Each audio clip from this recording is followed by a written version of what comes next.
by our cabinet. That's the word grace. And I think that might be a key word for us for thinking about today and what we want to accomplish for next year. Using it like an umbrella word. I don't know how the rest of you feel, but I think that all of us need some grace, and our kids especially need grace, and our teachers need grace, and our site administrators, all of us, because it's been a difficult couple of years. Right. So that's all I have to say. So Kathy Toasty, and I have been working for the district for 23 years. My favorite of those 23 years was spent as a librarian. I love books and I love kids, and it's a wonderful place to be. I love crafts, houses, anything that has to do with houses I love. It was a challenge starting out on the board, and I love it. I am running, like Jan. It's so satisfying to try to do something to help the kids and help the district. I love the staff. This staff here for the Hollister School District is so supportive, and everybody wants to do more, better. We all strive to be better and to help our students be better. So that is why I am right here. I'm Carla. I have not worked for the Hollister School District, but I have been on the board. This is my 4th year. I have not submitted paperwork as of yet. Not sure. And but I'm from Hollister. Grew up here. My family came from Mexico, and they worked in the fields, and I lived on Wright Road along with some others here.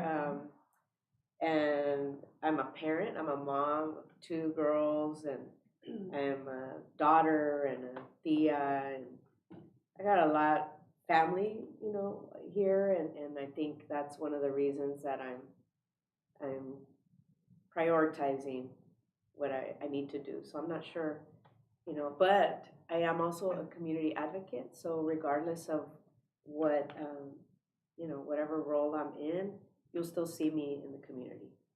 So, yeah, so, and I'm a social worker at my place where I get paid, because I do not get paid here. But I really enjoy all of you and everybody here at the Hollister School District. It's really given me just a very different perspective on, everybody's roles. So, thank you. Lisa Marks. I've lived here now 21 years. I moved from San Jose. Had 2 of my 3 children in Hollister School District at middle school, started in middle school and started in 1st grade at Sierra Vista. And so, and now 2 of them have moved back to San Jose, and the other one is a English teacher at the high school. So they love education. My husband and I love education. I want to be a lifelong learner. I know I will continue to take little classes and things like that. I love to read. I'm blessed to have a large family, and my brother and sister live here in the area as well.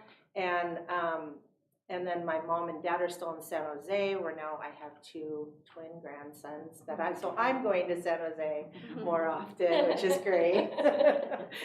And they're going to be 6 months this month, so I'm excited about that.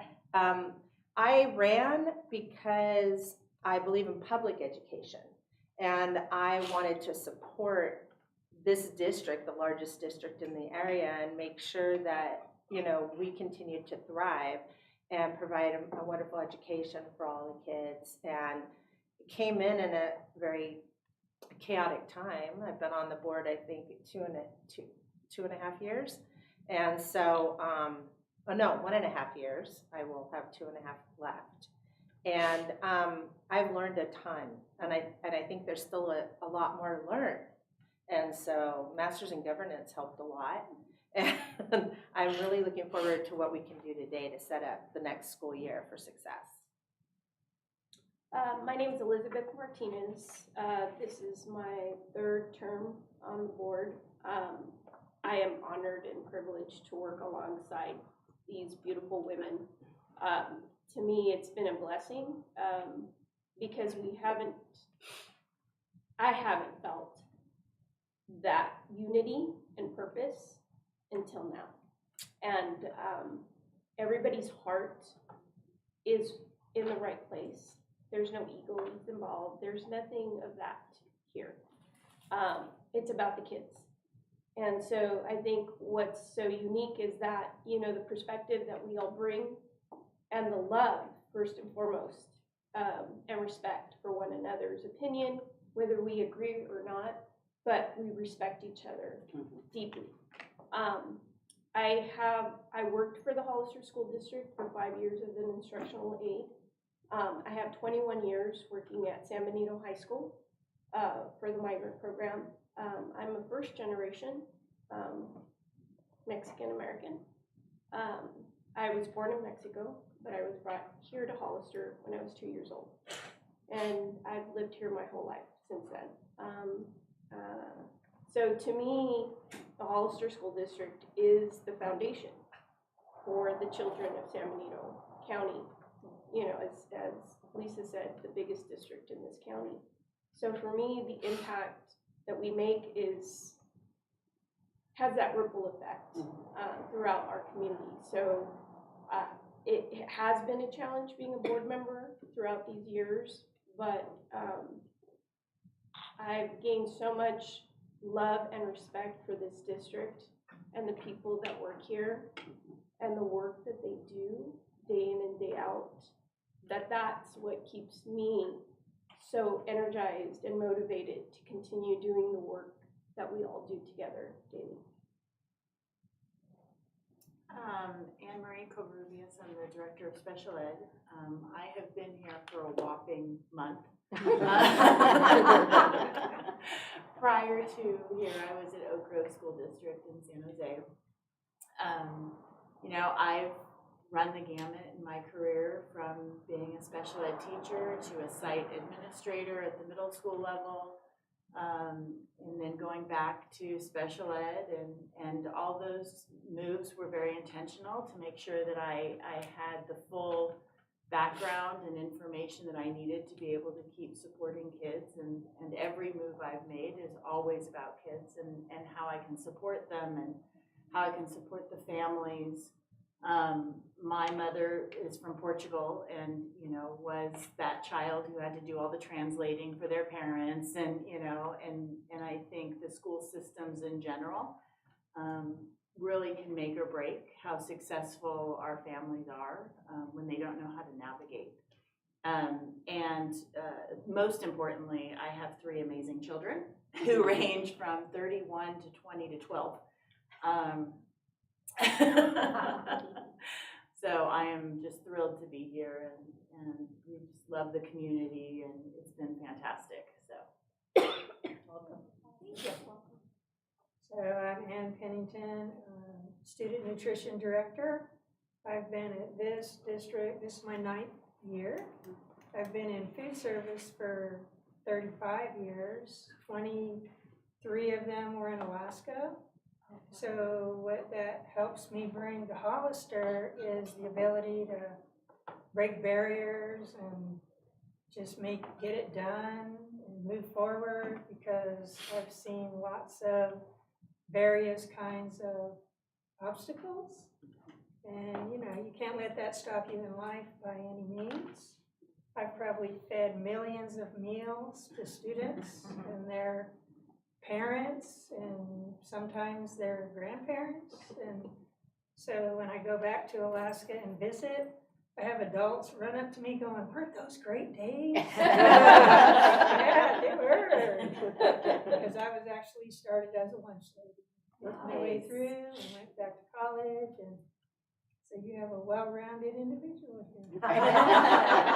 As we do, luckily, with all of us, and that's what I hear is the strengths of our lives are interactive in our jobs, and how lucky our district is to have us all. So, yeah. Good morning. I'm Aaron Bezzetta. I'm the facilities director. I'm coming up on 3 years in September, and it's been eventful. It's been an eventful 3 years. I remember I look back and remember when I first came on, the intention was to start the new school. And I came on, hit the ground running. And, you know, I've learned a lot, and I've learned through all of the ups and downs of having a project of that magnitude and having to work as a team. You know, I have to say the people that I work with here and the welcome that I had and still have is what means most to me here at the district, even at this moment, because Jan, you used the word grace, and I've received nothing but grace from my coworkers and the colleagues, and you know, and asked for advice at times, and have gotten it every single time, and look to them as, you know, those who are wise, who can give me, you know, words of wisdom, who've been here longer than I have, and working in the public sector is quite different than working in the private sector in a lot of ways. So I've learned a lot, and I've put that in my proverbial tool bag, if you will. But I have 4 children. My wife and I, we have 4 kids, all of which are going to go through the district. One that is graduating high school, has graduated and is on his way to Chico, which we're super excited about. And then my daughter, she'll be a junior. She's very much involved in sports in high school and plugged in there. And 2 others that are attending school in 7th and 4th grade. So we're excited about the new year that's ahead of them and all the challenges and things. And they're super excited about going to school, which makes us excited as parents to want them to be in school, in public school, enjoying the staff and teachers, friendships, and everything that they have. But we're plugged into the community with church and sports. And it's interesting going out to the community and, you know, having a lot of friends here and family members growing up here and being plugged in, like I said, to church and sports and all the friendships, is just seeing all the faces here and them knowing what it is that I do here at the district, and knowing that I can make an impact for my kids and for my colleagues' kids. And so, you know, I'm really blessed also. I really am, Lisa, to be in this position. My heart is with those who are commuting these days, because I was a commuter.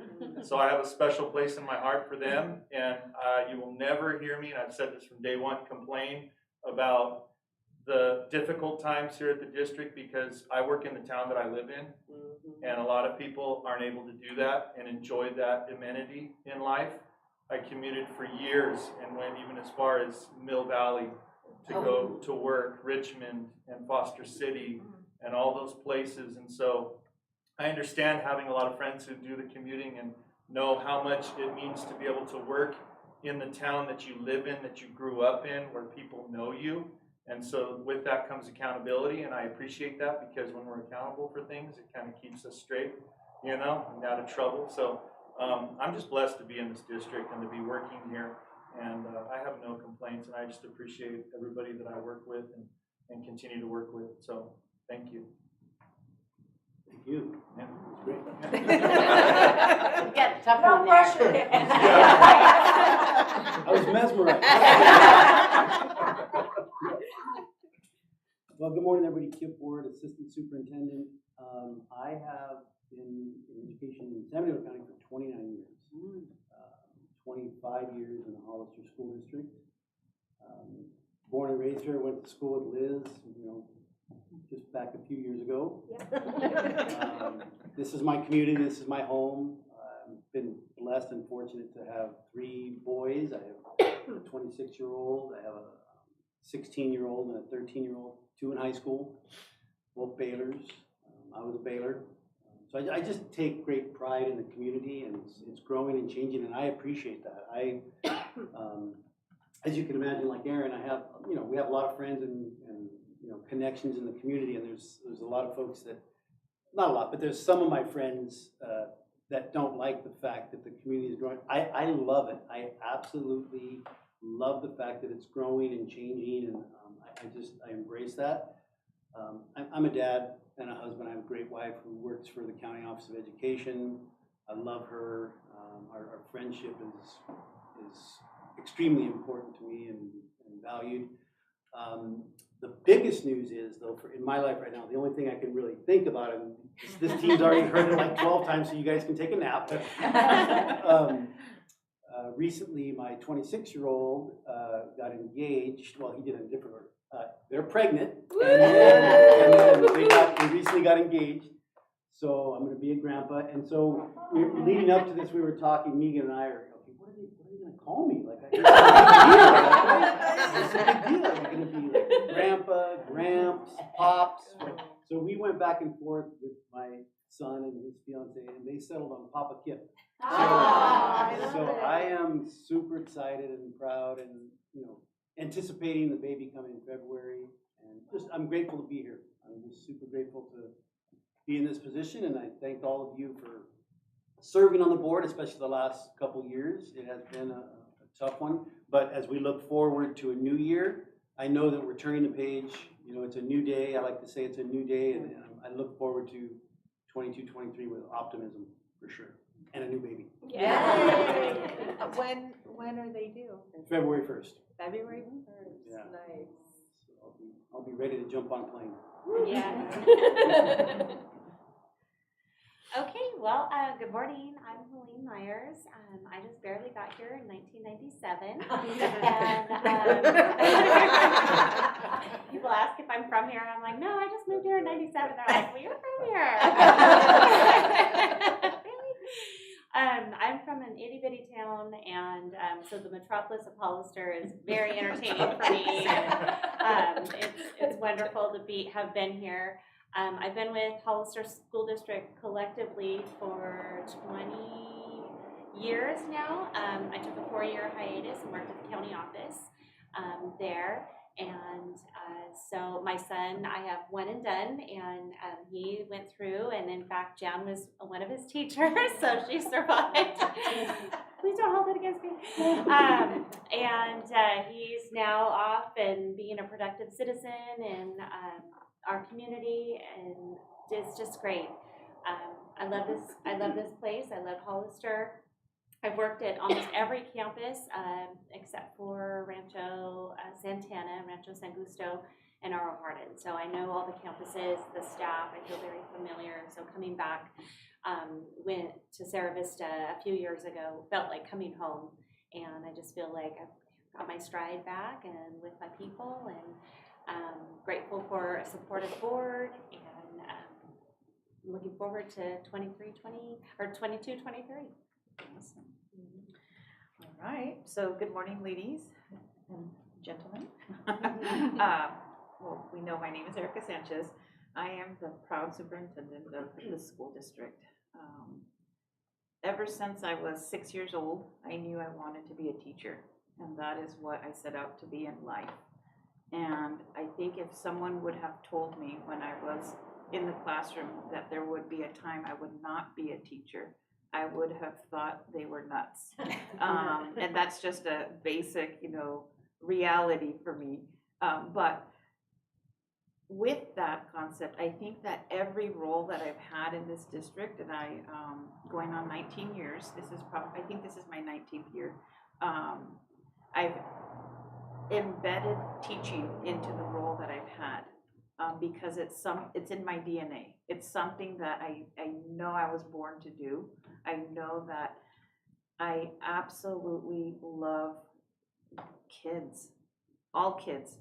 I have 2 of my own. I'm a proud mom of a daughter and a son that I love very much. But in general, in life, I love all children. I have such a deep love and respect for childhood and for the growth that happens and the development in children. And I think that for me, as a person, as a human being, as a mom, as an educator, it has been a blessing to be able to serve others. And that is something that I want to do for the rest of my life, is just serve and provide that service that others provided for me. Jan was one of my teachers, and I remember being in class with her. But there were so many other people behind the education that I received from this district that gives me and feeds the passion that I feel every day to come to work, regardless of what we face, regardless of what we do. One thing that I've been thinking a lot about, and I've shared with the administrators, is the concept that we are leaders. Everyone in this room is a leader, but we're not leaders because of our titles or the salary that we make. The board does not get any salary, but I just want to put that out there. For the record, there's no payment, there's no stipend, but you have spent countless hours at meetings and facing with the team, criticism, complaints. Very few times do I remember anyone coming to say, thank you, board. Thank you for taking that difficult role, taking time away from your families to spend countless hours in these meetings to make these tough decisions that need to be made for children just like me, a few years ago when I was going through the district. But you're making these decisions that it's going to form them. Of those children, we don't know how many are 6 years old and thinking, I want to be a teacher, or they're 12 years old and I want to work in our community and serve others in some way, shape, or form, whatever it is they do.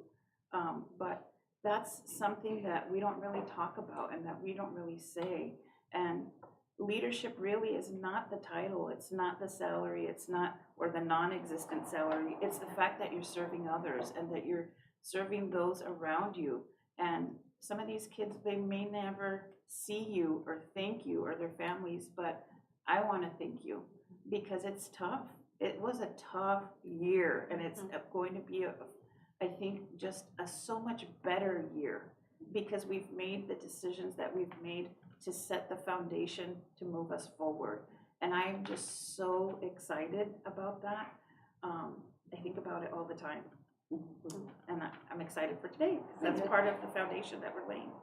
So thank you. Hi, everybody. Good morning. My name is Linda Villalon. I'm the HR Director for Hollister School District.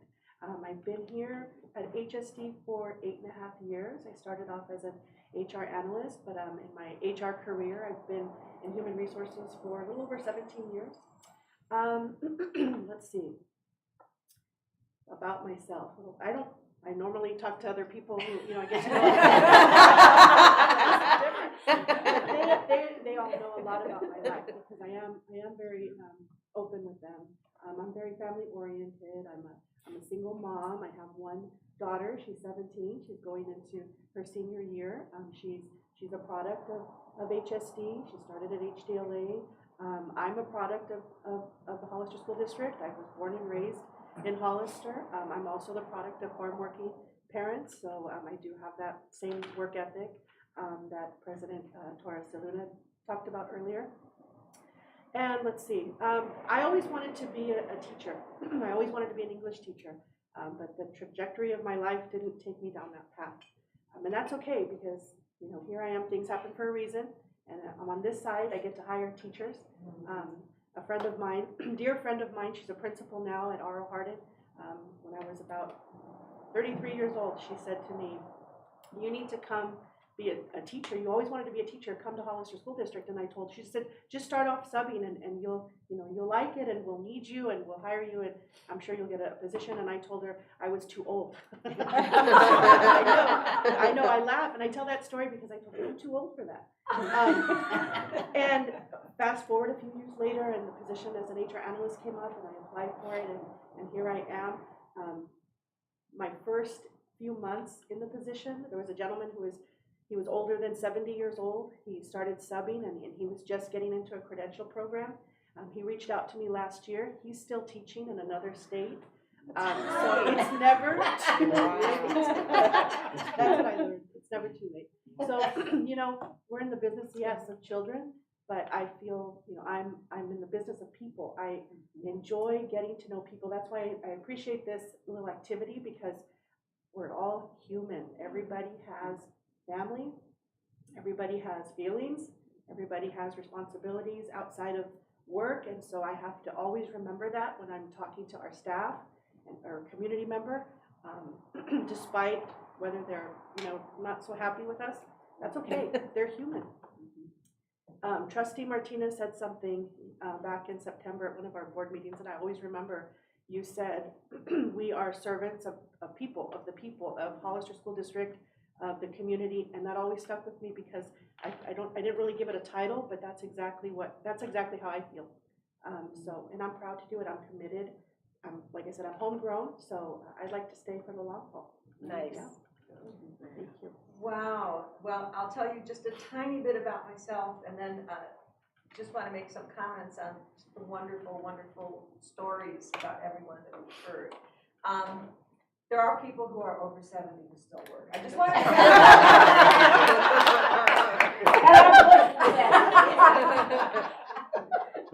So I retired as a superintendent of 9 years in Union School District, which is in the west side of San Jose. 41 years as an educator. I started young though. See, I didn't start till I was 35. Oh my goodness. I started in Illinois and we didn't have a 5-year program. We only had a 4-year program and I went to kindergarten early. That's a long story. But anyway, I am from the Midwest. I'm from the Chicago area. Moved around quite a bit, not quite a bit, but moved from Chicago. My husband and I are from the same town, which is right outside of Chicago, so I know exactly what you're talking about in terms of the feel that you all have, the connections you have. My husband and I met at church, and we will be celebrating our 50th anniversary in January. Wow. Congratulations. Thank you. We have 2 daughters. They have 2 daughters. We are expecting another baby in September. September 10th is the expected date. One lives down in LA, and I was telling Jan I spent a lot of time this summer helping her because she needed some help. Her husband's he's a lawyer and he's working on a case that was in Bakersfield, and so he had to be out of town 5 days a week, childcare and all that other stuff. So been back and forth between LA. Both of my granddaughters are 4, and they're 12 days apart. Oh my God, that's cool. Anyway, so I have spent a lot of time in education, and actually I was just counting in my head, 20 years collectively in Gilroy Unified. When we moved here from, we lived in Connecticut before that. When we moved here from there, I started my teaching career in Gilroy Unified, became an administrator there, then, went to be an administrator up in San Jose. I worked at the county office as the director of instructional services. Came back to Gilroy Unified as the assistant superintendent of ed services. And then I became superintendent in Union. So I have a long trajectory in education, and kind of like what Erica said, I just always knew I would be connected to education in some way. And I never, ever aspired to become a superintendent. Never even dreamed of doing that.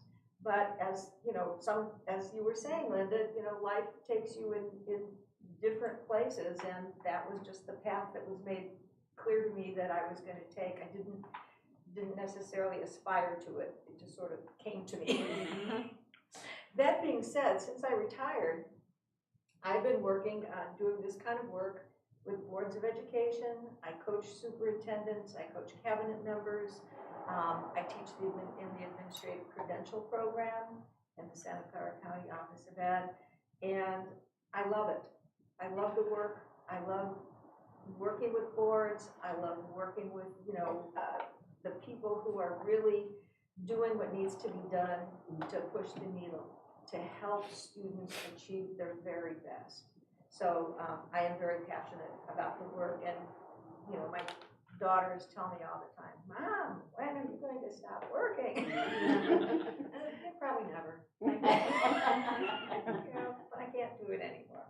But it's just wonderful to hear all of your comments, and a couple things that I really think that stood out to me. I loved, Jan, that you started out talking about grace. I think that that's just an imperative for all of us.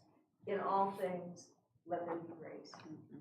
These have been such trying times, not just in Hollister, but we're talking nationwide, worldwide. between the pandemic.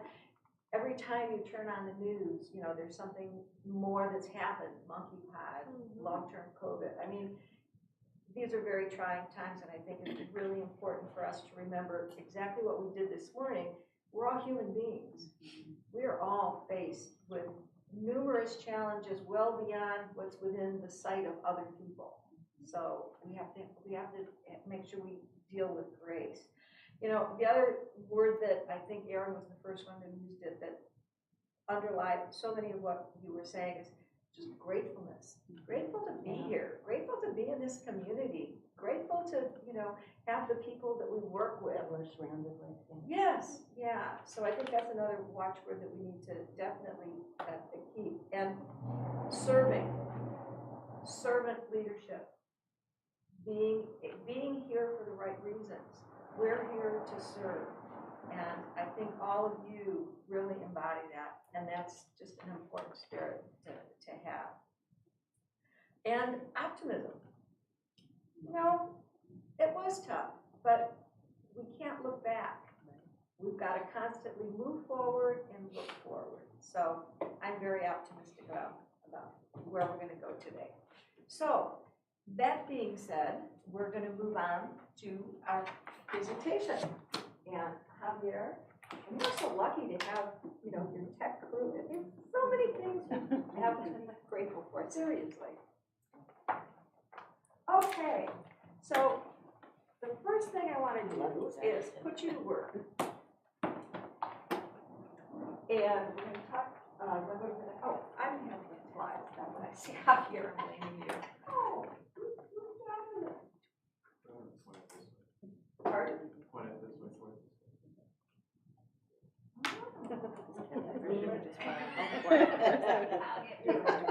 Magic. Okay, so today's agenda, we're going to talk a little bit about the purpose of goals and evaluations. And we're going to focus, especially because we have cabinet members with us for this part of it, on what we're going to call district goals.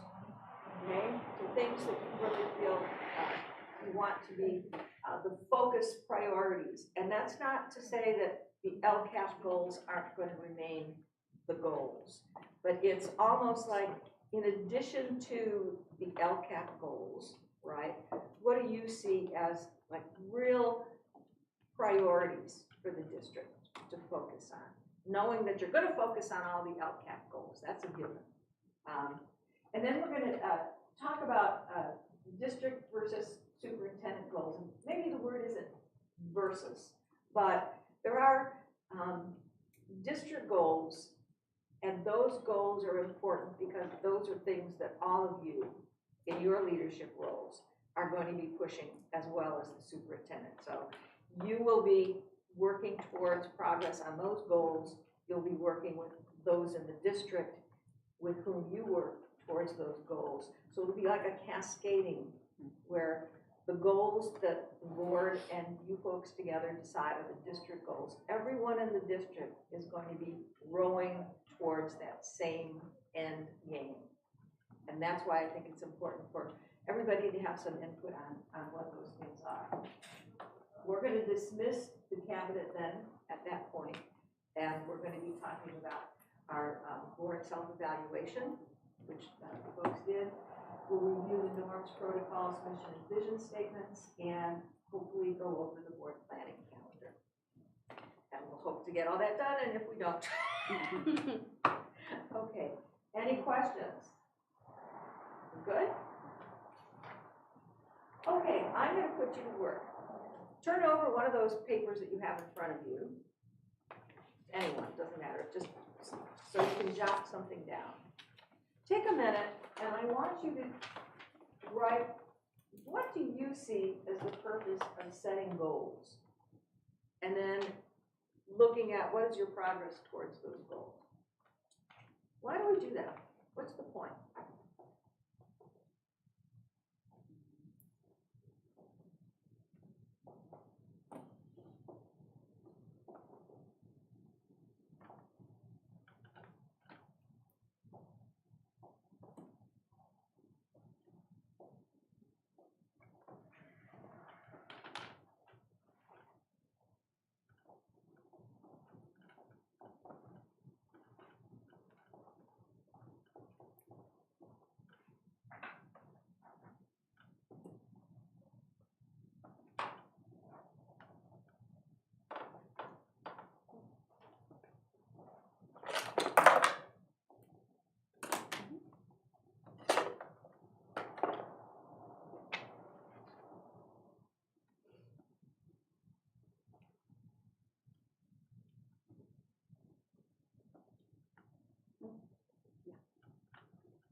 looks like everybody's had a chance.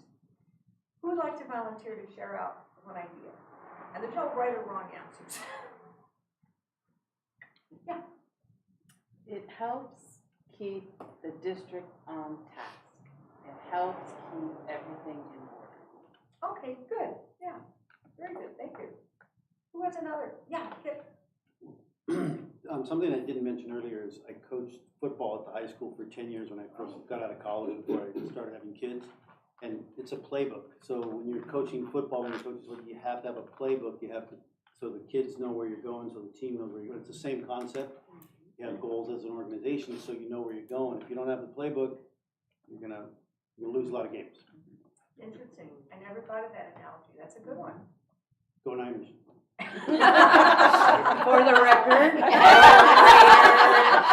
Sorry. Thursday night, it's Thursday night. Yeah. And Lisa, yeah. I had to start. Football season. I love football. Mine kind of goes along with what Kip was saying. I wrote down here, the largest goals or endeavors involve team to accomplish. And then within that, I think building relationships, because it's going to take for people to buy in order to accomplish the larger things and the bigger things that come up, because there's always going to be something greater or bigger in the future that needs to be accomplished, and one person can't do it. So I put collective accomplishment. Oh, I like that. And I see it as a roadmap, you know, again, without a direction, you don't, you know, people start going off on their own path. You know, path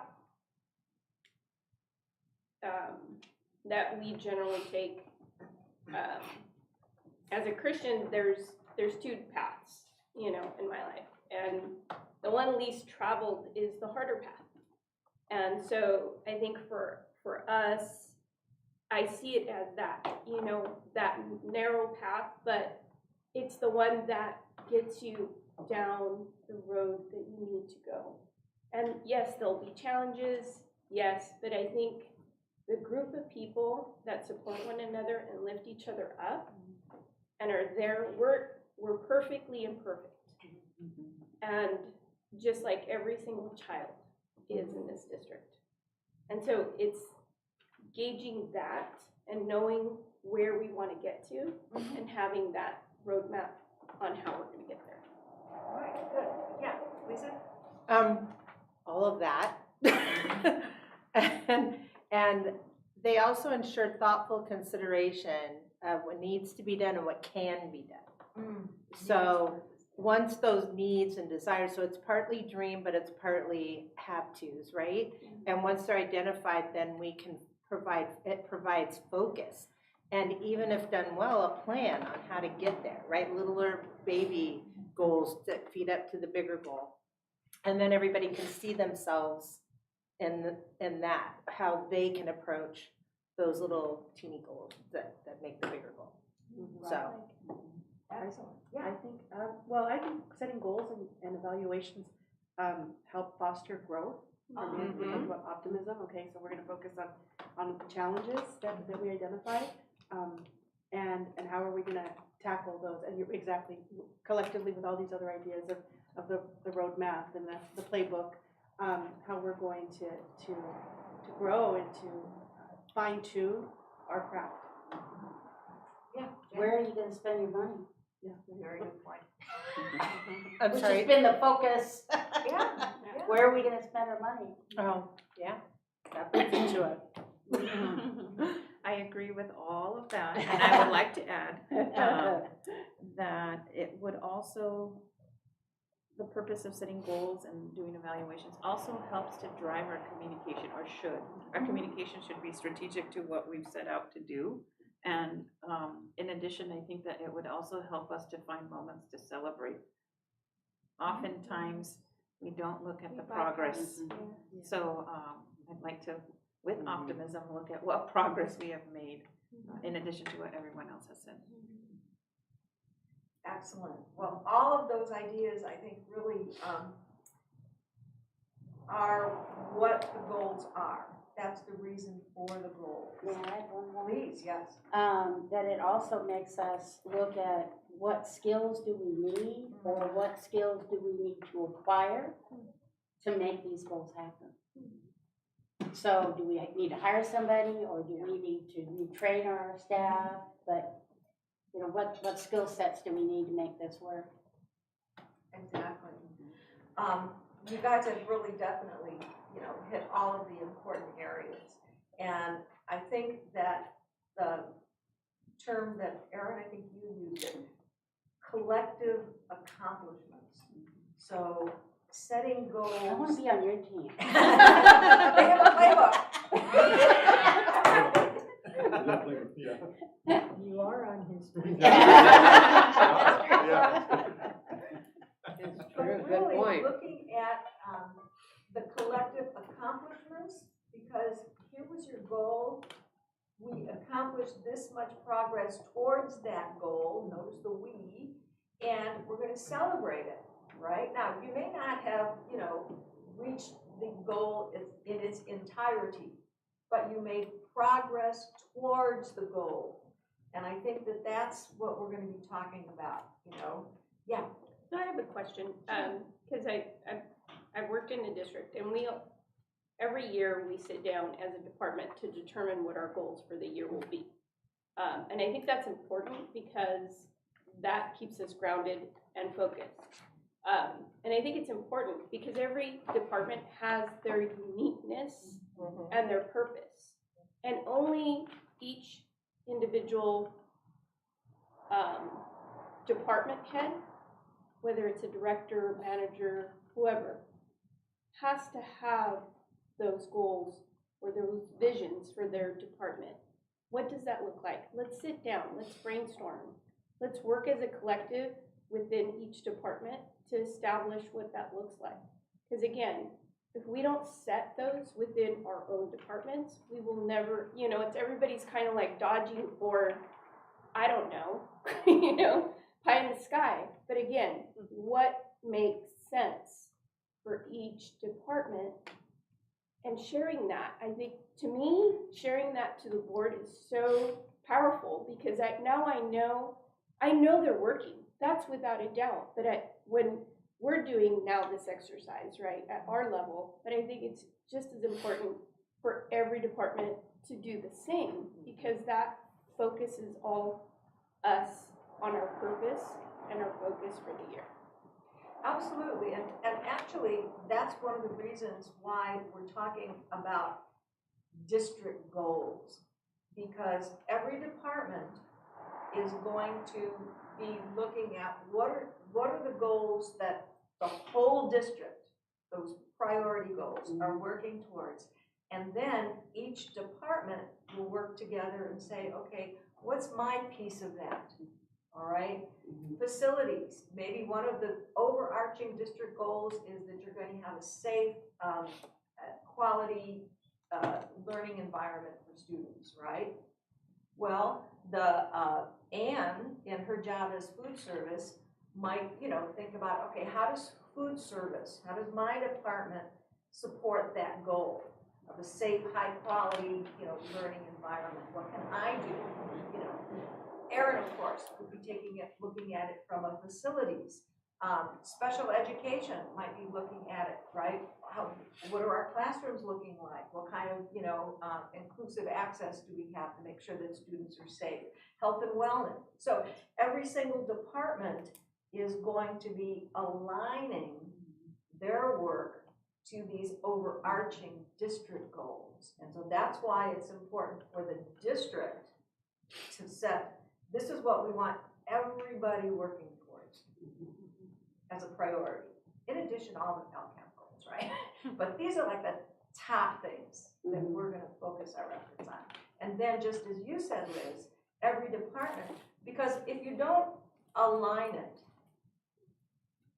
I have this vision in my mind, actually it was a picture that I once saw. Let's say that there's a lake and you have 20 canoes. And if you just say to everybody, okay, go where you think you ought to go, you're going to have 20 canoes going in all different directions, right?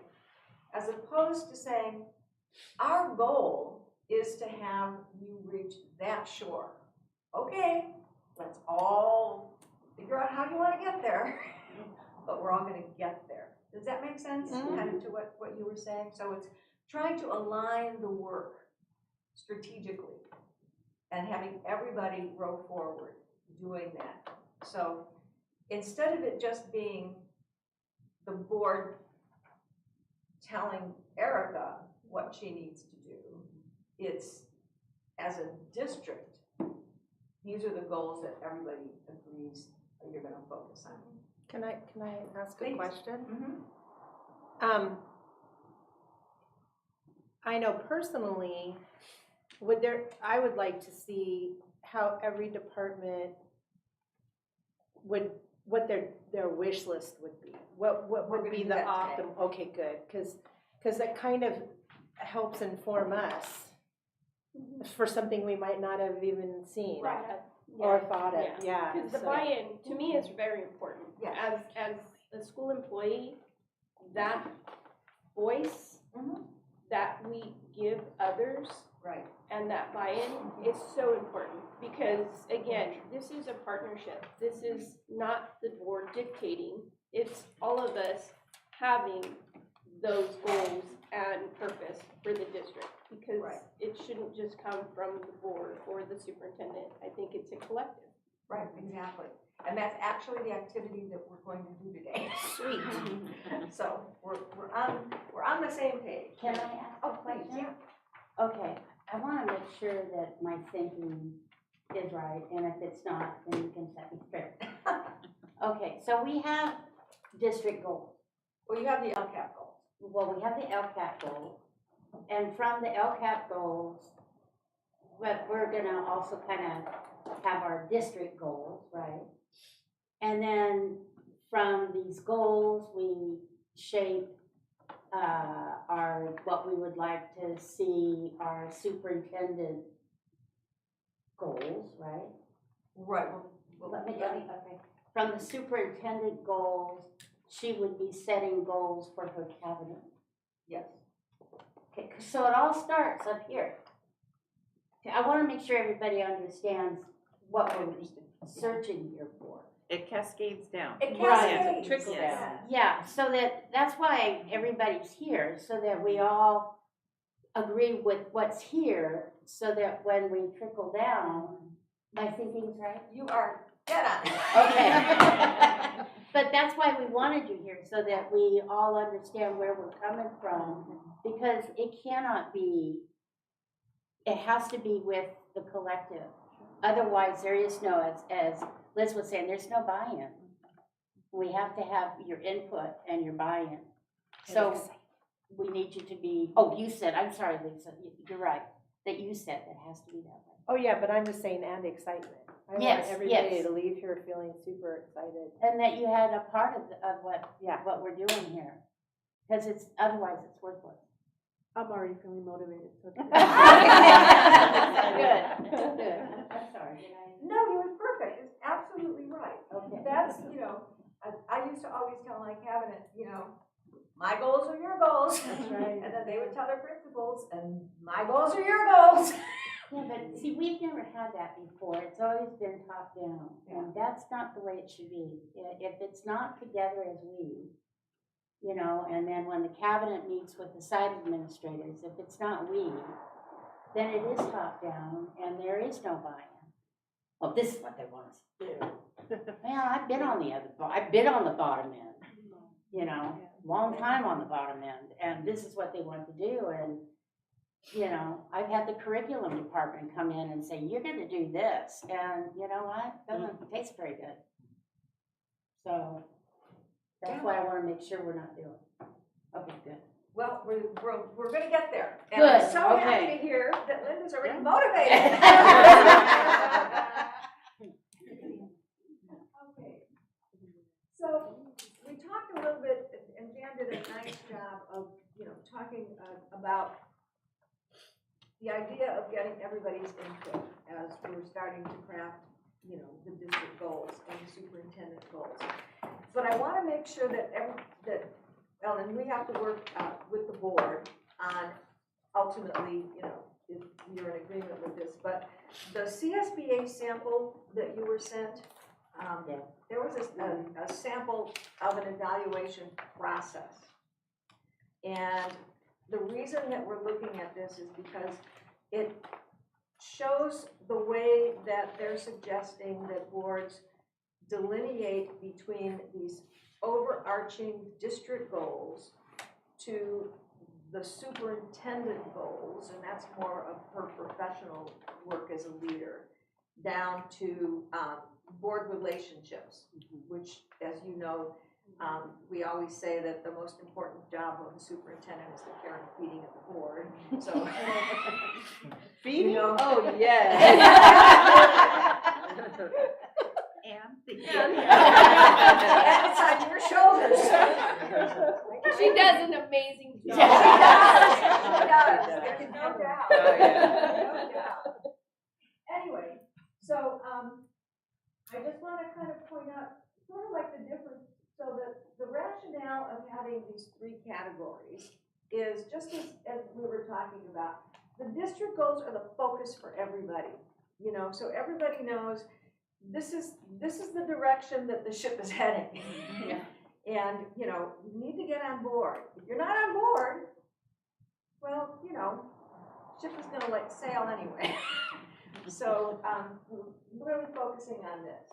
And then there are the goals that really are specific to superintendent leadership, right? So it's not anything that all of you can do. It's something that the superintendent, as a professional leader, is going to have as a goal, goals, however that might be. And then, as I said, you know, the relationship with the board, the way that the superintendent communicates with the board, things, workshops that she sets up, all of those things, that again is something that's a superintendent's responsibility, but not really all of your responsibility. Okay, so what I'd like you to do is I would like you to pull out this general areas of responsibility. That's a one-pager. You all have this behind. There's a big one. No, it's a little. Oh, yeah. No, it's a standalone. No. Nope. It's on.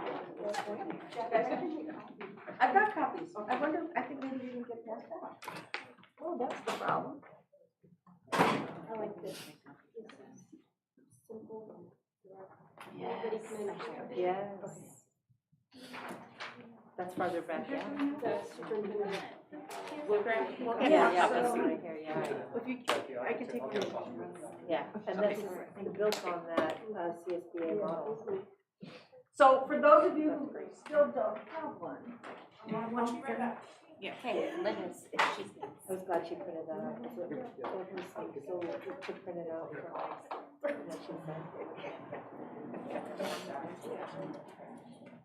all right. Okay, those of you see this? So these are the general areas of responsibilities that districts have. And as you can see, they're very, very, very, very broad. But there are also many, many, many of them. You know? So under instructional leadership, you have everything from student performance, staff development, curriculum and instruction, all of your adoption, all of that stuff. Thank you. Student services, you know, special education, counseling, all of those under that umbrella. Business and financial leadership, right? Personnel, human resources management. Safe and engaging learning environments, and this encompasses not just facilities, this encompasses health and wellness, safety plans, emergency, crisis, all of that. Technology, community engagement, partnership, capacity building, and that can be at all levels within the organization. Board relations, responsibilities, communications, employee relations, a lot of things that have to do basically with our, bargaining units.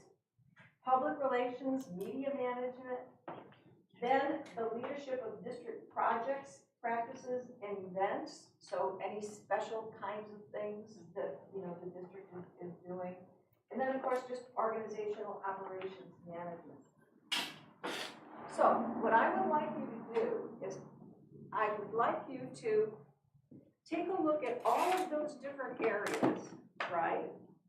And kind of pick your top 5 areas that you think are the most important to be focusing on this year.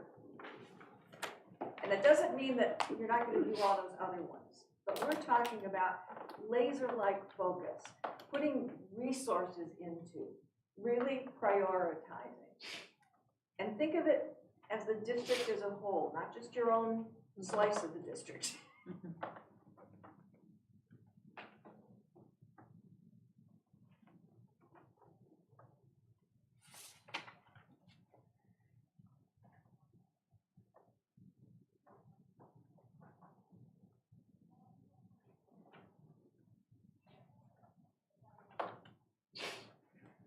The top 5. Yeah, your top 5. And think about, resources. These are things that the district, and you can only spend that nickel once. You spend it over here, you're gonna have it to spend over there. Yes, we learned.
Think about what we really right now. Okay, we'll go, well, actually, I don't want to start with the board. I want to start. So, Linda, you're going to tell me which ones, and I'm going to put a tick mark by each of you. Okay? And only 5, you said. Yes. Yeah, That was hard. I know, yeah, very hard. Wait till I get down to 2. Okay. Yeah, okay. Okay, Pressure. I know. I'm gonna start with, but in no particular order, right? Start, no, start No, going right. down, it's easier for me to do the tick marks. From the top down? Yeah. Yeah, you don't have to rank them, just You're not say ranking them. But I have 6, because to me, Well, you- student services and safe and Do engaging. 5. Five. Okay, I know, we all had to make that tough choice. student services, Okay. business and financial leadership. I'm sorry, personnel, human resources management is important to me. Sorry, don't say sorry. Communication, and employee relations. Got it. Okay. Erica. Student services, safe and engaging learning environment, instructional leadership, personnel, human resources, and business and financial leadership. Colleen? Just got here, so this is on the fly. I'm gonna say student services. And the safe and engaging learning environments.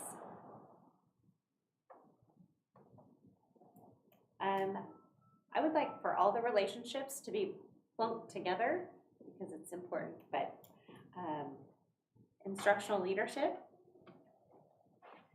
And there was a business one that was mentioned. And Business and financial. Did you say business? yes. Is that your 5? I think that was 4. And then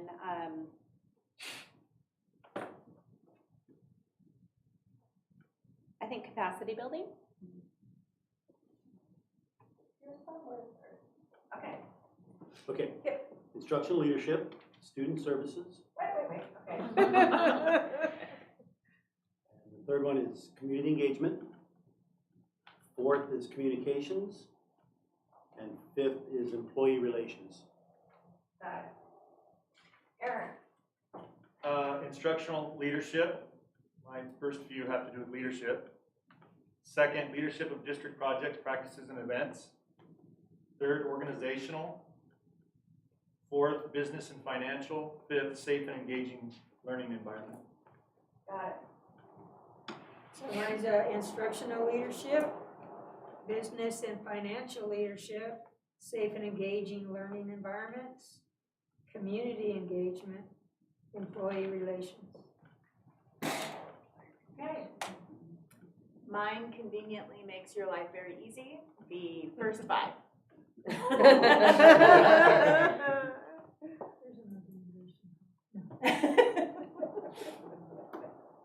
Much better, thank you. Here to support. I'm sorry.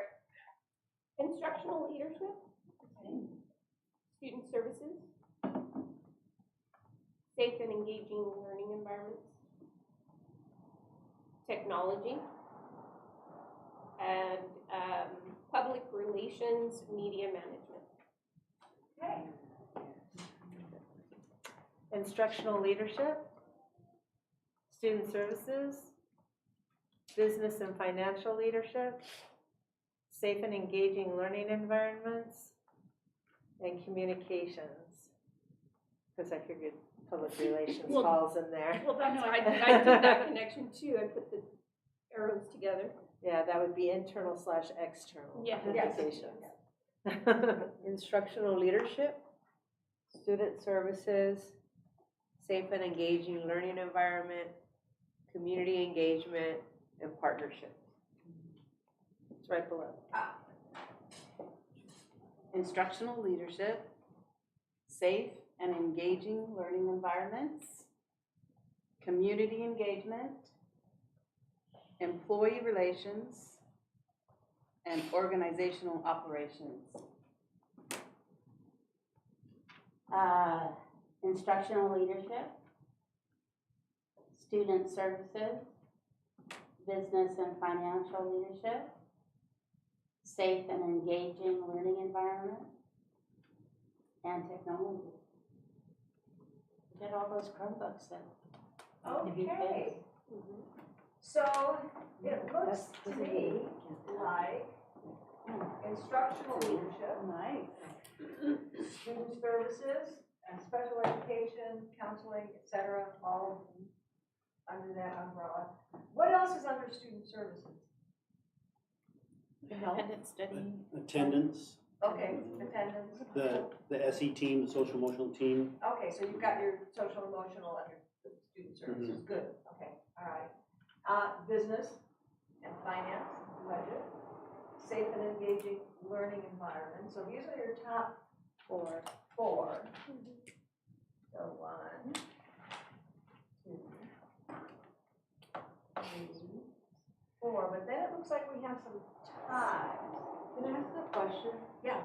So, I heard Jan say about the Chromebooks, like, I felt like some of these things are, in my mind, things that have to happen regardless. Yes, you're right. So, which is why, I didn't choose I just figured technology, yes, we should update our Chrome, that should be But like it's a. not even the Chromebooks, it's more than that. But, so my question is. Yeah. My question is like, for me, I'm thinking like, people in that's their task, that should be something that's done anyway.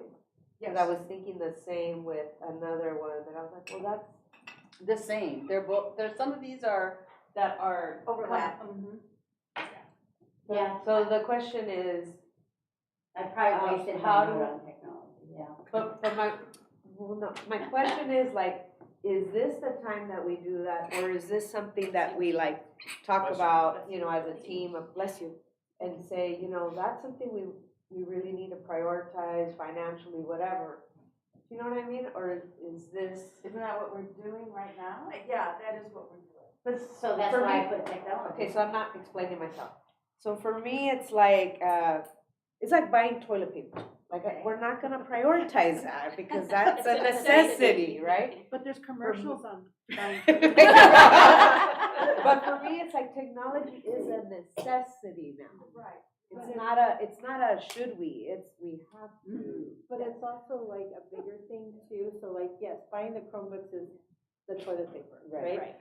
But there's also like revamping That's our a- yes, website. yes. Deciding Yes. what our technology policy will be So that- as far as like what we do electronically, like not Chrome, but Google Docs, et cetera, like, all that, right? So that was the other one, right? The media, our webpage, that's something that we've been talking about for really 2 years. No, since we got on the board. Since we got on the board. So, but should it be in that, or should that be something else? Or would that be communication? Yeah, Well, media management. I don't know, I I mean, think, you know what I mean? I do, and that's where it gets a little sticky, because there are all of these things that have to be done. Yeah. There's not one thing on there that Right. you can say, well, we don't have to do public relations. Mhm. We don't have to do legal. They all Have have to to be be done. done. Right. The question is, if you had to choose where you were gonna spend that nickel, and if you had to say, I would love to be able to update every student's Chromebook every 2 years, but I only have this one nickel. So I'm gonna have to wait and update it every 5 years so that I can spend money on intervention classes to improve student reading scores. You see what I'm saying? Yeah. It's, Then I'm gonna take my nickel away from partnerships. And I'm gonna go technology. For me. But see, that's I think where I'm struggling in this process, because I think as a board, we're not quite sure what the basics is. What is our standard service, allocation? what's the Right. district standard? And then from there, what is going to be needed for this year? Because we know the cuts in the areas that we made them in and the impact that made. So going back to that, that's still fresh in our minds. Yeah. And the technology piece also includes people. Again, we're a people service. And so that to me is critical, because I don't want to be focused here and then have something come up over here that we weren't anticipating. But yet that department knew we were, headed down this road because of the impact that we made. And that's where I think it's important to have these conversations right now, because I want us to really analyze and look at all of our needs moving forward from each department. Technology, food service, maintenance, human resource, ed services, because I think you said we have a finite of, money. Resources, But I also want to make sure that we are committed and demonstrating, not just to our community, but to our staff, that we're going to be responsible in allocating those funds to the areas to minimize some of that impact that we had to make with those cuts. And the impact that we know is coming, right? The waves are coming. So we just have to know what we're going to prepare for. And in light of that, I don't know that, again, what that looks like financially. We can set those goals, but financially, what does that mean? Well, I think you have to look at it this way. You don't know on a year-to-year basis, how much money you're going to have to spend. But let's just say that you had $10, okay? If you have 5 priority goals, you know, that you folks all decided, you know, we're gonna do everything we have to do, but we're gonna put maybe a little extra towards reaching these goals. That's how you would do it. So you would use the priority goals as saying, we don't know exactly how much money we have, but we're gonna try to fund these goals with our $10, right? So that your extra Your focus. extra Got it. focus Okay. would be on those things. Does that make any Not all sense? the focus, but extra focus. That helps. That helps. Jan and then, yeah, Ken. Okay, on community engagement, the cost of community engagement does not take the same amount of dollars as the cost of technology. Or does it? I don't know, that's what I'm asking. Depends on the level of community engagement. I mean, districts hire, you know, public information officers. They spend buckets of money doing all kinds of, you know, I mean, you can spend a lot of money if you wanted to on that. Okay, but we're Hollister. But I'm saying, it depends on. She said it depends on how big you want to Wanna go go, on Yeah, community engagement. yeah. Depends on how big you want to go on technology, right? And it depends on where you are. So, Right. and I don't know if you have technology standards yet for the district, but, you know, usually in your technology standards, there's a baseline that every 5 years, you're gonna update whatever it is, you know, that you have out there. So maybe if you're at the year 1 of your 5-year update, you may not have to spend that much money next year on technology because you're in a good place. If you're on year 5 and you know that now I've got to replace all these Chromebooks, you're gonna spend more. So I think we need help I from the miss county. Kathy. Yeah, I'm so sorry. I feel almost the same with employee relations, with what has gone on over the last year. I feel that we need to put forth more to employee relations, which may not be money. Right. It may be kind words, Yes. more visits to school. Recognitions. Exactly, knowing that we care Yeah. as a board about Right. the staff. So effort. Yes. Yeah, yeah, Time. exactly. Yeah, and, you know, we have talked about this in terms of money, but it isn't just money. Right. It's all those other things, you know, especially in a district like Hollister. People, just as you said, you work here because you love the community, you Right. love being here. And so how do you feed that?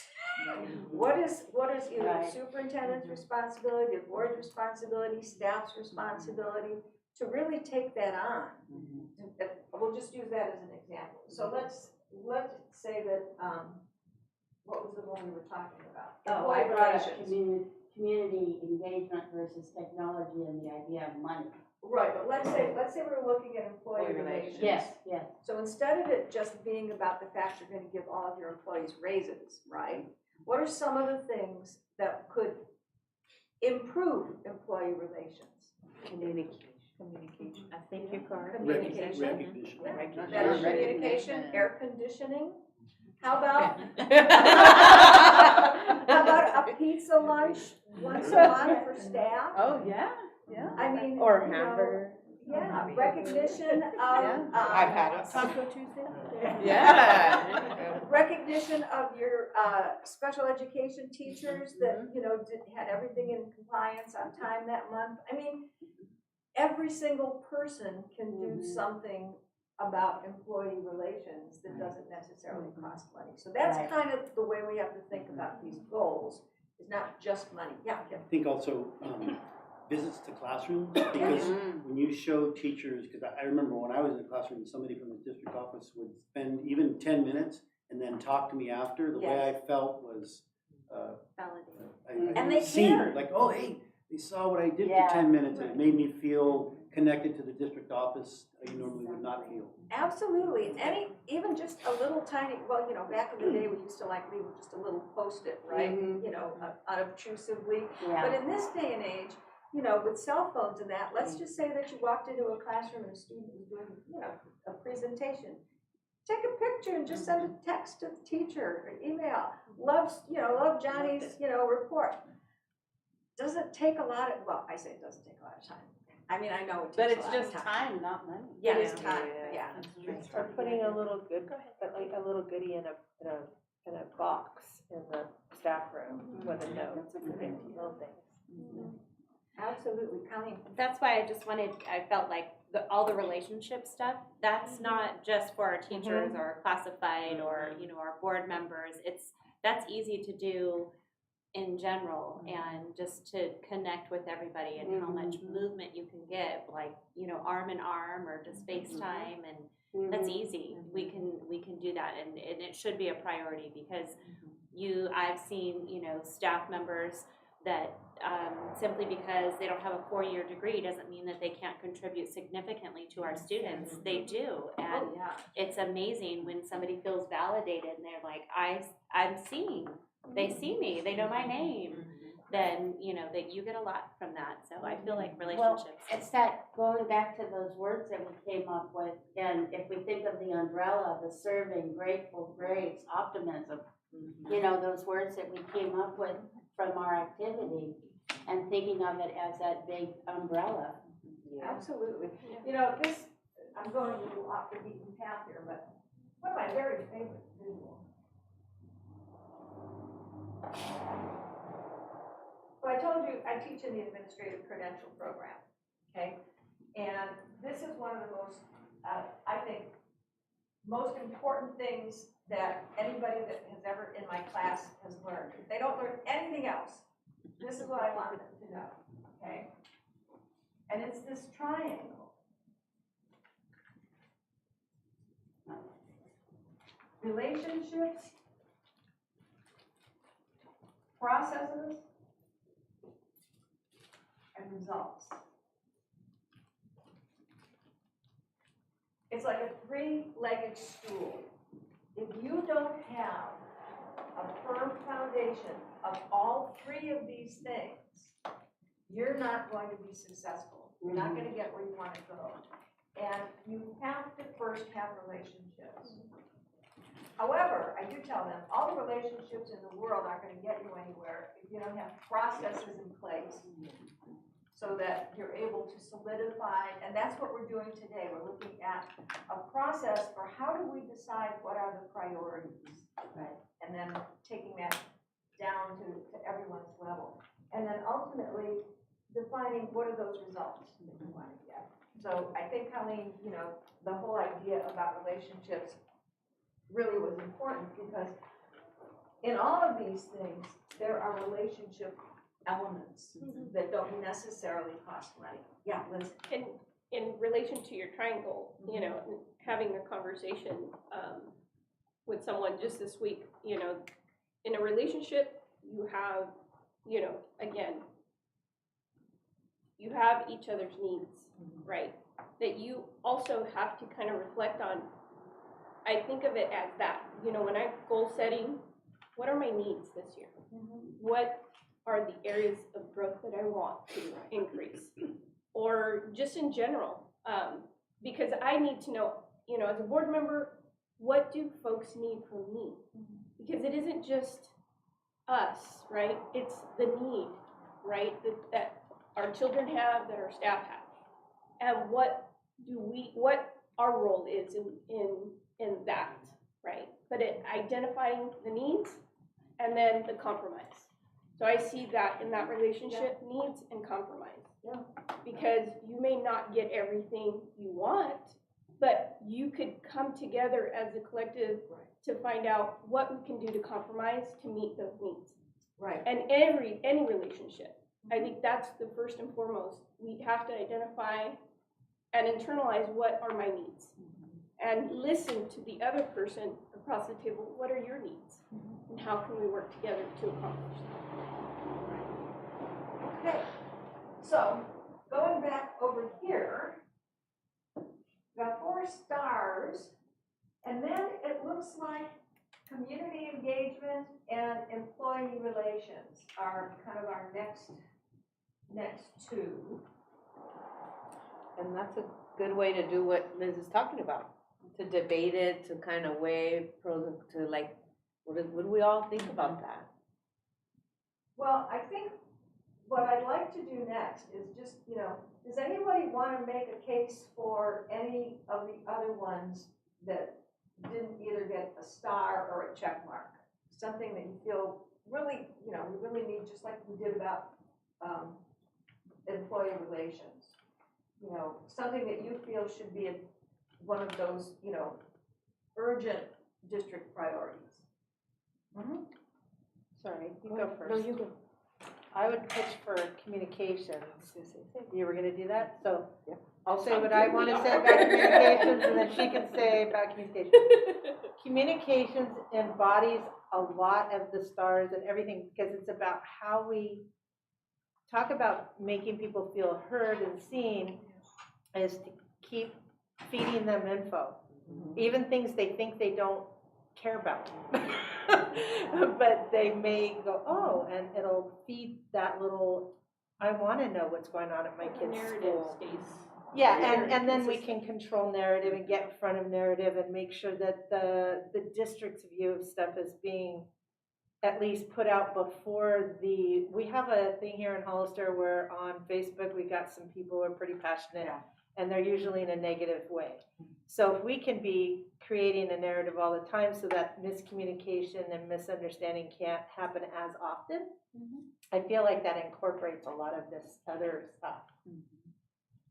To add to that, I think even if sometimes people say things publicly, not because they're, trying to cause problems. I've seen it's because they're not informed. Right. They're misinformed or not informed, and so I think, yes, us getting ahead of that and being transparent, and I think it would also help employee relations, because if we had, an internal mechanism of like, hey, you all know that social emotional team is coming back, because if you're not watching the board meeting, you don't know, right? So I feel like it's connected to employee relations in that way. Some of the feedback that I know I've received, it's been misinformed feedback. I'm like, where did you hear that from? No, that's not true. So for me, that would be why I think we should consider communication. Well, and now that we're hearing this, and I'd like you all to talk about this. Right. Maybe communication, employee relations, and media management. Right. Maybe this actually is It's one. like one big Yeah. goal, right? Yeah. I would even propose that community engagement too. Yeah. Agree Yeah. with Yeah. connected to that. Yeah. Because then they're engaged, they're informed. Oh, Yes, okay. you're right. I was thinking that. You're So right. actually, if we put these together, it Yeah. gets its star. I They like it. should all be. Yeah. And there's the fifth It's star. all the same. Yeah. It's all the same. Yeah. Yeah. See how easy that was? Oh, be a little baby. Oh, that's great, babe. In our work. So, look at those things, and in your mind's eye, I want you to think of, well, wait, before we go there, let me back up. Let me go, I'm gonna show you some examples.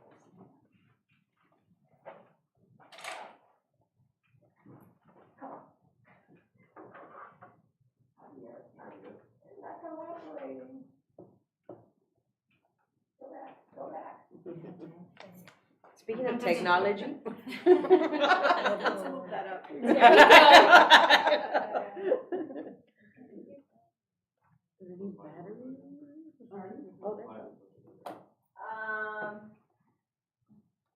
Keep going.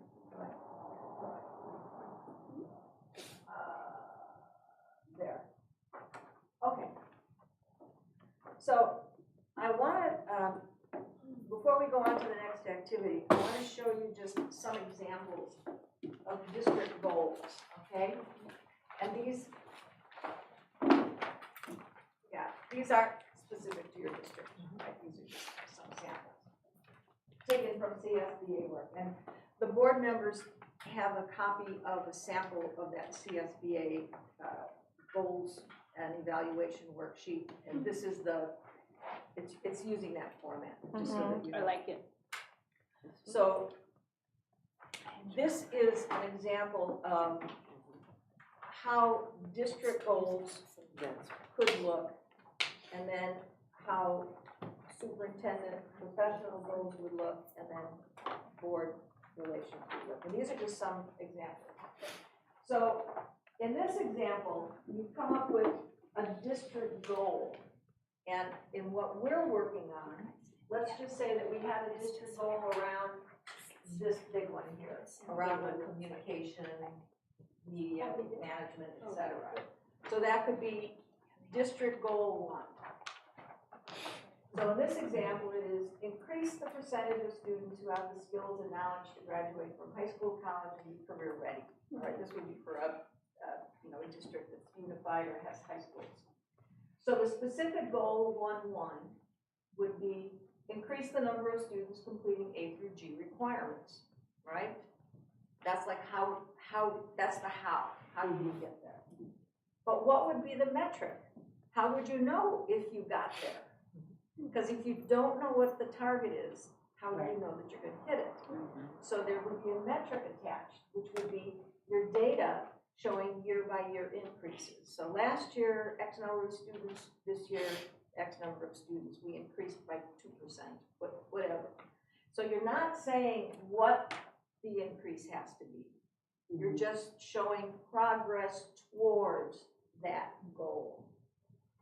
Okay, under that same goal, goal 1.2, specific goal, increase the number of career tech courses offered at the high school, right? So what's the metric? Last year we had 3 courses, this year we have 5 courses. So pretty straightforward.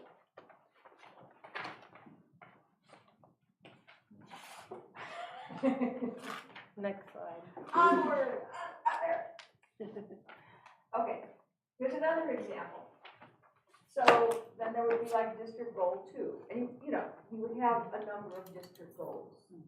I don't recommend more than, I like 5 to 7, that's plenty, anyway. Increase parent engagement and student learning, overarching umbrella goal. What would be a specific goal under there? And you can have a number of different specific goals that are all, the how you're going to get there. So a specific goal could be develop and implement a strategic plan for increased parent engagement to maximize student learning. So this is, you're going to have a plan. You're going to come up with a plan to do this. And one of the ways to do that would be provide, the metric would be provide parent academies and report participation for each. So there will be a report out. Specific goal 2.1, increase parent representation on district/school committees. Okay, so the metric would be report on committee parent representation. So in our DLAC committee, we have X number of parents. In our ELAC committees at the schools, we have X number of parents. Maybe you have other committees. Maybe you end up having a technology committee at the district level where you would have teachers from each school and parents from schools, and they would look at your technology plan or your facilities plan, right? You have a facilities committee, and you would increase the number of parents who would be participating. Anyway, so these are district goals and examples of how they would look. I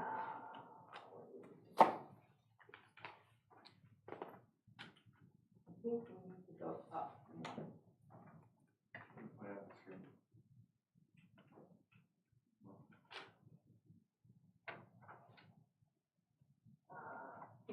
Keep going. Down 1. Why don't we go down 1 more? Okay. This would be an example if the board decides to use the 3-tier model of goals for superintendent. This would be examples of either personal or professional goals, which would be more focused on the superintendent, right? This is something that the superintendent would be in charge of. So let's say one of the goals is focus your time and energy on leading the district. Okay, that's a pretty broad district goal. Specific goal might be delegate more responsibility to cabinet members. And what would that look like? Have cabinet members prepare and deliver monthly reports or updates on the work that they're doing. What would be your metric? You've got your board agendas. You take a look and see, when was the last time a division reported out, okay? So you have something specific.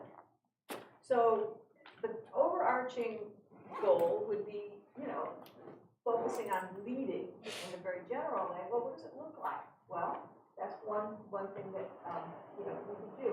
Another specific goal could be develop leadership capacity within the district, okay? What would that look like? Schedule a professional development series focused on improving leadership skills to all cabinet members. Something very specific. What's the metric? Schedule a professional development offered and the agendas from the meetings, okay? So you see how it goes from a very broad overarching down to some specific things, and then how do you know that you got there? And what's your progress? Anyway. Go up to the next one. Then, in the third bucket, an example of board relations, goals in terms of board relations. Goal number 1, develop and implement a plan to orient new board members. Okay?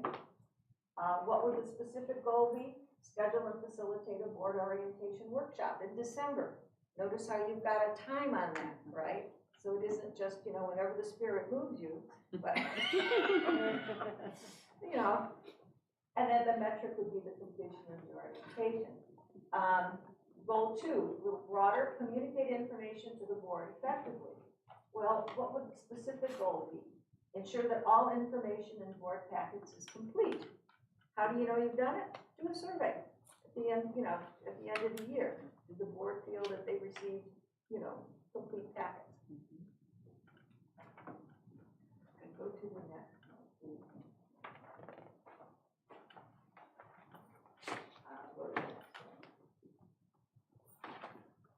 one. Okay, so the next steps, do you have any questions on kind of the layout of this? It's good. You think that the 3 buckets will work? I think so. Yep. Okay, does it make sense to cabinet? So let's go back to our district goals and suggestions. And Javier, can you switch it over to my laptop? So what I'd like you to do, and do another piece of paper to jot on, pick one of the 5 areas. I don't care which one you pick. And write down a suggestion for a goal. And then under it, maybe a specific goal that you think we could put under either the district goals or possibly the superintendent personal professional goals or the board relations. I need to ask some questions. Sure, yeah. And it's especially on the instructional leadership. There's this new math framework, Colleen. Are teachers, is that for this coming year or the following year that they're going to get this new math framework, and what are we doing for the teachers? So that will be in the future, not this year. It won't be this year, so it's just going to be Eureka Math. And what about the science of reading? Are we going to get involved in this, California? So science is already. No, science of reading. Science of reading. I'm unfamiliar with that. That's a big new movement throughout certain states. Actually, it's going back to the blending of phonics and sight reading. It's a phonetic approach, isn't it? Yeah, well, you're blending now. It's kind of going back old school. I see. But it's a real big deal, especially on the East Coast, and it's California has not adopted it yet per se, but it's on the horizon. These are things. That's why I was asking: are we gonna we're not gonna do it this year then, so we don't have to worry about that. Right, so anything California adopted, we would implement for sure. Right, is there anything though that we need to know? That's, before I write a goal, I need to know what we're gonna, is there anything our teachers need? Well, we have several supports for them, and a needs analysis, but as far as, something as major as like an adoption or whatnot, there's no. Okay, Yeah, it'll, this year, moving forward, we're gonna really support them instructionally, where they are. We have several options for PDs and whatnot. Early literacy is one Right. program that we've been using. okay, so maybe PE would be the focus. of And what we have would- that, yeah, that's planned. But that's where they're gonna need the support in the lower.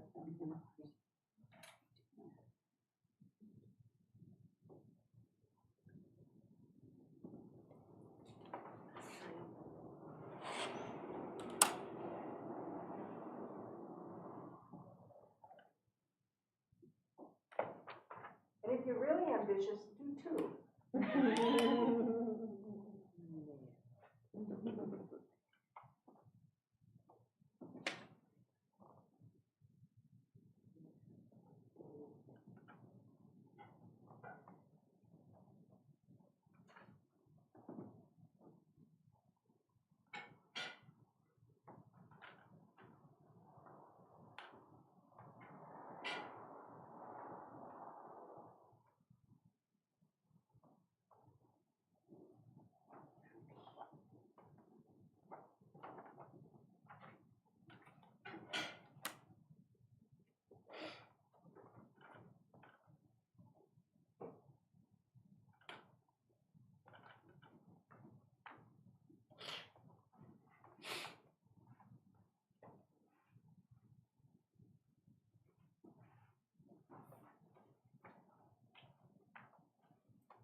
let's take about one more minute.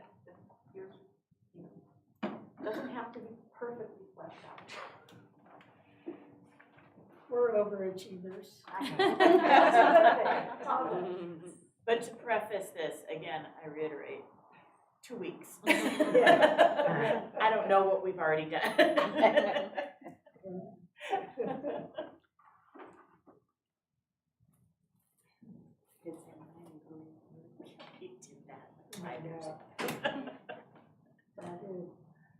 Actually, why don't we take a 5 or 6 minute bio break so that those of you who, you know, might want to stretch your legs can do that, and those of you who still need to write can do that. So, No, I'm just trying to reevaluate. And I'm hungry. Oh, God.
born in 1920, weighed 3 pounds.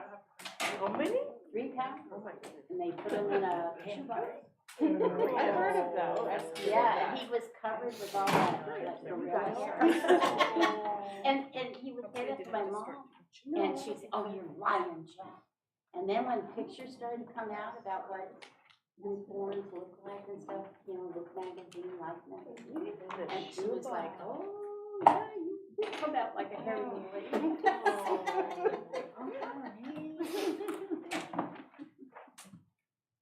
I love that. Oh, more peasants. And it's in color. Oh, you just keep giving it.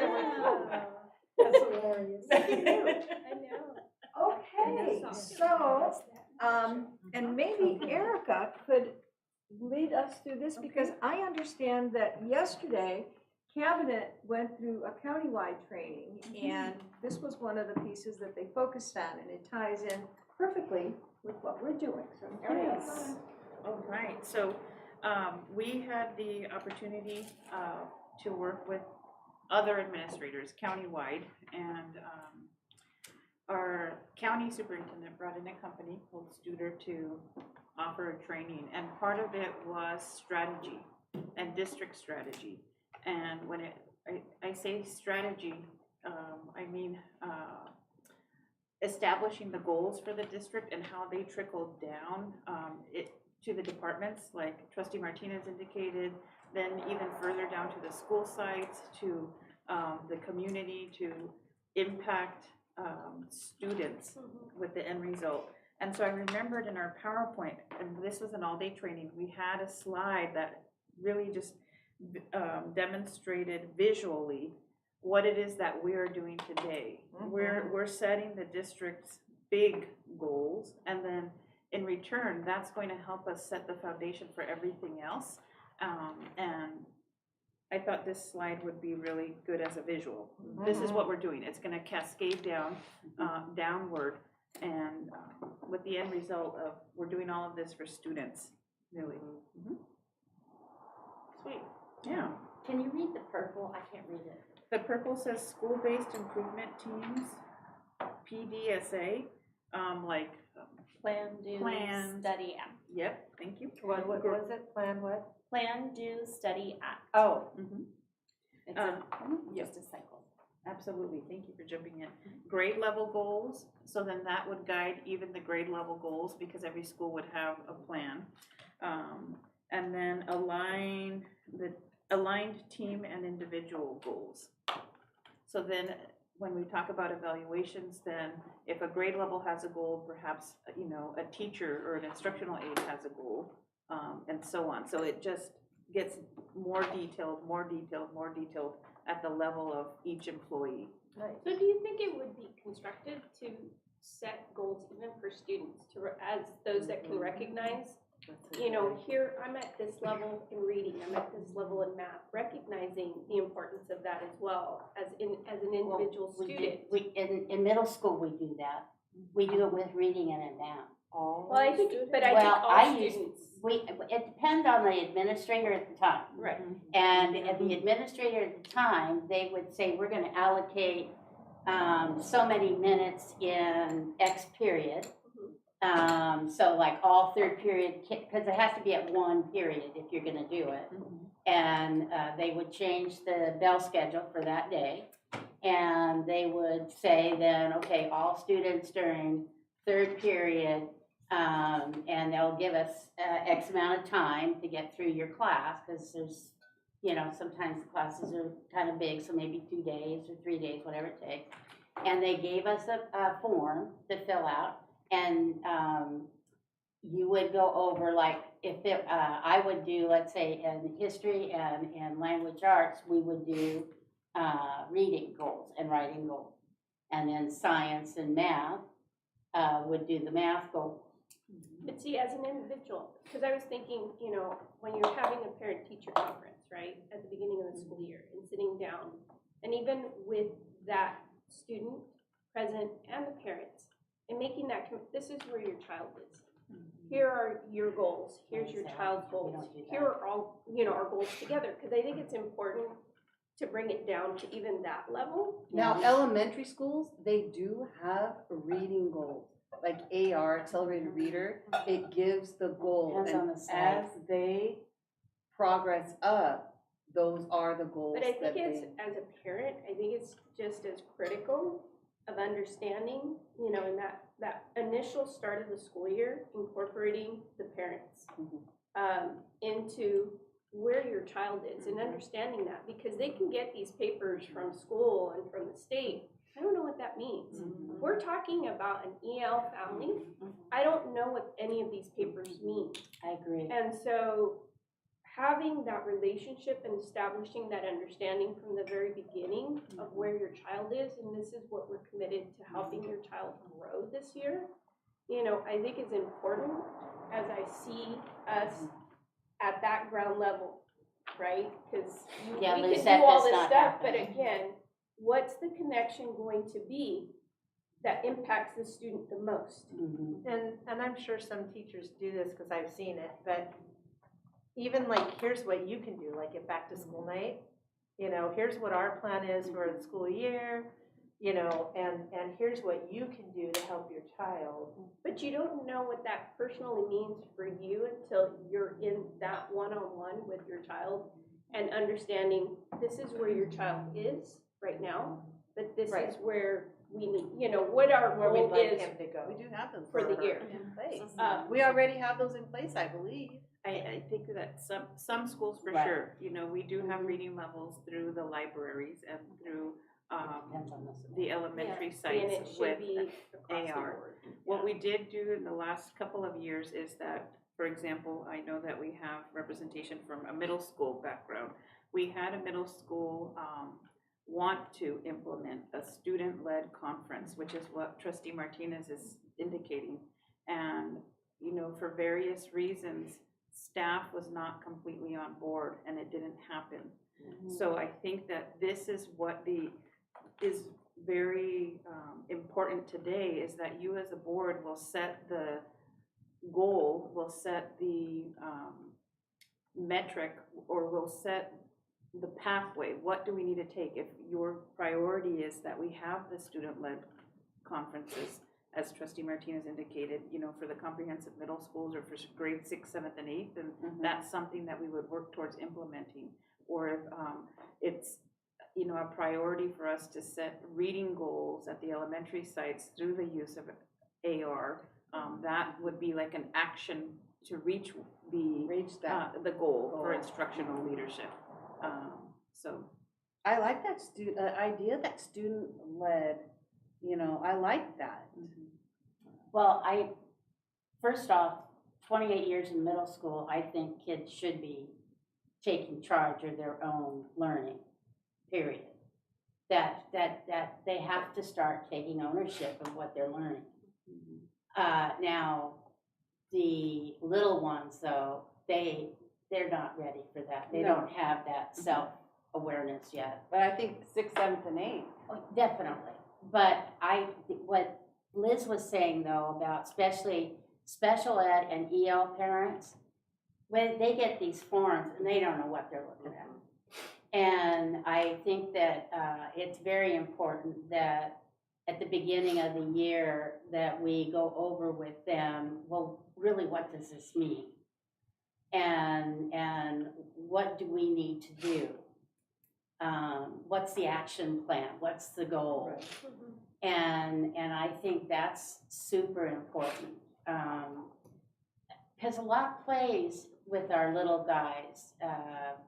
Maybe it was, you know, there was a bad fit with the teacher, or there was problems at home, or, you know what I mean? And the pandemic, and maybe there was a death in the family, whatever. But those things should be talked about. And I know, isn't it the first 2 weeks are half days? yes. So what is the plan for those half days? Well, I mean, can we maybe take a step back and think, well, if we say we would like middle schools very generally to develop, you know, and I'm looking at for your help, to the what, not the how. Right, the Remember- what. Remember Yeah. Right, the right, walnut right. caps? That's what I'm trying to get at. So, Improve reading scores. yeah, How they do it is on the ground. and then give it to, you know, your teams to, right, to figure out how. And it goes back to Jen, what you were saying, the feeling that you're a victim of a mandate. Mhm. You didn't have a chance to, you know, talk. Right. Now I'll just use this as an example. So let's just say that cabinet and superintendent, you know, talks about this and they feel that it would be a good idea to have, let's just say, reading goals for your elementary kids, right? Well, maybe they do some research. They see, what does the research show? If students, you know, have reading goals, do they tend to do better than students who don't? So then they work with the principals, talk about the research, have the principals come up with a plan. You know, can they incorporate this? Will they try? Now, and Jan, you know this as well as anybody else. You can't push a string. If you have, you know, if your teachers, you know, at a particular site say, you know, that's a waste of time, they're too young, or whatever it is they might say, I have a better idea, I want to do it this way. Again, as long as they're working towards that goal of increasing reading performance. Right. you know, Right. Because we did get some evidence, research from one of our principals about reading. And, you know, she demonstrated just the importance of, like, if you can't read by the time you're, you know, what are we doing for any EL, special ed, Yeah. migrant, doesn't matter classification, right? So, and that made me really think like, oh, okay. Well, the other thing is that you don't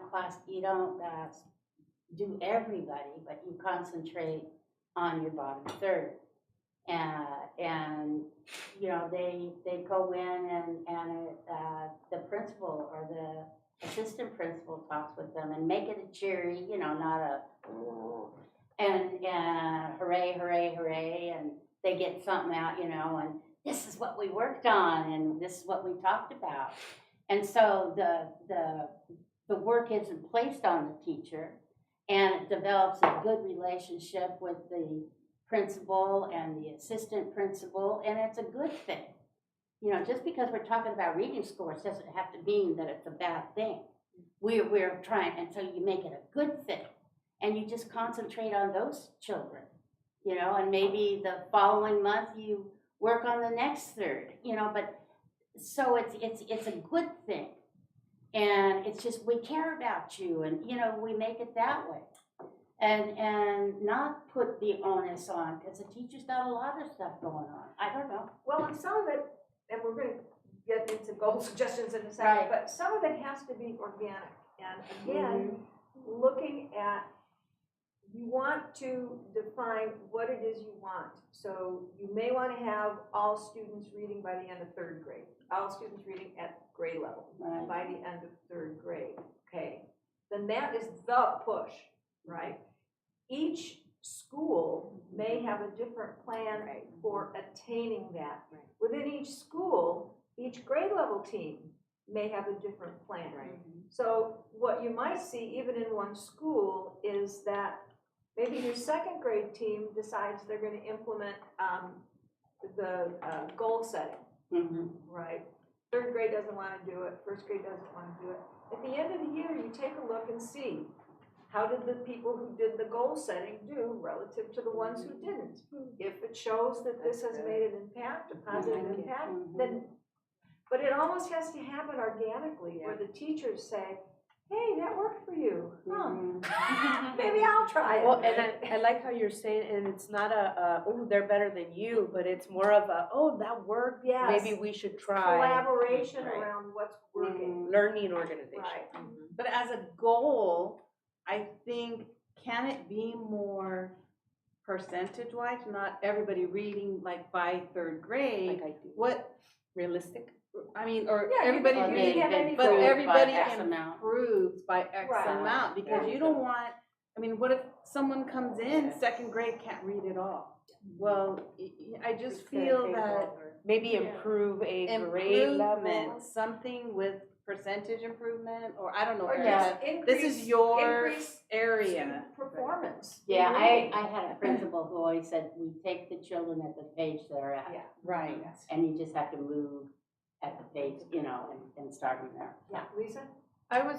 One of the things I chose was around that whole instructional leadership, and I was thinking about the stuff that we just got last board meeting, where certain schools are really not, it didn't seem that they're thriving to the level of other schools, but pretty significantly. But you don't want to single out those schools, but you do want to maybe put emphasis on more resources to those schools. Is how do you write that into a goal? Right. You know what I mean? Without like, It's called When it's equity. overarching. That's equity, though.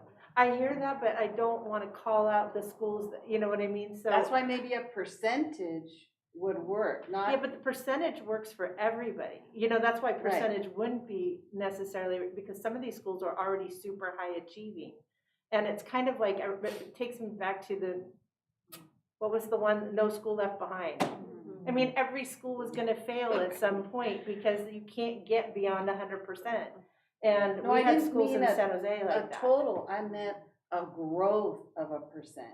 Mm-hmm. No, like- I totally hear that. Okay. But like, some of these schools are already there. So it would just be like a maintenance thing, not a, you know what I mean? They wouldn't necessarily need to keep growing because you can only grow a certain amount and then there's no room for growth. You know what I mean? Beyond going to next grade level. I know what you're saying. I think they can. I'm just talking about percentage. Like to add a percentage just sort of boxes everybody in. And just to show growth, like what she was saying. Yeah, so To you show could, growth. you could even, make a goal that has to do with, targeted schools, right? Increase student performance in reading at, targeted schools. Mm-hmm. What do you think, Erica? The schools on the west side? I think that whatever the goal is, it needs to be generic, and I can see that some of the actions beneath that goal, and as they trigger or go cascade down Trickle into the down, school yeah. site, and the department, particularly ed services, will have a percentage of growth perhaps, or we'll have specific schools that we would be looking at that would require additional support. But the overarching goal would be Increase student performance in Right. reading. Yeah, Right. can't we let the site administrators decide with your help and with Pauline's help, put a reasonable, what do they call it, metric? Yeah, well, that, we go back to the evaluation. So Right. what metrics are we going to then measure that How would we know? goal? So Right. Yeah. So it's collegial, can't we do it that way? right. So that what we need right So now they is have the reading ownership? goal. Yeah, or, So we've got our overarching goal, right? Right. Well, we're gonna start was with gonna that. We're Okay. gonna start, and then what we're gonna Let's do start is we're reading. gonna, Yeah. just like the Let's start examples that I showed you, Mhm. after we do the overarching, the priority goal, Mhm. then underneath that, there can be a specific goal Mhm. under that, Got it. okay? Got it. Then a metric for that Specific goal, So what is our charge today? Is the overarching goal? Well, yes and no. I think we need to do the overarching goals ultimately. I mean, if we could get those 5 to 7. Yeah, so that's our goal today. Right, but I do want you to be thinking about, are there some specific goals underneath? So we'll use reading as an example. Definitely the overarching goal, I'm assuming, would be something like, improve student reading performance, district-wide, because this is a Right. district goal. Right. A specific goal under that might be focus, additional resources on Yes. targeted schools. Perfect. Grade level, could be Yes. grade level. Yes. I mean, whatever that is. So that Yes, would be the you got it right. specific Start. underneath the overarching. Right. Yeah. So, because you kept referring, going back, or starting with LCAP. So that we don't have in front of us right now. Yeah. And once we determine, like, you have the 5, but of those 5, where, in relation to LCAP goals, do those lay?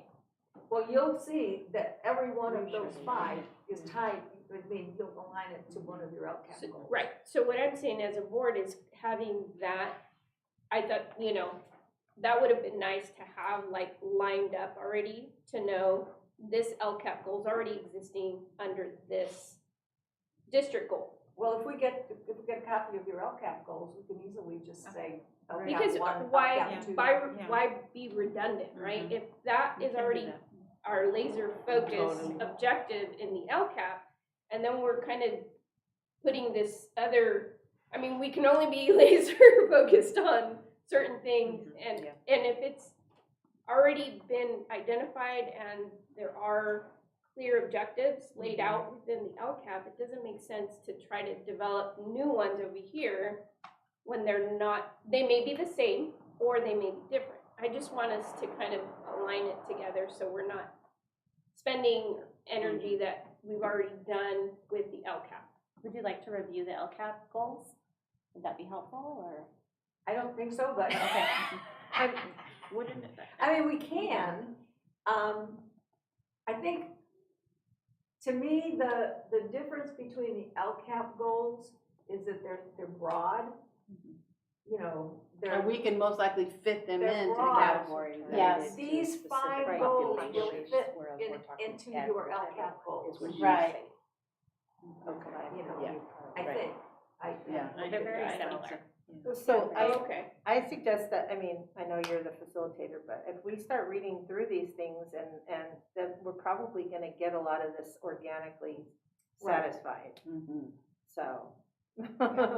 So let's start looking at who'd like to suggest a goal.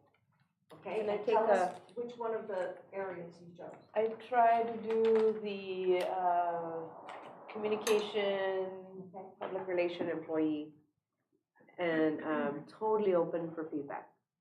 Develop and implement a plan to improve communication to community and staff. Does that, Develop and implement a plan to communicate what? to improve communication? I had initially put increase communication, but then I'm like, improve, but whatever you all. To Right, if you're communicating badly, it doesn't matter how. Right, exactly. Yeah, exactly, right? You don't want to increase bad communication. Good point. See, right here. To community and staff. That's exactly what I had Oh too. my God. For community and staff, yeah. You guys do, let's add. Mine was like by department, but I don't know if we're going one of the. But I think, I see Batman was going around giving you all. We all got the- similar. Okay, so organic. if there are others that are kind of under this umbrella, let's Right. add them. So your specific goal. Mine was to share pertinent department information. I think that I only get, so laser focused in HR, and I feel very reactive, right? And I'm, instead of being proactive, because I'm fielding everything as it goes. And I find out about the other departments in cabinet, or when I speak to them, you know, directly, but I think it's nice if the community and staff know what is happening in all of the departments. And I Well, think- Right. Would this help? Because I put a 1.1 thing that said revamp, update HSD website and include a staff, I put staff communication section. I have website, homepage. My thing is, when pertinent department information happens, when it becomes available, when the updates are happening, whether we're updating on a weekly basis, that we are up in, the homepage is like this, you know, That's where you go. first line, yes. Yes. Right, and even social media communication. I don't know if we are on social media. We have a Facebook page. That's not Yeah, not used. everything's dead. It all needs to be Who reestablished. updates the We don't Good know. question. So, who updates? So the social media? page? social media, we don't have a specific No, person it's right here. assigned. Yeah, I know 4.2. that when we need support, IT does. support us in That's true. updating. We need help. And then I put a 1.2, assign the role, instead of create a position, but I don't know, assign a role of public relations person, Right, that's Erica. where that person, Just give her another job. I mean, no. But that is That's- right, but- that's who, we all no. agree, no, we agreed that right now, that is our Oh, communicator. she is the Yeah. hub right now. Right now, she's the one that reports to. But you know, like Oh, yeah. what she's saying, assigning a public relations, the duties and functions that we need, right, Mhm. to be performed, could be done in-house. Like it is within a Right. high school, you have an English teacher who is paid on a stipend to Stipend. then use part of his day is doing teaching, but part of his day is also these other functions. Updating, you know, Stipend. all of those sites, keeping everything, and Mhm. everything is funneled And through the funneled through our superintendent as superintendent? a, Okay. before it, As a before it check. goes live. Proofread. Before it goes live, here it is. Great, that's And great. here's a showcase on ed services, here's a showcase on nutrition, here's a showcase on migrant. Everything is always, but it's, you give that to someone that you feel has the capacity of writing that, and And again, the desire, and right? the We can desire. do that. But if you all But think we have it's 10 not, sites. Wait a second, I hear that, but for just even at the district level, Mhm. like, one of the things that I appreciate the most is after a board meeting, there's basically a synopsis, a very love that high-level too. synopsis of the things that the board spoke about At the during. high school. Yes, Yeah, but that would work well for this district too, of what the board covered in that particular, and then with an attachment of the agenda again. and it doesn't With have all to of those be little like the things, right? verbatim, like right now that Linda No, does, it's a right? synopsis. It's very, very generic, you Yeah. know, they talked about, and it's following the agenda. And This if any action da-da-da-da-da, items came out. This happened, they voted this, and it's all internal, so every employee gets that. And it's the following day of the board meeting. Yes. Because I think it's important, like you were saying, Linda, for people to know, I didn't get a chance to see it, And I but don't here wanna is watch 3 a hours. quick Right. synopsis Yes. of what happened, right, throughout the agenda. This is a big section. This is a big section. Because you also have then maybe regular recognition at the board meetings. You know, if that falls under this section for employees and students. Not really, not We for. fell off track we there. fell off Yeah. because of COVID, but COVID. we used to Right. do I had one Monthly. more, answer the phone, not sure, Under communications. under communications, if we, and I know this one was tricky, but like, are we answering, no, we're not, because I called us the other day. To have, and I know a lot of districts are moving to this. This is whatever you all think, but it's been something that the public has brought up about, we don't have a live person anymore answering the phones. Although I get that we're moving to a different era, I don't know. Like a receptionist? Yeah, because like I have a family friend who's moving in, August 20th. And she was trying to get in touch with somebody here at the DO to talk to, about her enrolling her students, and I ended up like texting you about it. But she said every time I call, nobody answers the phone. And so, and the school secretaries weren't back yet, so for calling the school Did they- site. What about HIP secretary? Do they call student? But see, student they service? don't But what they you know, don't they're know moving here that. from Gilroy. How would you know? So Yeah. the point of, the reason I brought that up Right. is I feel like it And the is a directory as well. communication with the public. But I don't know, maybe it's something for us to think about. And the way the phone is set up right now is that since we do not have a receptionist, it rings at all of the secretaries' desks. And we have talked about it multiple times with our It's a classified union, contractual, yeah. where you know, some may feel like they're picking up the phone more than others or things like that. But it does ring at all the secretaries' desks, and there's maybe 8 secretaries here. So it's going somewhere. Well, We just need to work on that. I've been giving people student services secretary because student services does the enrollment. But see, Well, even the our, sites do the enrollment. Yeah, but Right. why the sites are closed. So I've been giving the secretary of KIPS her extension number because the sites are closed. For her. But that's She's their had a lot- job. She's had a lot of Now calls. it's She's all, a lot of now calls. it's all making sense. But that, doesn't that, But that's increasing her workload if we think about. but, yeah, Is that but, the fair, I don't know. but she's the We're the secretary. what? we're The the what is answer the phone, the how is figure it out, right? Yeah. Anything else under communications? I had one that increased community engagement celebration. Yes. Oh, yes. Yes. Nice.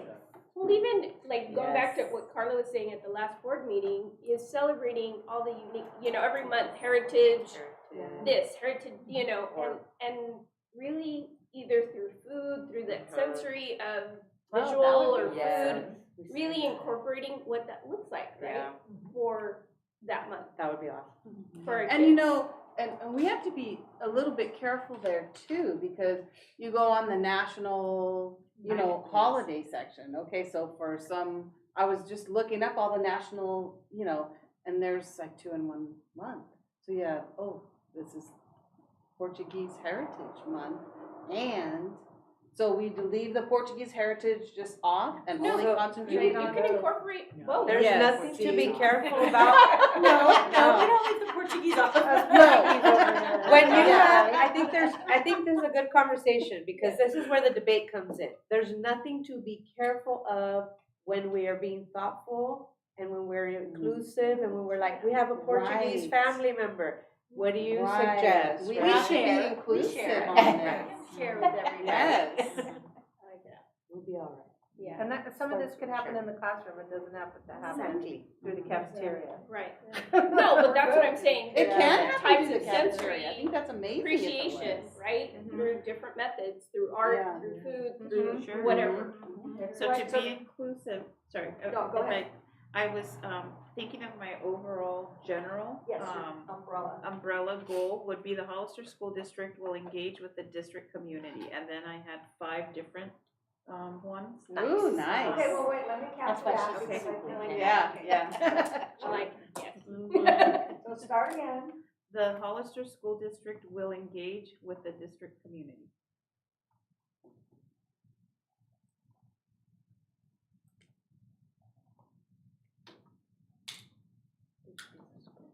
Oh, can you put it up?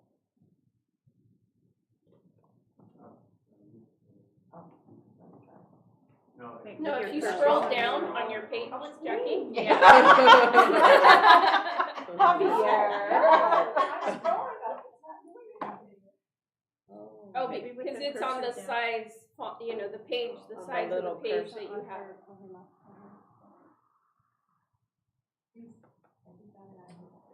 So the Hollister School District will engage with. There we go. The district community, and then I had 5 actions or 5 sub-goals. Okay, With the district community. with the district. Or it could be community. Yeah, it could be community as a whole. Unless he's focused on the district. Slash community. Okay. Okay. Did you want the 5? I Or not? Okay. Here we go. Number 1, the board and the superintendent will have monthly site visitations. Love it. We have our calendar already. Yeah, but I need to like Okay. get them on a campus during the Number day. 2, the board and the superintendent will have monthly community engagement meetings. Love it. 2 different things. Two different things. Community engagement meeting? Mm-hmm. That's community engagement, Okay. yeah. Number 3, the superintendent will have a monthly community newsletter. Or will write a monthly community newsletter. Oh, there you go. The next one is the superintendent will have monthly meetings with labor groups.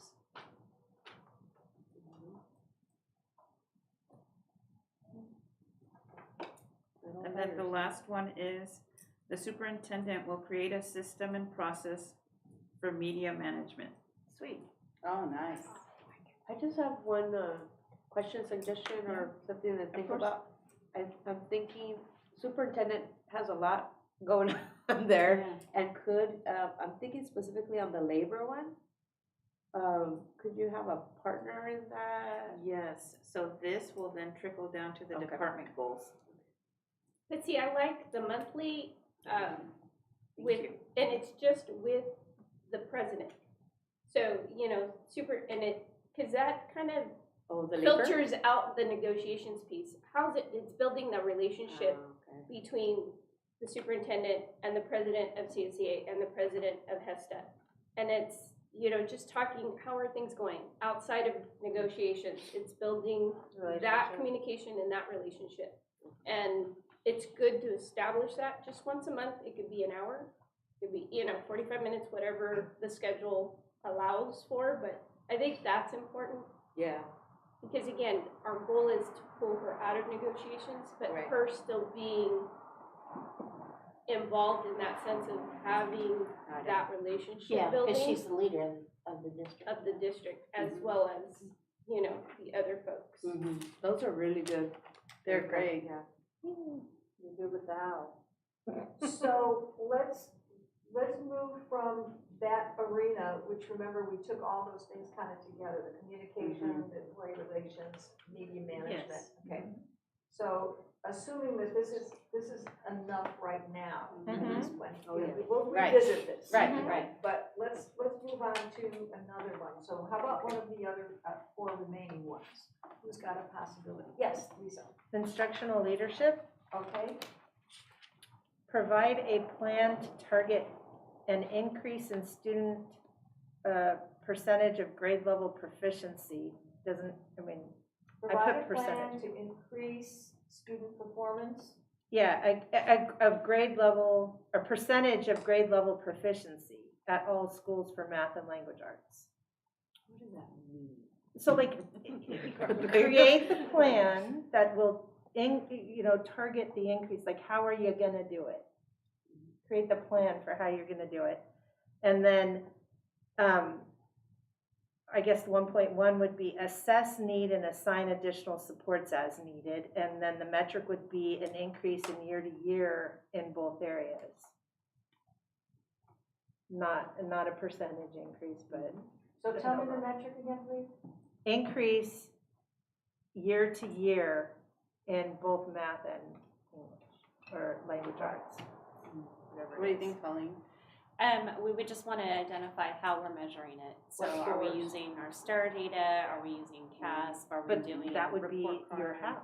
Yeah, so I think that would be my first thing, is that's where we would want to make sure, what does your increase, what is the board's Well, increase? what did you like- present to us? Because you're measuring on 2 different things, right? So do each of them have a value add? A different value add? They both contribute to, one measure is like Common Core they both measure the state standards, but one is measuring on like a broader level, on a state level, because it's not as adaptive to dialing it into the student's actual grade level proficiency.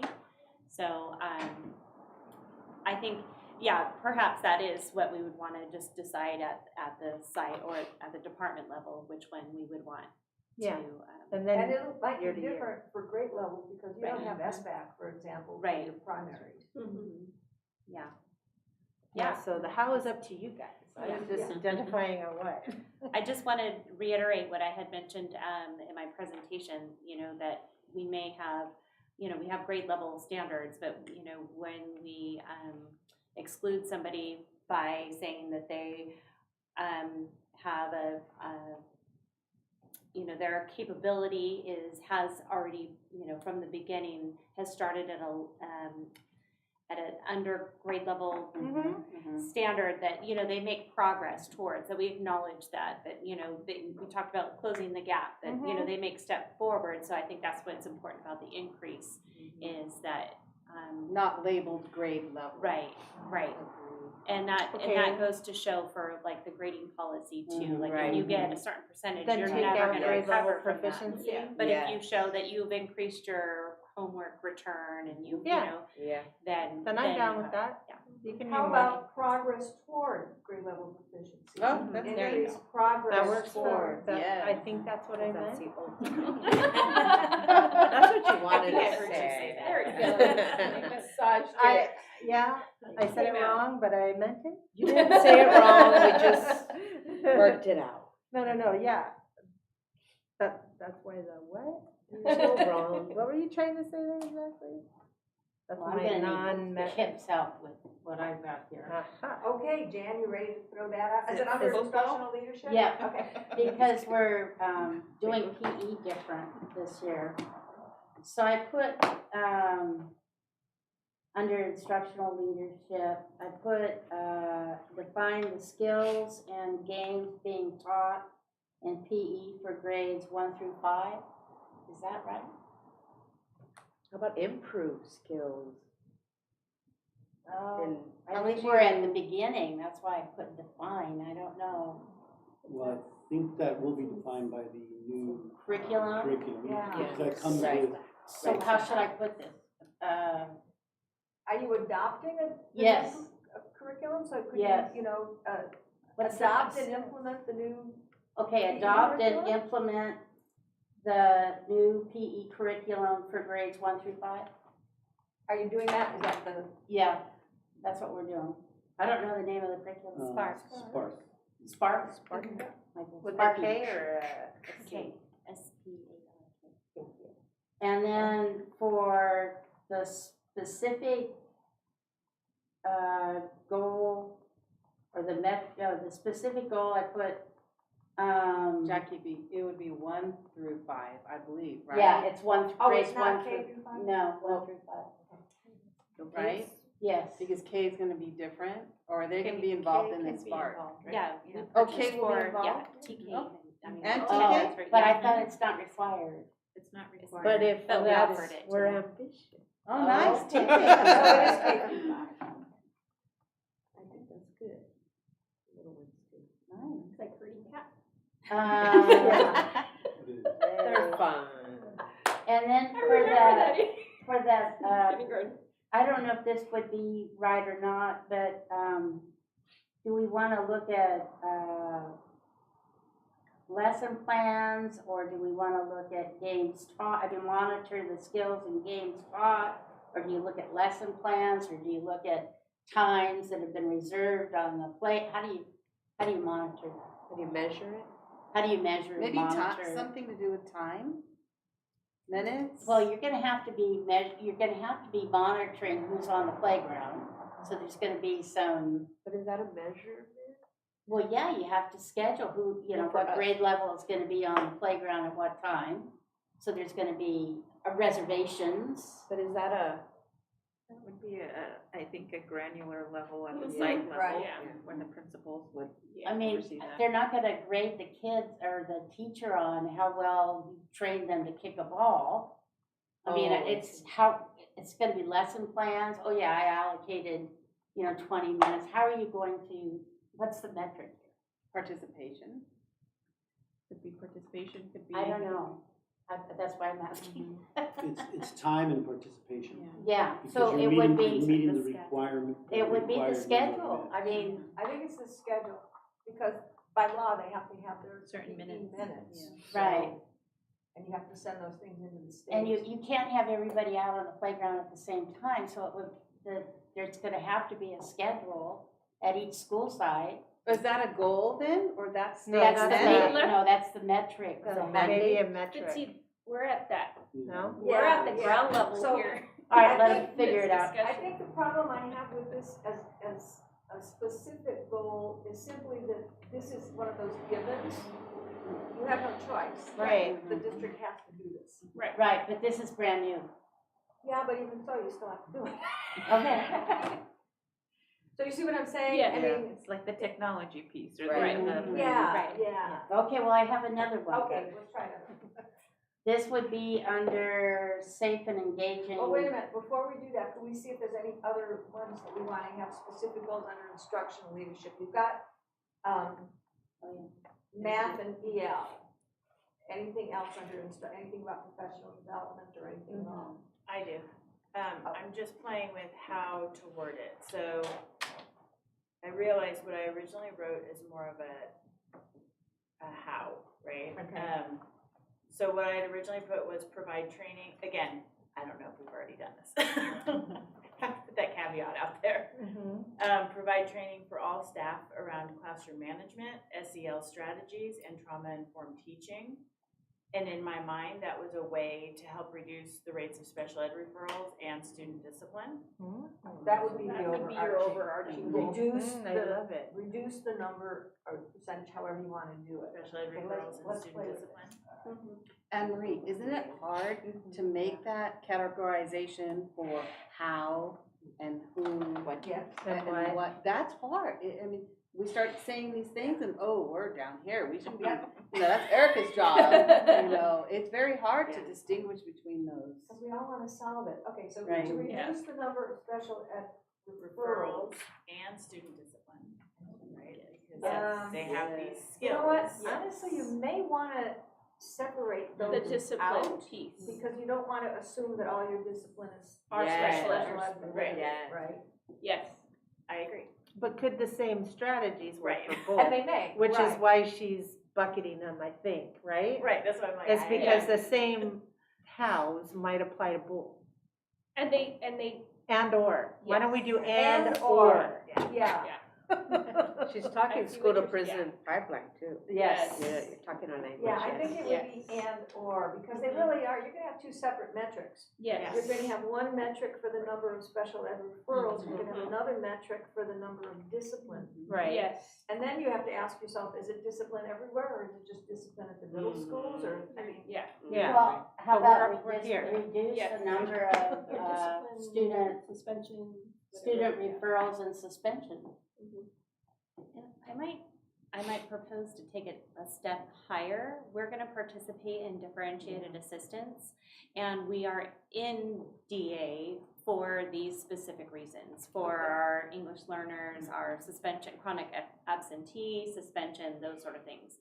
And so it might be that we would want to say that we're going to participate in differentiated assistance as our targeted goals that we've been identified for, and through so many meetings, and that's, maybe we can define our team, and, we have a broad, That sounds great. Good. a wide net that's captured and invited people. So I don't know if that might be so this would be, flip-flopped. and when you say participate, who is participating? It's the County Office of Education. So the state identifies districts based on certain metrics. Right. And then the county office engages with differentiated assistance with the district. So And- team, is it a team? The team. So team. From each And of is the team comprised of teachers from every school? There's, we're developing that right now, but there will be teachers that represent different grade level spans, general education and special education. There are different site admin that will be invited this year to participate, that will represent schools that have an academic need that perhaps is greater than other schools. We also have elementary or TK8 sites represented and comprehensive middle schools. So you're Got that? gonna have So when you have representative both, then- teams from schools will participate in county program on, Good. So you can have that and like PD. Yeah.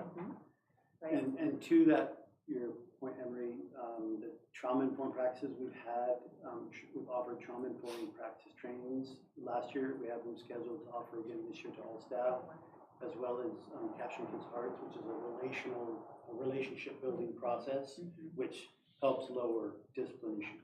So that's granular, because that would be PD. Well, what's our reduction in suspensions? Do you kind of know?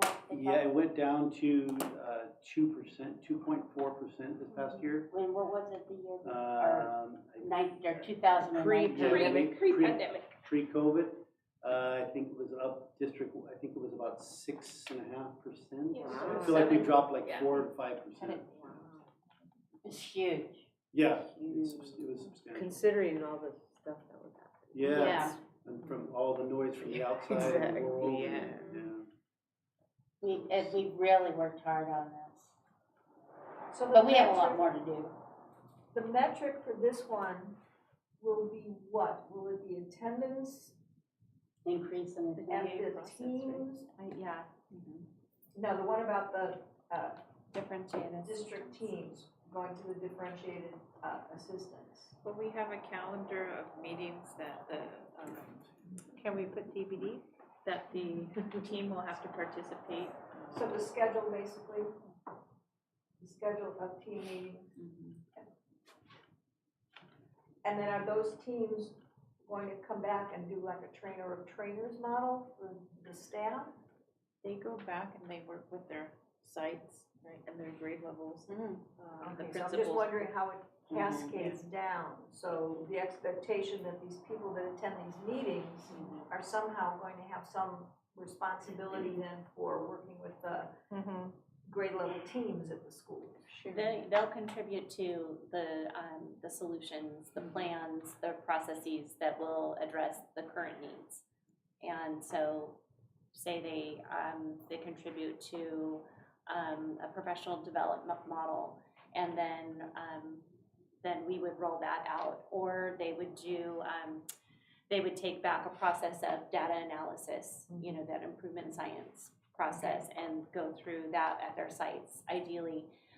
But to really communicate and connect everybody on the waterfall so that, you know, we're all informed and, you know, everybody understands, you know, we can't do that because of this.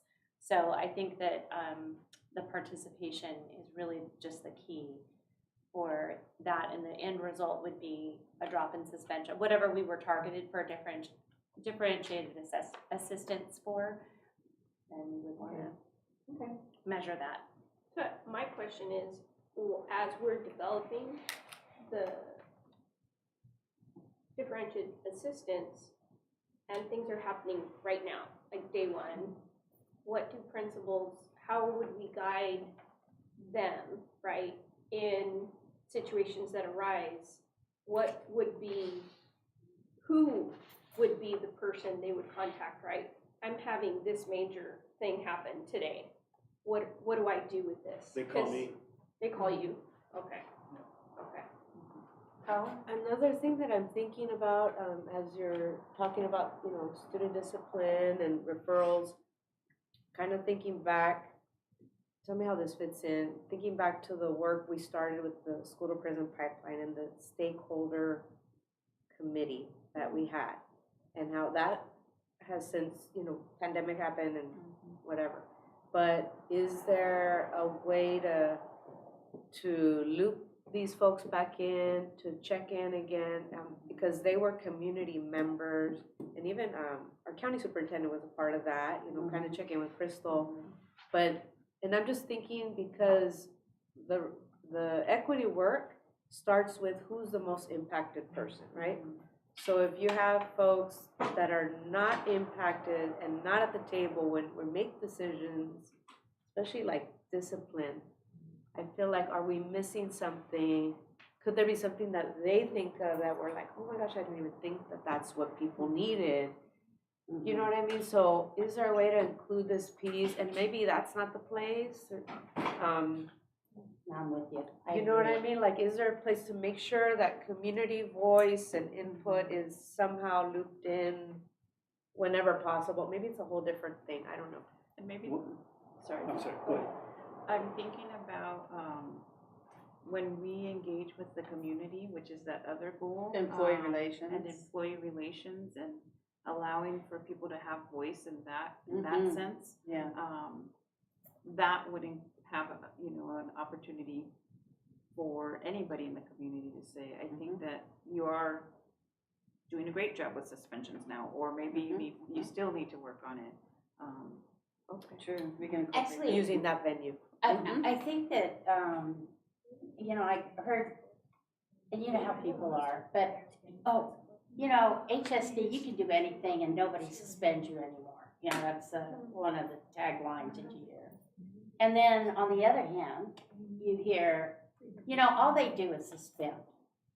That's all they do. They don't care about the kids, they just throw them out. You hear these two taglines, right? And both of them are not true. But if we don't engage, those taglines stay the same. And I think what we need to do, and what Carla, I want to reiterate, is that if we don't bring them together, those falsehoods stay.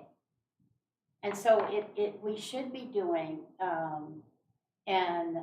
like a community event in the evening where we bring them together and talk about our discipline policies and talk about them for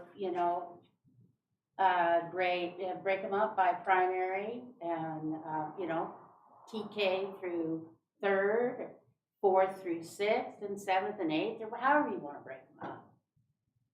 And pick a gym, either Rancho or Mays, Or do a webinar. Yeah. or a webinar. Yeah, then they Nowadays. can record it and people can listen to it. But I would rather have more people conversation, where people can actually talk.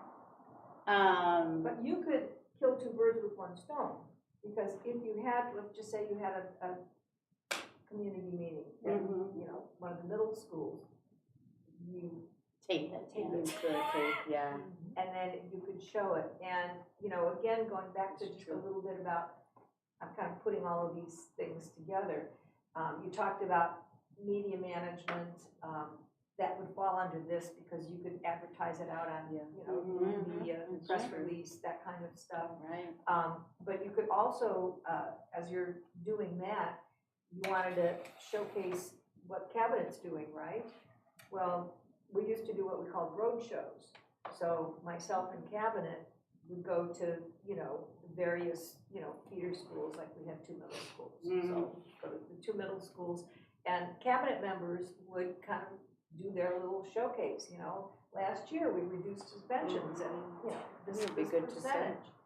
But so you're kind of killing a lot of birds with one stone. So you're getting, the word out about what's happening, in terms of accomplishments, progress towards goals. You're getting your communication out, so maybe That's a something good like that. But that, I think, is gonna fall more under communication. So incorporating those types of things, you have the superintendent will create a system and process for media management. That could fall under that. Right. I think Kip was wanting to. Yeah, I just wanted to jump in real quick and thank you for all those comments. When Erica was sharing earlier about the community engagement process and that goal, I wrote a goal under the same category, and we didn't plan it, because we all know how important that is. And to your point, Jan, regarding, some people thinking that we suspend for, looking sideways, and some people thinking that we, I'm extremely proud of the progress that we've made as a school district, and I'm proud of our administrators and our teachers and all the work that we put in over the last couple of years, despite everything that was going on, to lower that suspension rate. But certainly there still are standards that we hold the students to, and we know as a school board and as a district leadership team that there are times when that does have to happen, and we all do support that process. But what I was thinking about in terms of increasing community engagement is it sparked my my passion for it when you both were talking, is looking at my department, and we have a parent involvement and attendance liaison. As you know, we had 2. We lost one, but we have one amazing person that's still with us. We have had discussions in the past couple of weeks about doing a monthly survey that is focused on culture and climate. That's asking for feedback in both English and Spanish at the beginning of the month. What can we do better? What are your concerns?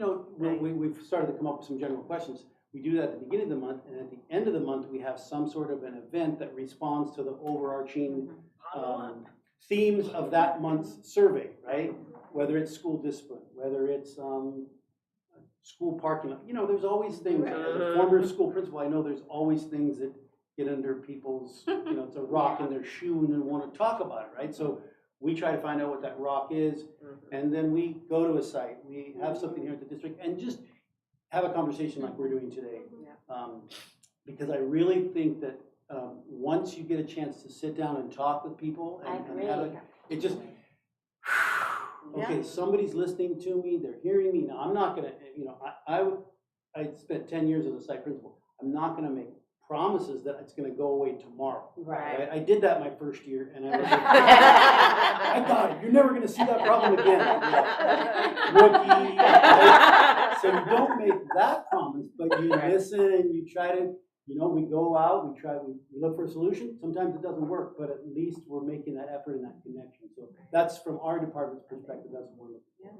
And this is a really good example. So under the develop and implement a plan to improve communication to community and staff, that was a goal for the district.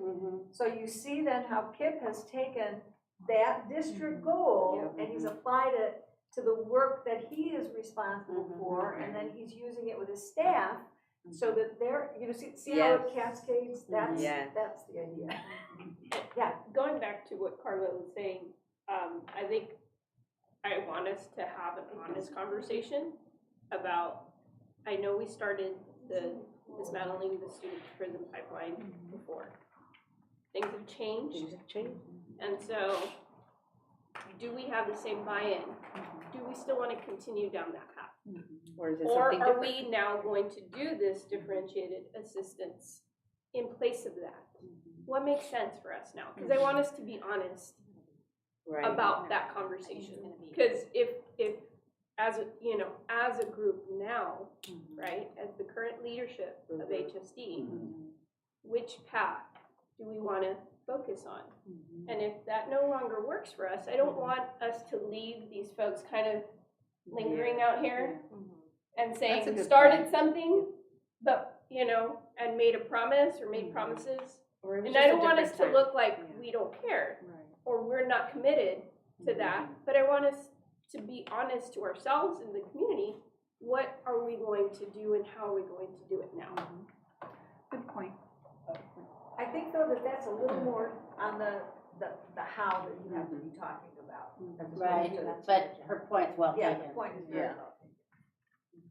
And I think that would be something under the umbrella of reducing the number of, referrals and discipline and all of that, having a report out on, do you feel that what you have done in the past has been successful? And if it is, it would be incorporated as one of the things that, maybe KIP's department or student services or whoever department that is. But I think that would go a little underneath that. So just a real quick synopsis. I think we have a lot under communication, a real lot. And we have two big pieces under instructional leadership. One of the big pieces is English language arts, which is huge, right? Increased student proficiency. Then the other one is increased student proficiency in math. Those are those are heavy lifts. Those are very heavy lifts. Second one we have is reducing the number of SPED referrals and student discipline referrals. Again, directly impacting students, improving students. Is there anything else that we need to add to these on the higher level? So these might be the two priority goals under instructional leadership. Okay. I would advocate for English learners, absolutely. So, just so we're clear that we were identified for differentiated assistance for special ed suspensions, but we've cut that in half since our last marker. Students with disabilities for ELA, their overall proficiency, we don't have that number yet. Students with disabilities in math scores, we don't have that number dialed down yet. But we have a number from our last measure that put us into differentiated assistance to compare. We were also identified for foster youth chronic absenteeism, and that increased since 2019 to 2022. And then our homeless suspensions, which we slashed in half pretty much.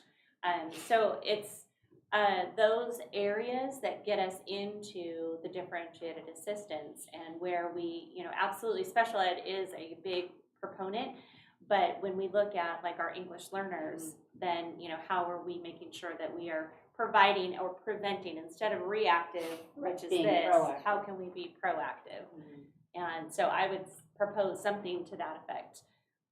If I Well, under and let's go back to the, provide a plan to increase progress toward grade level proficiency in math and EL. Would a sub-bullet under that, a specific goal, you want something more specific to English learners? Because, I think the idea is if you're increasing everybody's proficiency, Right. you would increase theirs, but you could also have something Or like attendance specifically goalie, targeted. or specifically, Well, or? no, you want them to reclass out, right, is the goal. So maybe increase the number of reclassifications? that would be one, a Okay, sub, sub- yeah, a that sub-bullet. would be great. I appreciate you bringing that up, Yeah. definitely. And just while she's typing that, side note, talking about the goals that we made, the year that Kip and I worked together at Ladling, we decided to do student conferences with the students, and as low as 3rd grade, and we said, this is what you need. You take this Makes test a every huge year. difference, Why do yeah. you take it? This is why. And where do you think you're going to be? We reclassed more students that year than previously Wow. ever. It's, 'Cause it's they unbelievable what Because they that one-on-one does. Yeah. To me, There's that would make something an to that. impact as a student and being a Yeah. part of You- my I know. education. Yeah. And even with parents of, my parents didn't understand anything that was happening in the schools. They only spoke Spanish, and if the teacher did not speak Spanish, they had no idea what was going on. And my parents disengaged from school because of that, and so they left it just on my shoulders to figure it out. And so it's really unfair to those children that are trying to navigate a system without the knowledge and support of their parent, because they don't know how to support their child.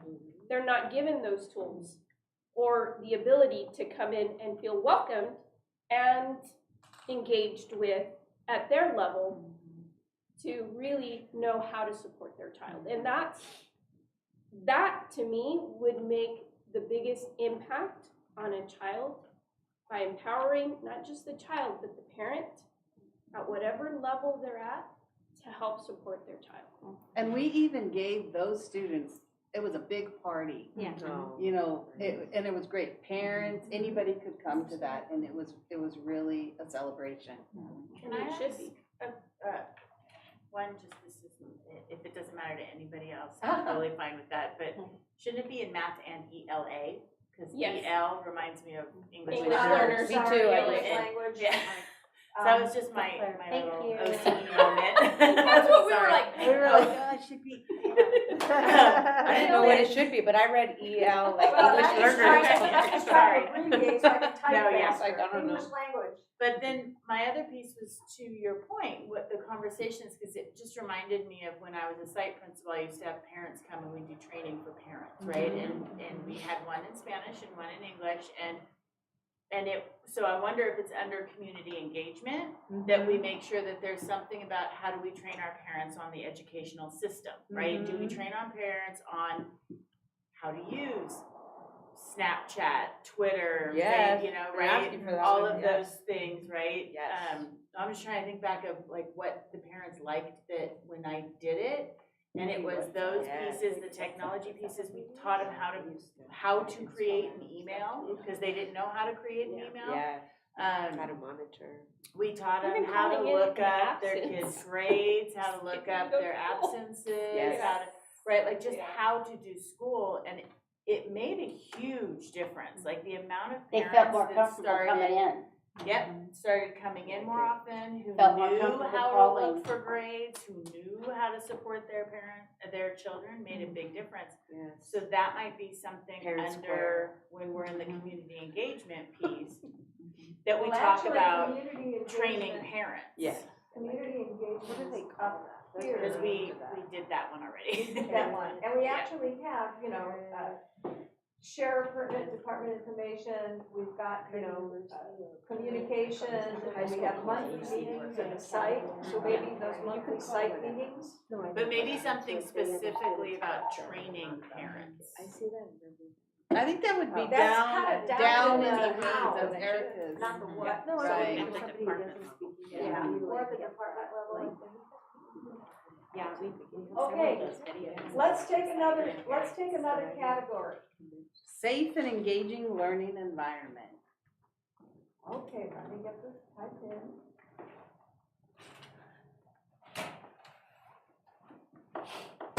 Erin, we don't need hot water heaters. Nope. Or air conditioning. Okay, Do who we has have the a AC on? suggestion? Did you have that one? So, do you have a suggestion, Kathy? I think as far as this, to allow the students to have engaging learning environment, we have to make the school safe. I don't know, Kip and Aaron would probably have some ideas here about, like, we had some pretty good drills in the past. Kip, what was that company who came in and, like, was it Active Shooter? or- ICS for schools. Yeah, they Yeah. were amazing. Yeah, They were they're, amazing. they're back. Okay. So we had a great Yeah. initial meeting with that company this week. Monday. So is that gonna be implemented at the school site? Yep, and the district, I know they had a meeting, but I didn't hear what they had to say. Are they going to, yes. you know, because wasn't it back then that every school did not have that, or did they? No, we did. Every school had it? Back when I was the principal, at Yeah. that time, every school had it. Mhm. Yeah, they Good, would great. always, my Yeah. daughters would Great. always say, we had active shooter training, I'm like, good. That was Is an part of the amazing. school site Yeah, Plan? each site has a site plan? Yeah, and it'll be the same process for the district office as well. Mm. So in terms of an overarching district goal, and think about not just physical safety, but think also about mental health, wellness, Does and this that. include clean facilities? Yes. All of that, Okay. right, so what would be Welcoming. overarching? Right. So I think for my overarching, I just generally had students will have a safe and engaging learning environment.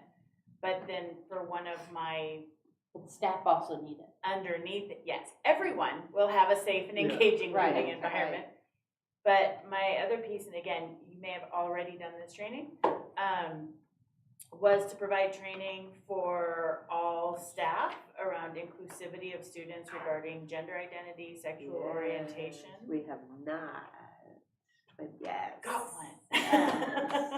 That would be, Well, let's go back to the overarching and then we'll pick yours up, because yours would be a good one. But you're gonna need to encompass what you want on this. Okay, but, so all students and staff will have, can we include the words that they mentioned, safe, welcoming, clean, engaging?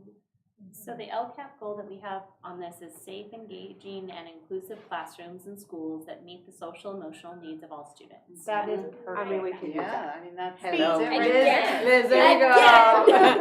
It's not Don't- recreate the wheel. Yeah, right, yeah. so Colleen, can you, safe, engaging, inclusive, and what?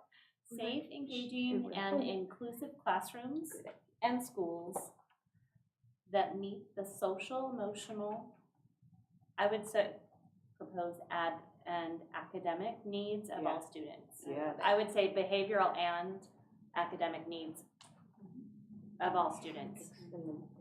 If you guys, I don't want to I overstep like it. though, but I think Alright. those three are really important. Your Yes. behavioral, Yes. that's suspension, your Mental SEL, health. yeah, And your and academic. then your academic. Yeah, that is good, that's a very, very good overarching. So under that, what would a specific goal be? And it's the training, right? Yeah, provide training for all staff around inclusivity of students regarding gender identity, sexual orientation. Can we throw a could little bit add- of racial? You could, yeah, I mean, you could add all of it, right? It's- All the isms, right? Yes, yeah, So with inclusivity on gender identity, sexual orientation.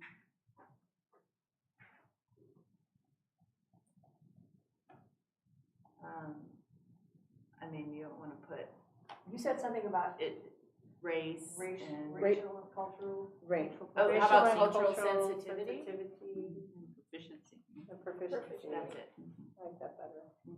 Well, the new, I mean, if you wanna be like up with the new terms, it's diversity, equity, and belonging. And what? Diversity and Belonging. equity. Belonging, it's not just included, it's belonging. So now it's DEP. Instead of DEI. Yeah, you could use DEI still, but some people are throwing in the belonging. Whatever you guys think, as long as we treat It's now people. it's DEIB. There you go. Let's stay progressive. Yeah, be progressive, yeah. Last line. Perfect, yes, inclusion and belonging. All that. It was ridiculous. I don't- I don't know why I listened to it, because it only gets worse. I just, Okay, I don't is trigger there a facilities piece Yes, to this? that's, Well, that's safe. Well, no, but I feel we should go into the Yeah, facilities so part as develop- far as safe. develop a fiscal plan for growth, slash improvement needs in facilities. And, traffic, a goal, how much, money are we planning on committing year to year for? How about develop a fiscal and resource allocation plan? Got it, there you go. Is that gonna fall under that, do we have a 5-year? We are on it, so Overarching that The is coming. process. How we are what? That's coming, Oh. the fiscal yeah, needs assessment, yeah. yeah. Okay, And then, cool. as the bullet, how much money will we commit year by year for those needs? As a commitment, you're right, of meeting those goals. In the 5-year plan, do we, are we including like the, growth and, okay. Absolutely. Yeah, so we've engaged in a facilities needs assessment with the consultant and all the contractors. They're putting together a report that's gonna go to the board and we can cipher through it and determine what the actual priorities are, probably similar to this, I would say. And then that would lead to a 5 or whatever year facilities master plan for growth, because they have all the demographics reports and all that stuff, so. Nice. Yeah, it's gonna be pretty comprehensive and pretty lengthy, I would imagine, and it's gonna go school by school, and it will go line item. Could we do a special board meeting for something like that, just so that we could focus on Yeah, that, it since would it be would like a take too study much session. time Yeah. in an actual board meeting to yeah, kind of. I would prefer really- that, that's a good idea. Does that Yeah. qualify as a study session? That's a good idea. I just need to know the date that you would be Yeah. available. I think it's maybe. important for us to focus on time for To give just it- that, you yeah. know? And to give that attention. Because going back to what Jen has mentioned, you know, within that department, what do we want for that department, right? What are the needs within that department and the skill sets that moving forward Right, And right. how much could money be do done we have? within, in-house and what will need to be contracted Yeah. out, right? Because We wanna see costs, growth in Yes. that department. costs with that includes Say that. what that looks like, right? Absolutely, absolutely. So I don't know how nitty gritty we wanna get, but I know our parents wanna know how nitty gritty we're gonna get in regards to, safety because of, I agree. with what happened in Texas. I agree. And, for me, as a teacher, the locks, being able to lock the door from the inside. And, I know this because one of my buddies has been a office manager for over 30 years. And the, glass in the offices, if they could be bulletproof. and it's been a nightmare of hers. You've been amazed, it's office, it's all glass, and it's a nightmare of hers. It's So, not good, the glass is not good. no, She's talking about bulletproof. But another step maybe before that. I know that's nitty gritty. No, I know, and these things are important to the staff, I know, is shades. And for that company, I mean, it asks you, do you have shades down? No, we don't. We don't have shades for offices or libraries. Well, we have windows in our doors, and we don't have shades for, You know, for that. Are we getting it? I know we're getting You guys in are the weeds, really but in the these, weeds right now. I know. But this is what parents want to know. But I mean, But I these think all things- that goes under, communication, and then the monthly meetings that you're talking about, the Right, newsletters, right. I mean, Right. you can delineate all Sure. of those things. You're right. In how you're Yes. going to be, managing your message. Right. We could talk about that at the study session. And then there's also budget, I mean. Yeah, we. Yeah, I know, Trust me, budgetary. I looked at bulletproof glass, and you just have no idea how expensive it is. I know. So, you'll end up having one teacher for every school, but bulletproof glass everywhere. But shades will help, them from seeing, But are you talking about shades in every classroom, on all windows? And that goes into the engaging, right? If you can't see outside, No, that just would yeah. be like, I I would know. hate that. Me too. No, but a shade or a roll down Cut these. can just be pulled, Yes. or, in a drill. No, I Pull hear the you. string, roll down black, whatever. But I know those things aren't in place, and they have not been in place. No, I understand. So- Those are, again, really and That's the truly. how. We're in the I weeds. know they're in the weeds, but it's never happened, so I just But- feel, I'm gonna be devil's advocate here, only Yeah. because I dealt with when, we had the first school shootings. Do you know how long it would take in a typical elementary classroom to pull down the shades when you have the alert, right? Right. So are you spending your time as a teacher pulling the shades down, or are you gathering those kids and getting And them? hiding them, yeah. There's some practicalities to some of these things, even though in our mind's eye, they seem like, Because it happens in idea. seconds. yeah, we had a training from the police, had everybody practicing how to put butcher paper up on their I know. windows. It's like, how much time do you Yeah. think it's I going to Yeah, take? that's true. So I mean, there's some practical aspects to these things that I think, again, that's where you really involve your classroom teachers, and you talk about, what is it that they really, feel is most important. Because you've got the overarching, all students and staff will have a say. So what is it that they feel would ensure the safety of themselves and their students? And we're gonna get that right. Yeah, we got the top goal. Yeah, overarching. I- So, Jackie, let me sum it up just for Yeah. the department goal, from my standpoint, very simply put, is gonna be, you'll have a safe environment for the kids to enter into if it's functional and operational. If you have certain wings of the building or certain facilities that are down, it's not safe for them to be there, to function, to be in class. So that's the goal on pretty much a daily, weekly basis in the department, is to make sure and ensure, even during the summer days, right, summertime, is to make sure that it's functional and operational. Because if it's not, then, we have a situation like we had at Cerro Vista where we had the fire main line break. And I had to make that hard decision with Superintendent Erica's help to shut the school down for half a day or a day. And that was tough. It was tough to do, and I don't want to be that guy, but if it's not, then you have to make those decisions. If there's not the availability of the personnel and the willingness and the buy-in of everybody to get on board and jump in, then we can't open the school the next day. Right. And if you have consecutive days of no school, I'm not trying to toot the horn of the facilities, I'm just saying that's on a daily basis in the department, is ensuring that there's buy-in from each one of the personnel there to show up and to make sure that we accomplish what the common goal is and keep the kids in school. working together. Let them be instructed that day. Let them receive what they have to do that day from the staff standpoint and administrators and all the way down onto the custodians.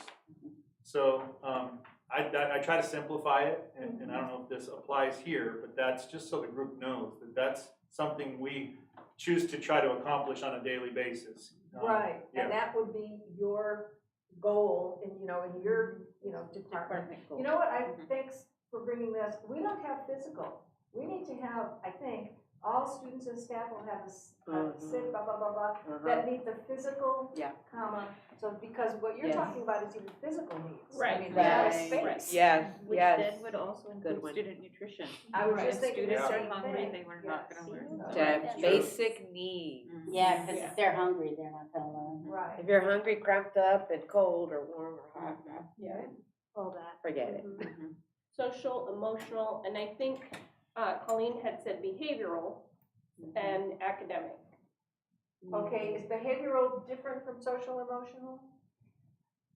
It is if there's, so social emotional is a separate, that's like you're attending to their mental well-being. Behavioral is how you're helping them engage in the environment. So it's inappropriate to do this, so we're going to give you this intervention so to help you engage appropriately. Okay. Behavior, yeah.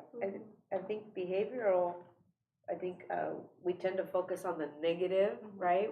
And we think we should look at all the behaviors that give you warnings, right? Like even your overachievers or, because there may be, so I think it's like, looking at it in that perspective of behavioral in general, Yeah. like look for warning signs and so that we could tend to the social emotional. Well, even as staff, I'm not, even, we're looking at everyone, right? Just as staff, what does that look like as well? Because again, it wasn't just the kids going through COVID. It was ourselves going through COVID, our family members, everybody. And as a community, helping each other, right? And seeing those signs, okay, what does that person need from me? Going back to, building that relationship. It's very clear that person is hurting, is in need. What do they need from me? And as that leader, again, we all can develop these leadership qualities within all of us. And it's just a matter of recognizing when that person is hurting or when that person is in need to step up and be there for that person and help support them. Absolutely. So it looks as if our food is here, and what I would suggest is that we take about, and how long? 45 minutes? 30 minutes? I know, that's how we get in school. Well, how far are we with this process? Yeah, We have 2 more Okay. big goals to look at, and then actually, I think cabinet can be dismissed, and then we're gonna work on the board self-evaluation, the norms, the protocols, the board calendar.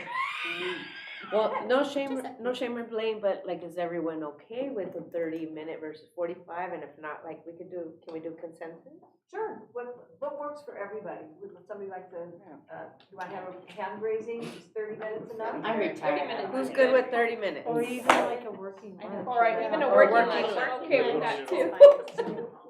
Y'all don't have a union, right? Yeah. Yeah, I vote for working lunch. You're your own union. And that way we can process cabinet so they can be released to do Right, their work. right. Not doing Working right lunch is now. good? Okay. Yes. Well, I tell you what, why don't we compromise? Why don't we get back at 12:30, which would give people enough time to maybe do a bio break, grab their sandwiches, and then working lunch. That's fine. 12:30, okay with I do need everybody? a bio break. You won't stand in your way at the line. No. I'm not even at the end of the line. I don't know if you're playing. What do you say? My chair.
in student services? I felt Anything like, under health and wellness? I felt like it was covered because I think it was all 4 of those that we pulled together in one strand.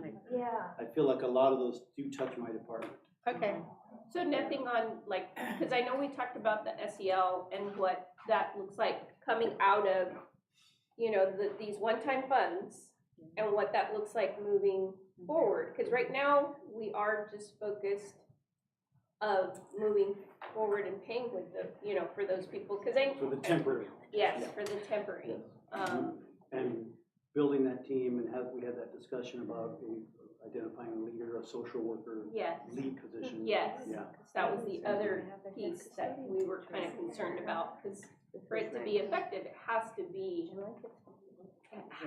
led by someone who will keep that cohesiveness going, right? Yeah, I'm excited about that idea, for sure. Well, you know, I do think we've incorporated a lot of the things, the questions I might have under student services is usually in districts, counseling falls under student services. It does here as well. Okay, so are there any needs in terms of counseling? Would a big, would a big goal be like to have permanency for, you know, our social emotional team?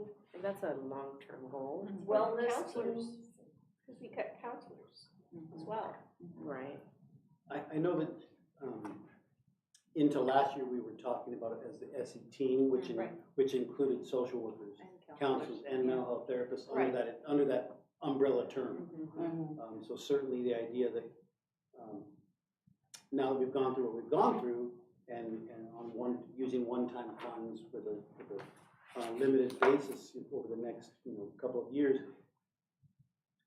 making sure that team is moving forward. And I'll tell you what, just as my personal opinion, how amazing that team was last year.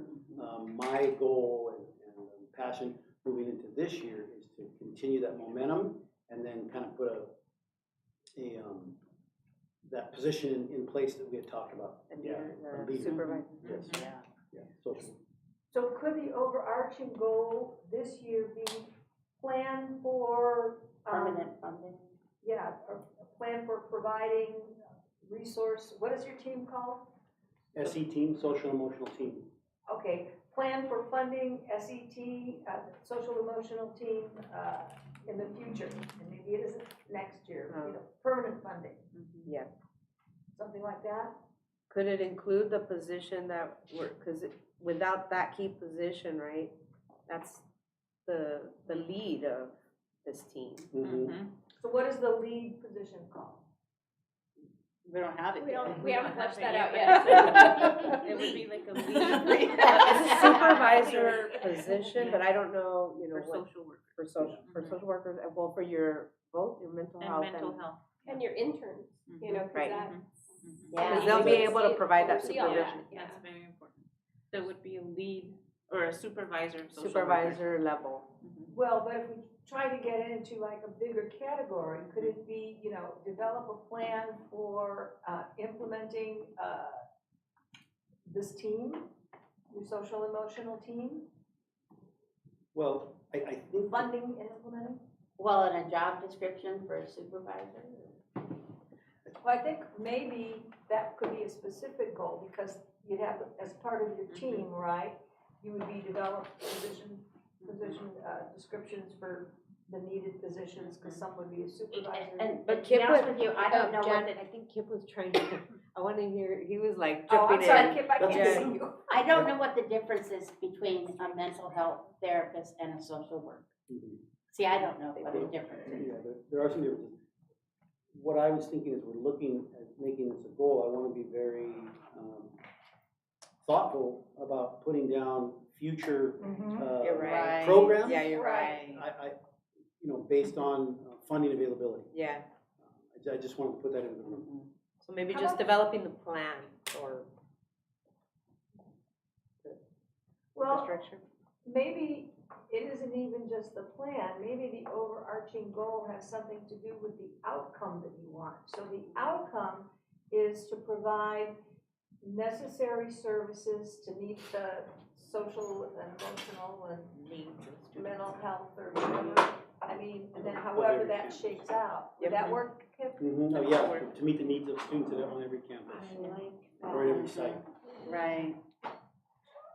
So some of the differences, and I know the team did, give us a presentation, but I think there is still some clarity that we need to flush out. But one of the main differences between the two categories is the certification, truly, right? So you have an LMFT, licensed marriage and family therapist, and then you have an LCSW or a social MSW, master's in social work, or can be licensed. Technically, both can do mental health and the same, and crisis intervention.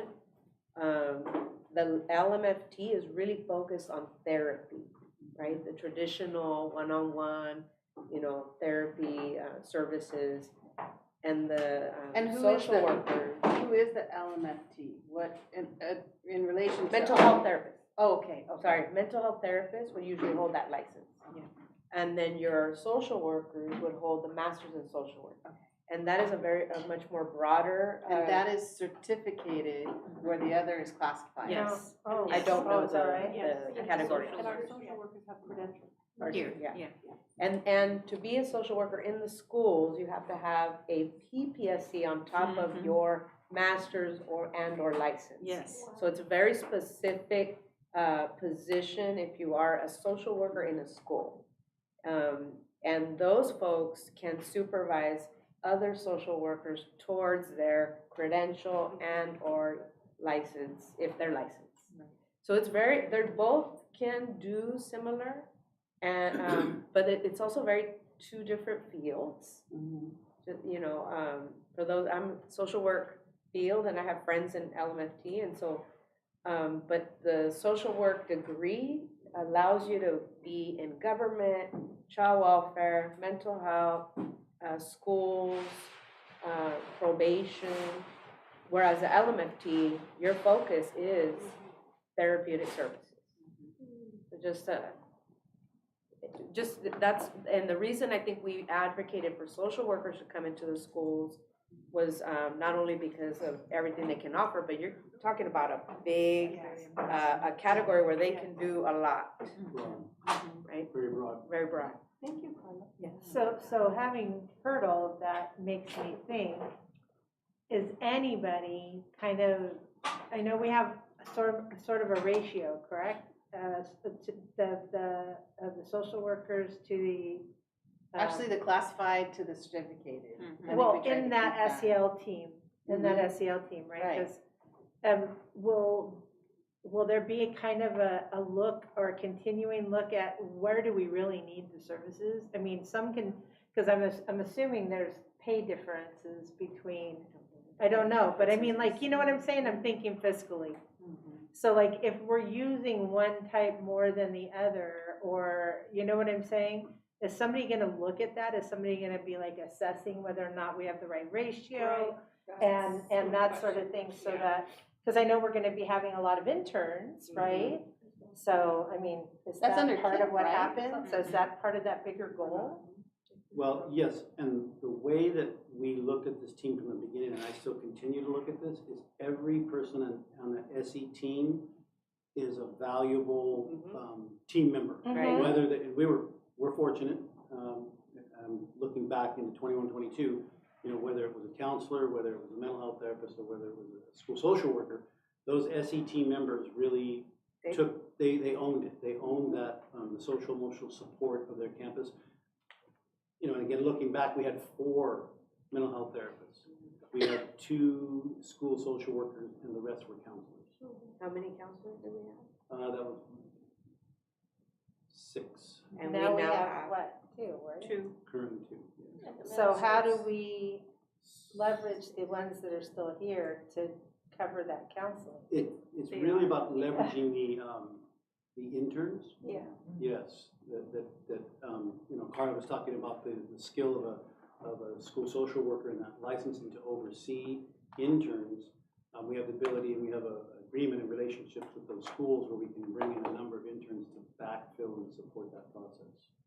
See, and my question is, like, what, are we saying a counselor as a counselor or an academic counselor? Looking at, Counselors are academic academic, counselors, good clarification. because again, working at the high school, the counselors are looking at, are they properly placed? Are we, because they're the ones that, if they're A through G, which ones have they done everything they need to redo Ds, whatever it is, right? So you're looking at the academic side versus That's a the different. other side. And I think I want to be clear as, if we've got only the two counselors and they're at the middle schools, what's their focus?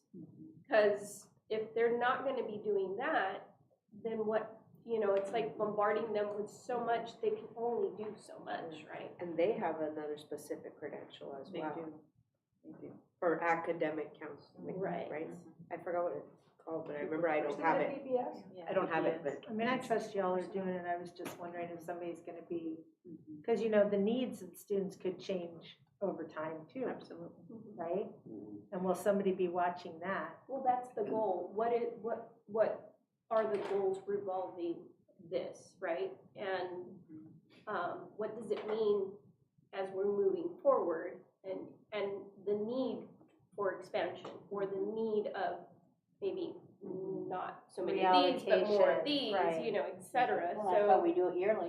Right, but what Would that be are a those goal? metrics? What would those, A Well, yearly listen- review.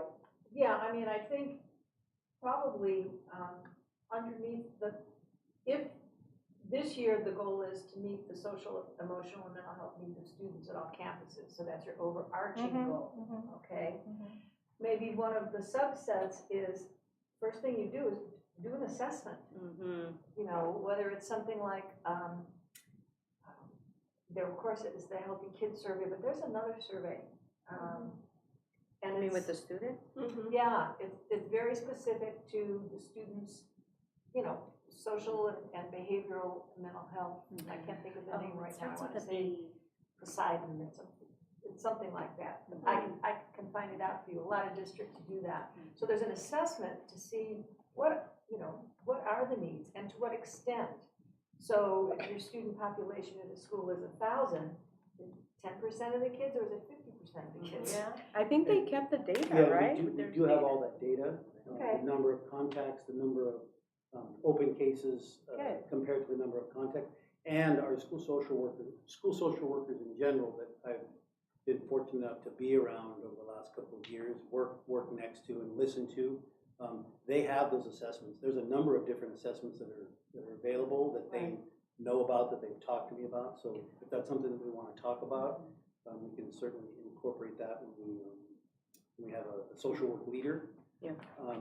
Don't we But to your question, Lisa, and it's a good question about the flexibility, and Liz was mentioning it as well, that's where the value of interns comes in, because their schedules are flexible and we have the ability to move them around as needed, and so it can be a fluid situation where we can bring up to 9 interns at once, and we go where the needs are. That's great. So that's why I think that that's a really important piece of this process, is having that school social worker position, because they have the ability to oversee those folks, and they'll know where those Right. where Coordinate. the supports Right. are needed. Right, and I think it's important to say again, right, the people that we did have, I mean, they did a just excellent job across the board. Incredible. And they really complemented each other. They weren't about, this is my job, this is what, no, they were helping with whatever, including our academic counselors. Yeah, they right? all saw themselves as an SET member. Yep. They didn't. They It wasn't didn't about, I'm an differ- MHT, totally. I'm an SSW. They I'm didn't an do SET that, member. which is rare, by the way,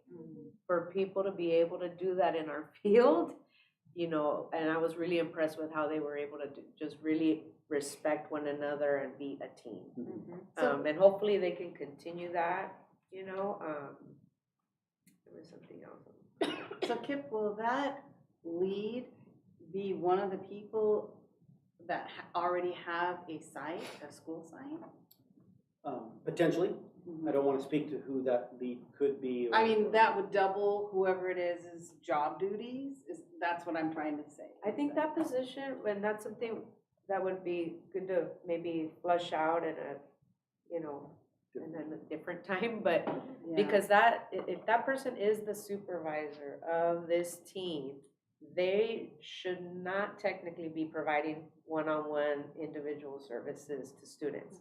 That puts them in a different level of, coordination of interns, of, checking if everything is covered, of even hiring, new staff. And also, I think we talked about, your vision was this person is also potentially your community schools, Mhm. you Could know, be a link there. right? And so that would be that person that's really working with you on Mhm. everything Mhm. that's happening, right? So for them to be doing direct service is not really, that's, Beneficial. yeah. Just so I can close this loop mentally, we went from 6 counselors to 2 counselors, right? Now we're gonna have a lot more interns. So are we still sufficiently covered, in your opinion, with just the 2 counselors for that part of the SE team? Yes, because those counselors at the Conference of Middle Schools are focused on academic counseling, master scheduling, and also Yes, sometimes supporting the SST process, in that area. But that's their focus at the comprehensive middle school sites, our 2 comprehensive middle schools. And our elementary schools don't need, or K through 8s don't really need it. Not traditionally. Academic Yeah. counseling. I wouldn't That's see what it I wanted because you to want know. to transition them into the high school and how they relate to their counselors when they transition from middle school to high school. Yeah. That's the role of the counselor. So I think it's important to have that continuity. Yeah, that's my ignorance. I didn't know, and that's why I was asking, but it just was significant to me that we went from 6 to 2. And so it just begged the question, right? And going back to, I think we've had this conversation, identifying what a K-8 looks like, what does that mean for HSD, and what, comprehensive middle school means for Okay. HSD, and differentiating those needs, because you still have 6th, 7th, and 8th graders in your TK8, Right. campuses, and they're not getting the same, but it's purposeful, right? Because you want this type of setting, but what does that mean in relation, so that you can identify those differences, and parents have a way of choosing, right? That's true. Whether or not to keep their child here or put them over here. So at those TK8s, the assistant principal takes on a bit more of that role. Okay, that's A good. bit more of that guidance counselor role, Okay. which is doable, because at our TK8s, our 6th, 7th, and 8th, population is much smaller. And there's Well, not as unless many you have, electives. a one large teacher to one campus, right. Like HDLA, which is over 700 students, and so the assistant principal is also helping Oh, with a lot. with more, right? They have 2. Not anymore, we don't. They haven't had 2 For 2 years. I thought you were gonna get, I thought we changed that to 1.5 or something. for assistant principal. Yeah. We haven't had 2 since Miss Miller was over here. 2 years ago? 2 years. 2 years ago. And yeah, they've been with all that stuff big happening. school. I thought Lad Lane and, But is that a priority under the fiscal piece, right? What does that look like in understanding what the needs are for the Well, you TK8 sent campus us and the that- comprehensive, or no? Well, I mean, I think everything ultimately comes under fiscal. Right. Just because you've got to fund these positions. So I don't know if at this level, we want to go into every single potential personnel funding that we could do. I mean, I don't think that's really what we want to do. I think if your goal is to meet the social, emotional, and mental health needs of students at all campuses, I think that's even though it's a broad goal, it gives you a direction that you're looking for something in addition to the academic counseling, right? Yep. And so then your other goal that you had where we had the all students and staff, blah, blah, blah, safe, engaging, so physical, social, emotional behavior, and academic needs of all students.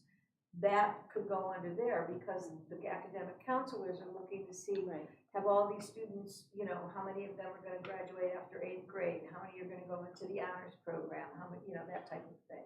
So I think you've got that, the academic piece covered there. And this other one, under student services, I think is definitely focused on what is it that the district wants to do to ensure that those needs in that area of all students are being met. So assessing the student needs at each site on an annual basis, it sounds, Kip, as if you have data already, right? So then, in a perfect world, you would be looking at, let's say, next spring, you would be looking at the data from this year and next spring and saying, look, you know, we have even more students who need, you know, some mental health services.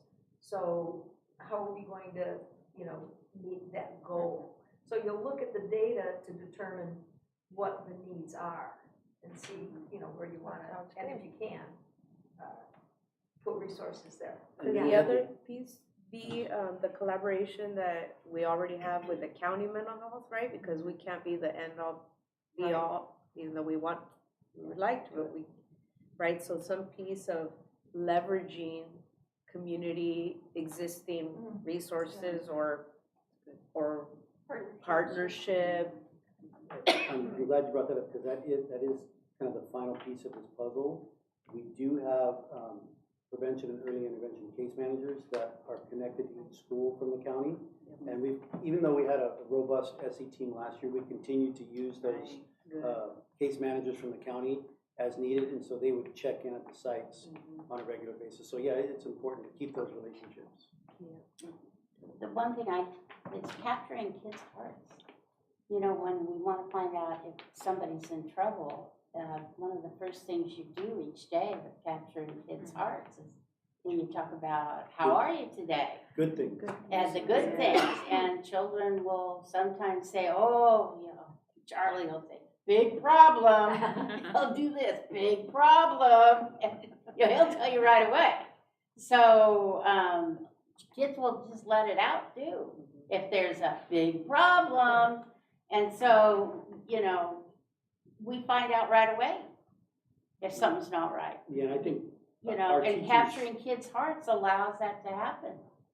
yeah, just building relationships allows that to happen, right? And our teachers are, you know, incredible at having their finger on the pulse of their class. And, you know, Colleen can speak to this, having just left a school site, but on a regular basis, that's the point person. That teacher will come to Colleen or come to the SE team member and say, hey, this morning we were checking in, and you know, we got to keep an eye on this. I mean, our staff, our teachers are, I mean, they're on it, and always so impressed with. I mean, that's what makes a teacher, is that intuitive nature and the ability to, that classroom becomes a family, and they know when something's. Sometimes within 10 minutes we'll know.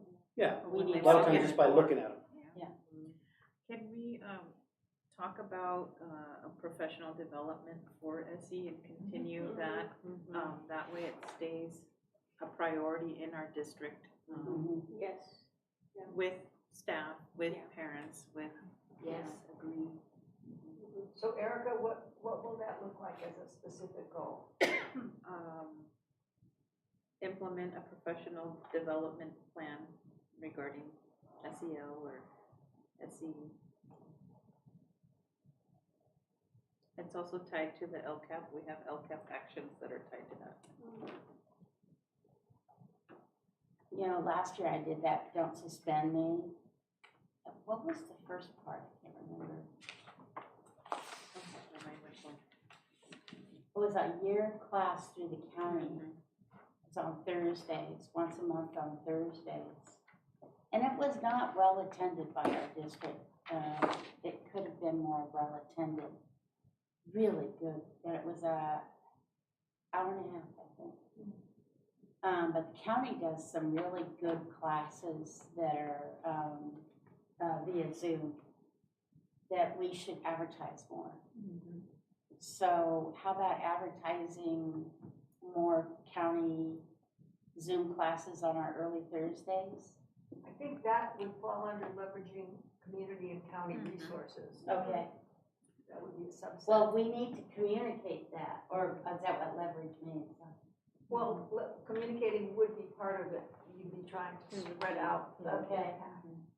Well, I don't know how we're setting up our early Thursdays. I mean, is it still really well defined what each teacher has to do, or is there more flexibility that they could attend a county program? So, in As the far as last, negotiation. yes, in the last, couple of years, we've moved away from, district-led opportunities.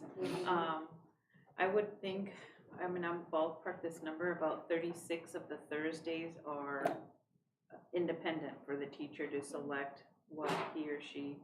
So we've done away with the leadership stipend and the whole bit. There is a lead district-wide collaboration stipend in early Thursday. Yeah. That still exists. Well, I don't know, that might be something you wanna look into.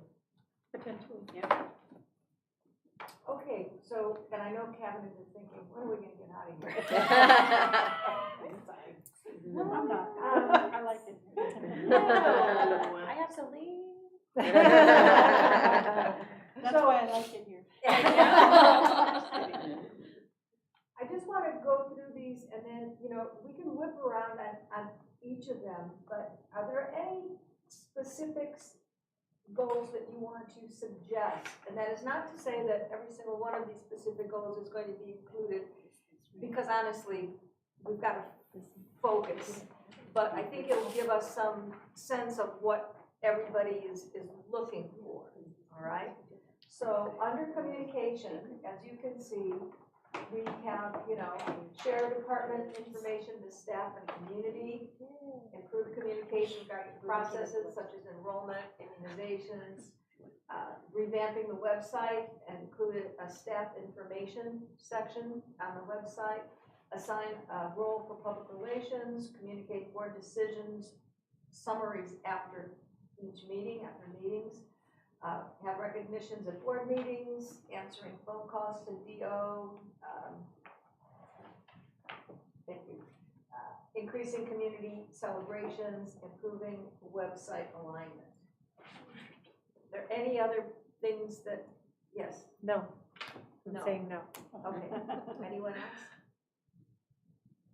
Okay, then the second one has to do with academic, this one has to do with engaging the community in the district. The board and superintendent will have monthly site visitations. The board and superintendent will have monthly community engagement meetings, and a lot of the things that you wanted communicated can come out in those monthly meetings. The superintendent will have a monthly community newsletter, and it might be just an idea, see if you can get your local press to publish it. So not only is it available on the website, but, for people who don't always look at your website. Benita Lynn. Yeah. Superintendent will have monthly meetings with labor groups, and superintendent will create a system and process for media management. Again, a lot of that stuff just falls into that bucket. And we will come up with metrics to review with the board. Erica will meet with cabinet because they know the specifics of which tests, which this, which that, and present it to you for your review to see if that's the metric that you agree with. Under instructional leadership, we have increased progress toward grade level proficiency. So regardless of where the student might be, if you have a third grader who's reading in first grade, if that student progresses to be second grade, that's progress towards the goal, okay? Both English language arts as well as mathematics. And then increasing the number of student reclassifications for our EL population. Then the second one has to do with reducing the number of SPED referrals as well as reducing student discipline referrals. So looking at the district teams participating in the differentiated assistant program sponsored by the county, and also the metric of what are the team meetings, who's attending them, et cetera. Any, want to add any to this one? Well, how would we know reducing the number of sped referrals? What other metric are you looking at? Not just, I mean, you're saying scheduled team meetings, but what else would we know if they've gone down? Yeah, we're gonna flesh those out. Okay. Yeah, I mean, obviously that one, you look at what was your last year number of sped referrals, what's your this year's number, right? We didn't get down to that level, Okay. but I think working with Cabinet, who will have more of the data. What does reduce the number of sped referrals mean? Do you mean discipline, No, behavioral? more, so let's just say that, traditionally, teachers would refer a student for special education services if that student might not be meeting grade level standards, particularly after second grade, let's say, okay? Sometimes if a student is misbehaving in class, teacher might refer that student for special ed, not necessarily, because of academics. So that would be the reduction, overall referrals from teachers. Because sometimes it's misdiagnosed, right? Sometimes it's, Or misreferred. or misreferred, right? And then you put in all these kids that, right, it's really related to the work we've been talking about, right? Well, yes. Targeting certain But kids. it also could be that it's a way to say, no, your child is fine and we need to work on this. And it could be for the reverse, is what I'm trying to say. And that, because I went toe to toe with my daughter in second grade, and then it turned out that, oh, she has auditory discrimination, she's dyslexic, and blah, blah, blah, and that's why she wasn't reading. So, because I insisted, she was tested. So that's why it could go two ways. You're right. You're right. It can So go it two should ways. be thorough assessment.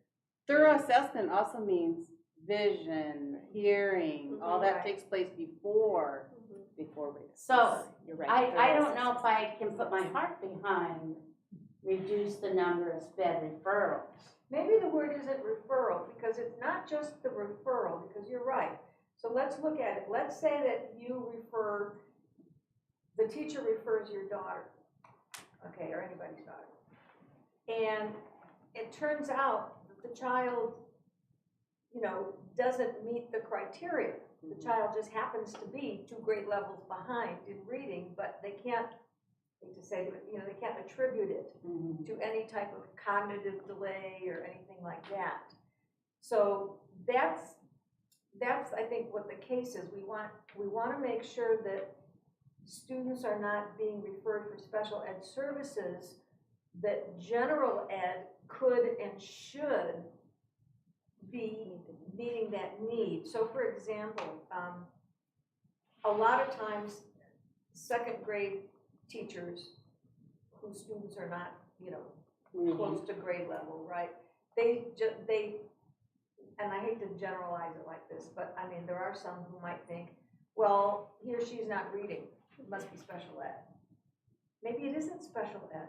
Maybe the child just is, slow Having some learner, other things or things going are on. going on at home, or maybe the child needs extra time, so maybe an intervention could have, helped, as opposed to the child being referred to special ed. Maybe So- they need glasses and they're sitting in the Yeah, back. right, yeah, so it isn't just the referral.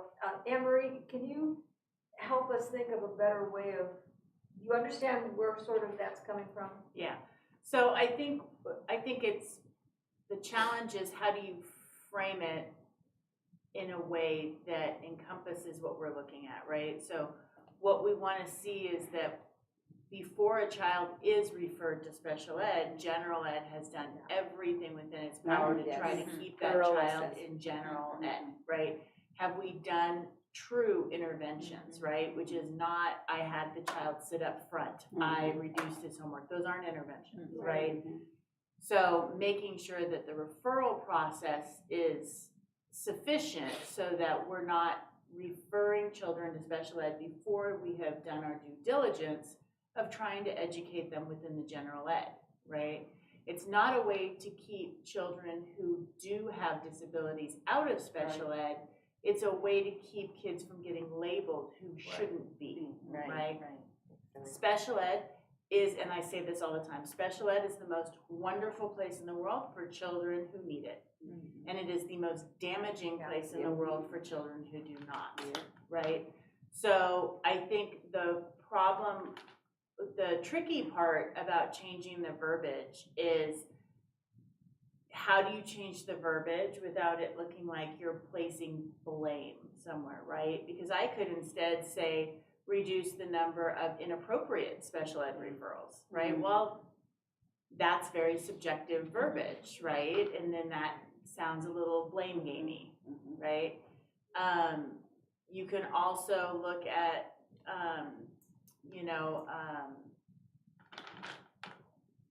increase the number of interventions being done at general education, Yes, you right? said it, Prior to right. referrals, Increase, right? and are you doing MTSS, the multi-tiered system of support? So increase, MTSS.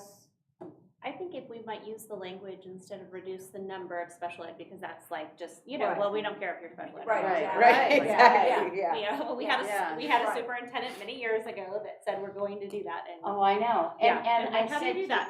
I said to Erica, I said, because my grandson is severely autistic and limited in speech, and I said, do you think parents jump up for joy when they're given this diagnosis, like, oh boy, I have an autistic child? No. And so when I remember that superintendent, we got this down to 10%. Yeah, how does that work? Yeah. I think we've done a lot of work, and Anne Marie might not know the history of our student study team process. We've been like trying to narrow that process so that we have it is an appropriate placement or warranted for special ed testing. So I would say like leveraging the district adopted student study team process to more accurately refer to special ed. Or accurately assess and refer, maybe, too, right? When you're referred, then that would They just almost that's does their it. starting. But one of the metrics could also be based on that, right? One of the metrics could be where we compare number of referrals versus those that were actually qualified, right? And we can break that down per school site by the district wide, right? And so then that could help us do exactly what we're talking about, right? Which is making sure that we're reducing the number of inappropriate referrals. But you also said but in a more piece, positive way. how could we include the piece that you said about also making sure we use interventions prior to? That would be your SST That's process. Well, one. but Yeah. I'm thinking Yeah. No, if it's we increase the whole early thing, yeah. intervention services, right? Right. Which should come through the SST process. Right. Right? To reduce the number of inappropriate, how would that be? We didn't want to I be think that shaming. word is How could about be very tricky. combative. Yeah. non-qualified? What do you say when they're referred and they don't get the Do service? not qualify. Unqualified? Is what we see in the data. I think that's good because what we're saying is like, this is I think happening, we can right? leave it right there and then Yeah. Number of. our Just metrics number of- will show what we're asking about, right? Without having to. Right, so it's really the focus on getting early intervention to these Right. kids, so they don't fall 2 grade levels behind, That's right. right? That's, Yeah, the intervention should occur in first grade. right, yeah, actually kindergarten. Right, yeah. A metric might be comparing your SST referrals, like your meetings. For example, we had 80 students in the SST process last year, but we referred 4 for testing. Right. So in that, we were able to say, no, and everybody was on agreement and Yeah. just like, this Let's is try where this, let's do this. accurately referring. So then, as a parent of a child that has ADD. I think that was my struggle when he was in the Hollister School District. Because it wasn't through, and he, through kindergarten, had SSTs. We get to the 3rd grade, he's still not reading. Because with his ADD, and I didn't know he had ADD, but the teacher kindly suggested, you know, and as a parent, you don't know how to take that because they're a teacher. They're not Not a doctor. a doctor. So, and that I think is what the scary part is when we're talking about assessing children. And as a parent, you know, not understanding that there are these different, you know, there's different levels of autism. There's ADHD, ADD, there's different things out there, dyslexia. How would we know, and what assessments do we have in place to indicate what path this child may be on, right, and what supports they may need? Might not be special ed because he didn't qualify, but only because the teacher said, and believe me, as a parent hearing that, I was like, everybody was being labeled ADD at the time. Right now, everybody, it feels like everybody's being labeled as they have a form of autism. And that it just, you know, this explosion of autism, right? Everybody, yes, the labels. And so that's what I'm trying to, you know, as a parent, trying to figure out, like, if a current parent was in this situation, how do we know that our system is working to find that child the right help that they need? They didn't qualify for special ed, but yet know that. And would we then kindly suggest to the parent? For a medical examination? Yeah, I Not mean, unless you want to pay that's, for it. exactly, and that's, Don't go and I there. think, and that's what the teacher said. I can't officially tell you this because we don't want to be on the hook for having, you know, Exactly. but it's up to you as a parent, right? And we did. I mean, we had to go out and seek that, that support from an actual doctor. But again, how, for parents that don't know this, I'm talking about, you know, an EL student. But But that's still learning the language and may have all of these things, but we don't know. Elizabeth, that's where I'm thinking we go back to leveraging our county and other partners, right? Like, let's go with the example of a Spanish speaker, limited, right, English, doesn't know, or even English speaking, doesn't know, where do I go? We could say, well, we have this referral, county resource, and then they assess. You can ask them, these are the behaviors you're seeing, let them know. This is who we have. I don't know if we have a contact over there. Well, and I think, and to your point, what I was thinking is, one, going back to when we talked about our community engagement, right? The training, that's all part of No, you're community right. engagement, right? Like, how do we educate our parents to work our school system, right? To know where to get their supports. If we have a child who is, you know, being looked at through the SST process, we haven't even gotten to special ed, right? SST process. I believe, without having met a single teacher in our district, that every one of our teachers, you know, just based on the administration that I've met, right, their goal is to help our families and our students, right? So even at the SST process, if it looks like, just like you were told, you know, well, off the record, you might, you know, we'll kind of help through. If a child gets to the special ed process and they're determined to not qualify, they still talk within that meeting about what next steps parents can take. So it's not, it would never be, you don't qualify, good luck. It's, they don't qualify, but here are some steps. Here are some accommodations within the classroom that might help. Here are resources that might be beneficial to you, or maybe you need to look at a 504, and that conversation may happen, should happen outside of an IEP meeting, but you know, that should still happen. So looking at our goals, I would say all of that is encompassed between our community engagement, training our parents, as well as when we talked about systems and processes, and just make sure that it's not luck of the draw, right? That you don't just happen to get the great psychologist or the great principal or the great teacher, right? But that it's systemic. So is that verbiage good? Jackie?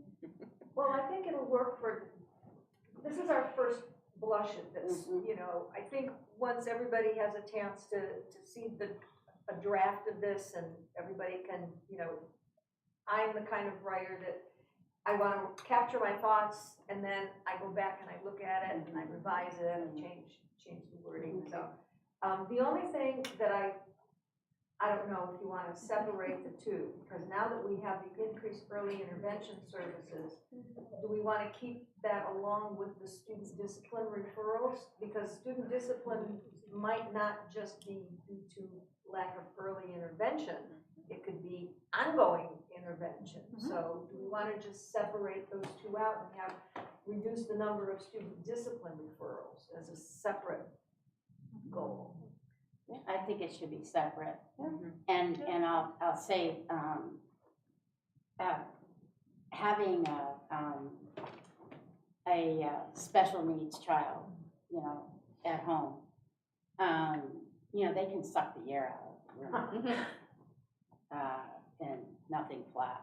And one of Charlie's classmates is a twin, and who is general ed. And the boy who's in Charlie's class, she's a girl, and the boy that's in Charlie's class, he can really suck the air out of him, to the point that mom gets really exasperated and kind of gives up. And it's just hard. And I think we forget how hard it is. You know, I see it all the time. And Charlie's really good. But, you know, we forget it's really, really hard to have a special needs child at home. And for this little boy, he doesn't like to have his nails cut. It's a sensory issue, right? So he's got like talons. And it's just a really big deal. And like they'll have sensory issues over food, and so it's always, you know, something. And so their behavior issues, for him, he has a lot of behavior issues because they're sensory, because of his other issues. So, you know, he's all over the place when I think about this little boy. You know, he's everywhere. And so, you know, I think we have to, because he does have discipline issues, because they're sensory issues, you know what I mean? So they're everywhere. And so I think we have to do a separate one, but we have to also remember it's, you know, it's not his fault either. It's just, he's just trying to make it through the day. So separate them. Yeah, so I've got those separated, but there's some some specific goals under that, like implement restorative justice practices at the middle schools, or train staff on restorative justice, or Colleen, I think you have a thought. I do. I was just thinking how we have, and I don't want to reduce the amount of goals unnecessarily, but I was thinking how the student referral may be a metric underneath the next goal, where they have safe, engaging, inclusive classrooms that meet the physical, emotional, behavioral, and academic needs of students. Because if their behavioral needs are being met, then they're not being sent to the office. It's true. And so I'm thinking maybe we can kind of put it under there. So the second metric in the big bold above should go down below As a third bullet. as a third bullet, I like that. below the all students makes and sense. staff will have a safe, engaging, blah, blah, blah. Okay. Or do we want it under meet the social, emotional, and mental health? No, I think that doesn't have academic on it, so we're gonna keep that one separate. Okay, so we're gonna, you wanna take out The bullet on the above where your intervention services? cursor is right now. So reduce the number of student discipline. No. That one. You're talking, Colleen, about the SPED one, right? No, the student discipline referrals that Oh, where your student cursor is, I would put that under as like a sub part of Oh, the instead goal. of its own subject. Yes. Right. That makes sense. Got Yes. it. Okay. Under So the it's big- the metric. Yes, that's the measurement. If we reduce the student discipline referrals, then we address the behavior. Right. Yes. We're making environments inclusive, we're making environments Exactly. safe. Yeah, makes sense.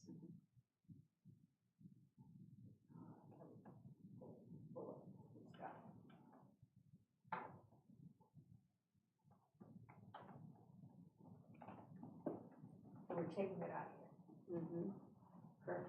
Leaving it standalone. All right. And I will redo all the formatting. Okay, so under safe and engaging, is there anything else that we want to have under? Where'd that come from? Is that the same as the paragraph there? So instructional leadership, we have the grade level proficiency in math and English and the early intervention for SPED services. Then under safe and learning environment.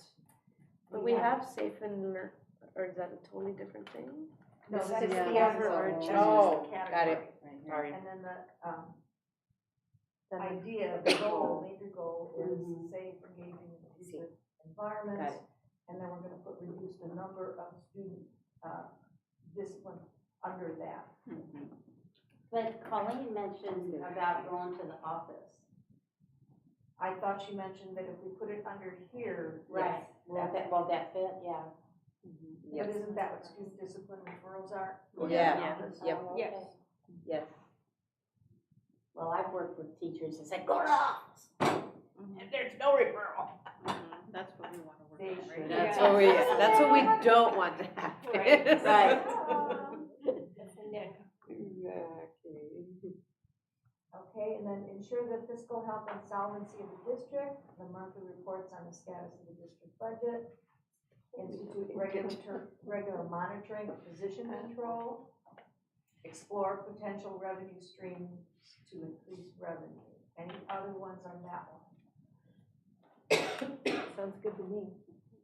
Okay, and then priority goal number 5, and this is separate from the broad category that we have that included physical and academic.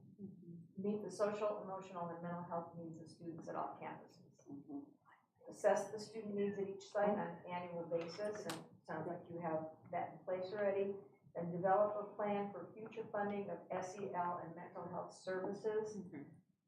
So I think leaving it broad, because you don't want to specifically say this particular team or that particular team, because you don't know how things are going to shake out, but it's just services. Leverage community and county resources for support, and implement a professional development plan for SEL. Anything else that we should have under that? That's a lot. That's a lot. So this, Ready, This- guys? We did it again. team effort. definitely a team effort. Feel free to tear down, consolidate, what we really can accomplish. Well, just and need make sure coffee, we didn't right, miss Kim? anything in relation to the LCAP too, kind of like. Right, take a look at the LCAP actions And, and put because if those- you're already working towards something there and it relates to what we're doing here, Yes. we can bring them together, then I'm happy. Yeah, and the school board is the big goal. You guys are the ones that do the little ones, right? So we care about the big goal. Well, we care about everything. Well, yeah, but you No, we know. don't. I'm just kidding. We care about everything. Well, and I think, yeah, it's the format of the district priorities that has been set today. And then underneath that, more work to be done in terms of specific goals under each, and then what are the metrics going to be. But why these things are important is that, and we're gonna continue on this a little bit later with the superintendent and the board, is that these then are all things that will be evaluated. Yeah. Yeah. You know, so the superintendent is gonna get evaluated on the district's progress towards meeting those goals. She's gonna evaluate cabinet on progress towards those goals as it relates to their departments, right? And then principals will be evaluated on progress towards these goals as relates to their individual schools. So you see how it's just all going to go down from the top into the classroom. As they say, from the boardroom to the classroom. So true. So, going back to evaluating, because I know that was one goal that we wanted, some years back with another superintendent. That was a main focus for the goal, for the board, I mean, because we knew coming out of the previous superintendent, that wasn't a consistent standard. Right. In the district, and I don't know where it falls under this process, but I think it's important to not lose sight as to the importance of us setting the example of how important an evaluation is. Right. For the organization and as individuals, right? Because again, we have to hold ourselves to something. Right. Because if there isn't an evaluation done, there isn't a way to know what and who is pulling their weight or what support they need to do that. Right, and I think the whole concept of getting continuous improvement into the DNA of the organization.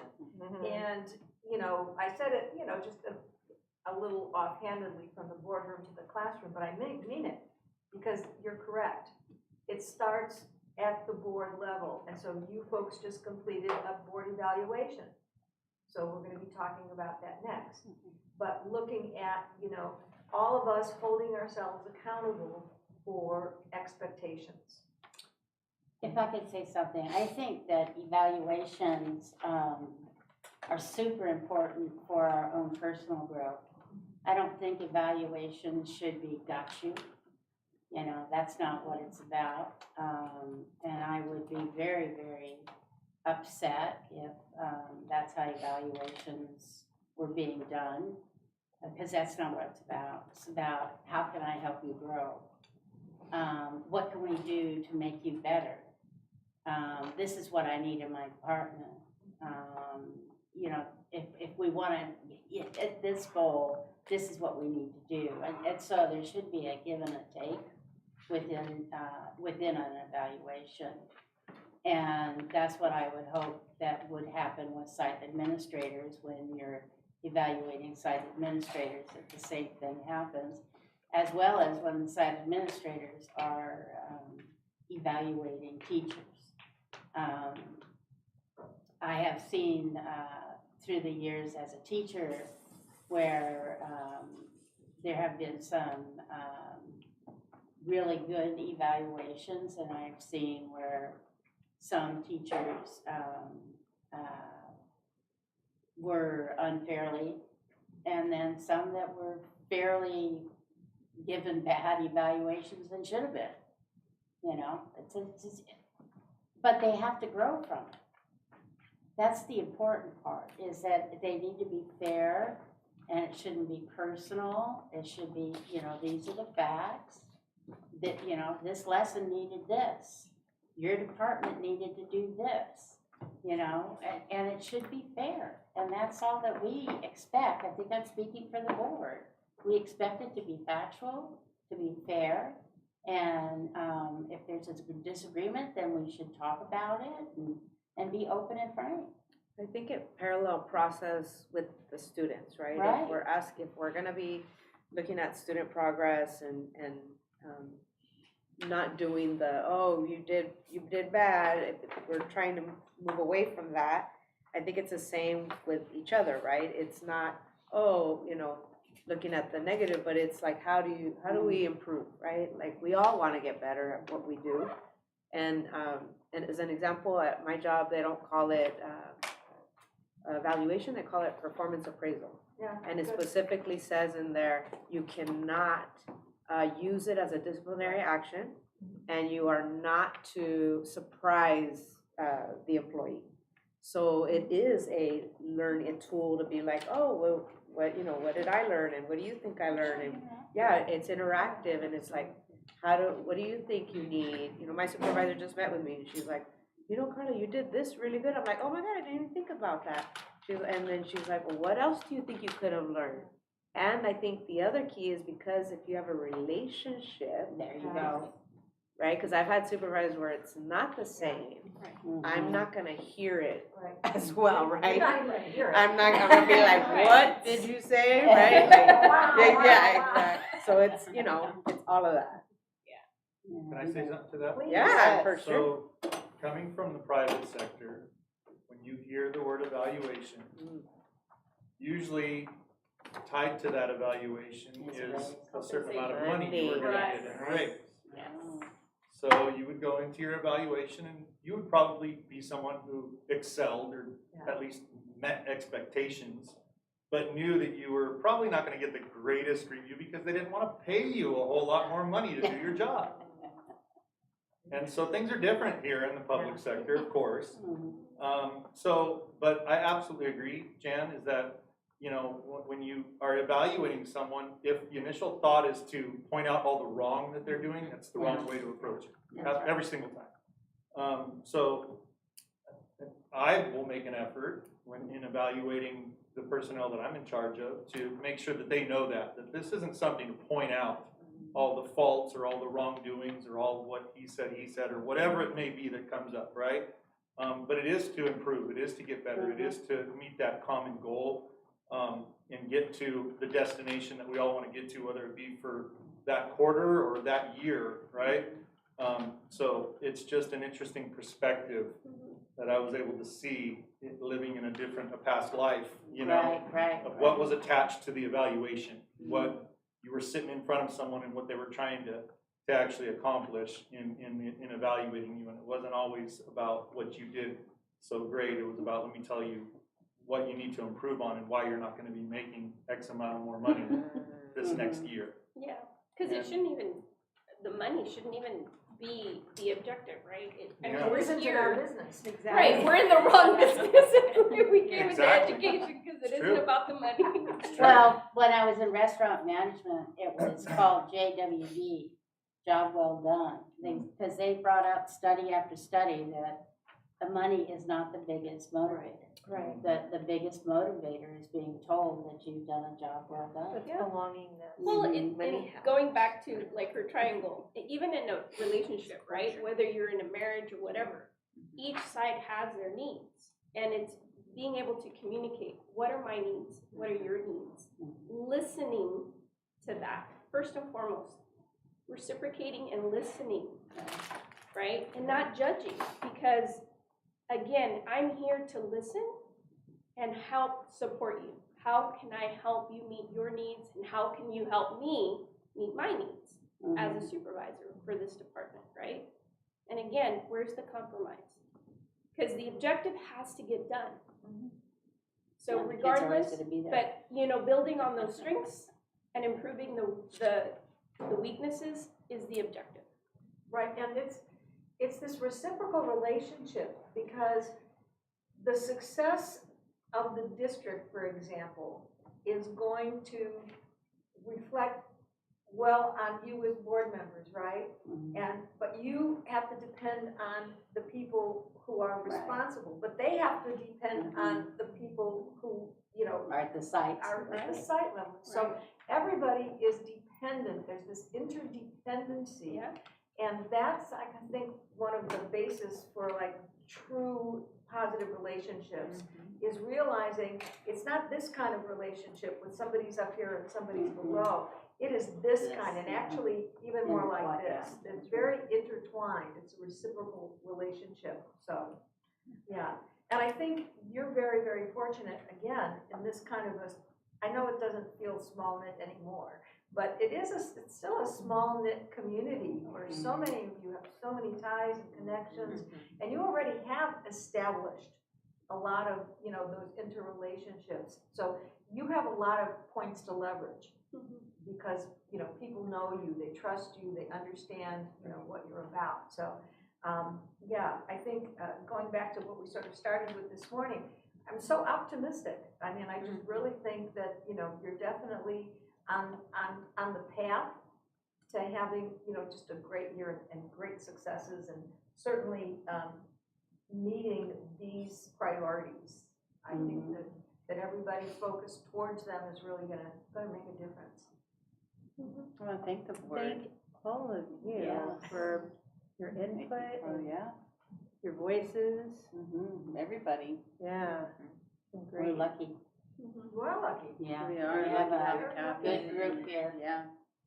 Yeah, and, you know, again, kudos to cabinet, but kudos to the board too. I mean, I have worked with many boards that would never, I hate to say this, spend their time, their precious time, meeting. What? That's just silly. It happens out there. They obviously don't have student nutrition department.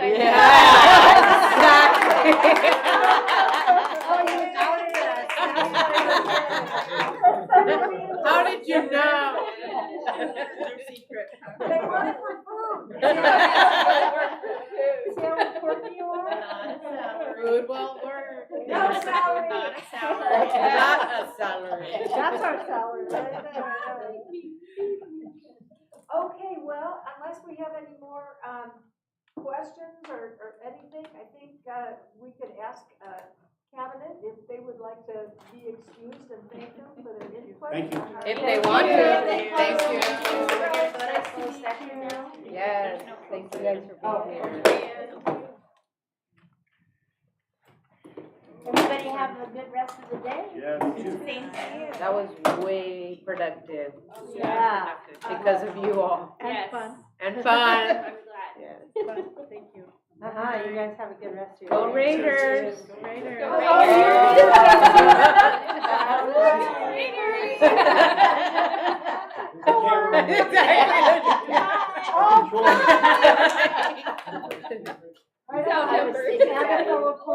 Oh, I can't wait. We're so excited. So excited. And thanks to Jackie, isn't she wonderful? Yes, yes, yes, I agree. Oh, thank you. You know what you were describing about that little boy, and I know what you were saying about the. We're still on. We're still on, girl. I was gonna tell you. We're on. But what I was saying is, you were Bye. so many people go straight to hospital now, or the other thing. My son was diagnosed at 4 with a neurodivergence disorder, but it was labeled as passive defense.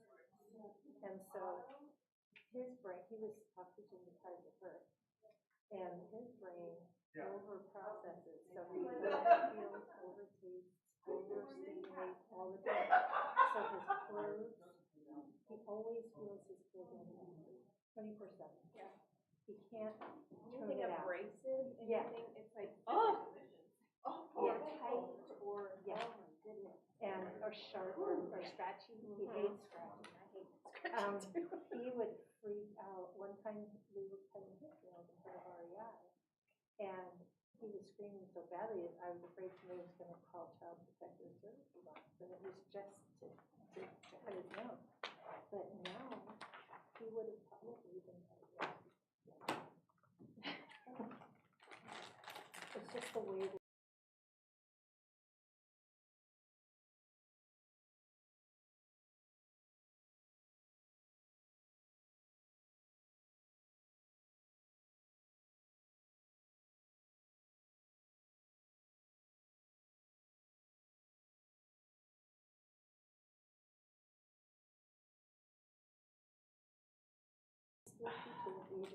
I'm gonna get some. ultra stress to pull it out. I'm It was swirling. We just looked at it. And So so, Linda says on the wrong.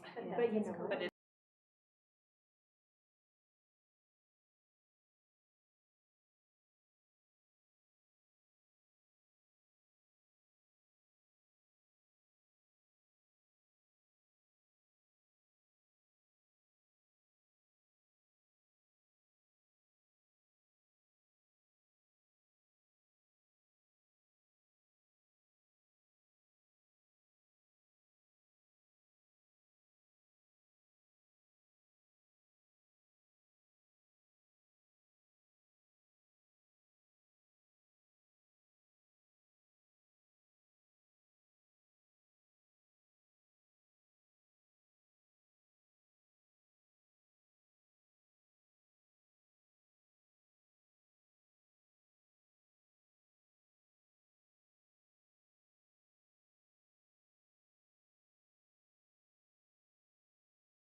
what we're going to do, and I'm gonna give you a little time to digest this, but this is a summary of the responses, okay, that I received in these different categories. And I want you to take a little time and look over each one of the categories, like conditions of effective governance, roles and responsibilities, etc., and the responses. And then what we're going to be doing is we're just going to be taking a look at, maybe take a look at, she's not cooperating today.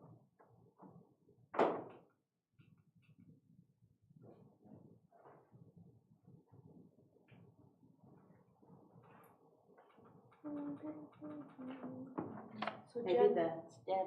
did they find the golden shovel or do they not have the golden shovel there? No, do you have one? Yeah. Yeah, well, Why did they? Diego, I gave it to him, mine. And he didn't. He didn't give it back, and Why'd I you kept give it? asking him and asking him, so. What are they asking for? Golden shovel. We're talking Or about. Oh, the groundbreaking. golden shovel. Yeah. Rancho Santana. So we can put it in part of their artifact. Okay, so while we're trying to see what the problem is with this, if you take a look at the responses, and then you can look at your packet here, we're gonna do just a plus delta. And what I really want you to share out is, what are those things that you feel really good about, based on the data? What are the things that you know that, you really feel that the board has been working on and that are positive? And then we're going to talk a little bit about, are there any areas, again, based on some of this data, that you think as a board would be good for the board to be focusing on improvement? And that's all it's about. It's just, areas that would be good, because there's always room for improvement in any organization. So why don't you take about 5 minutes and see if we can get this working, and just think in your mind about plus delta.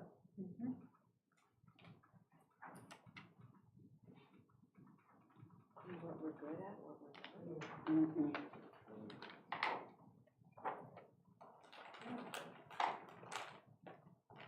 Would you like to connect my computer?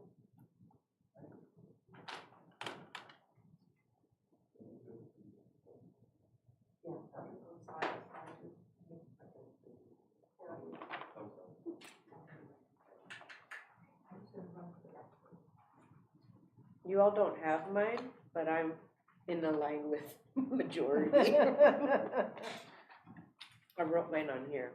Ah.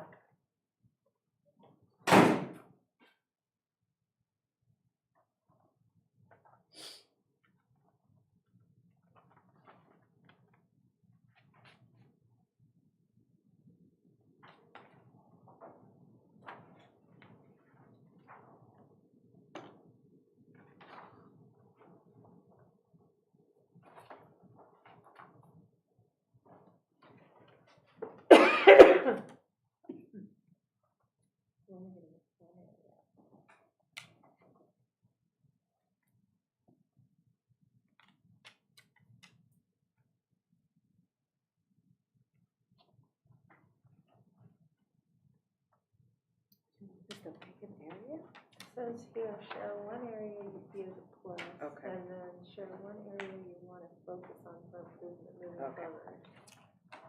And then that be like the big box area, not just one number? I think it's the whole category. Yeah. Is what I'm assuming. Okay.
thinking 2, right? Or are we doing Just more? Okay, 2. just plus and a delta.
They're on the other side, but they can just be placed on the podium.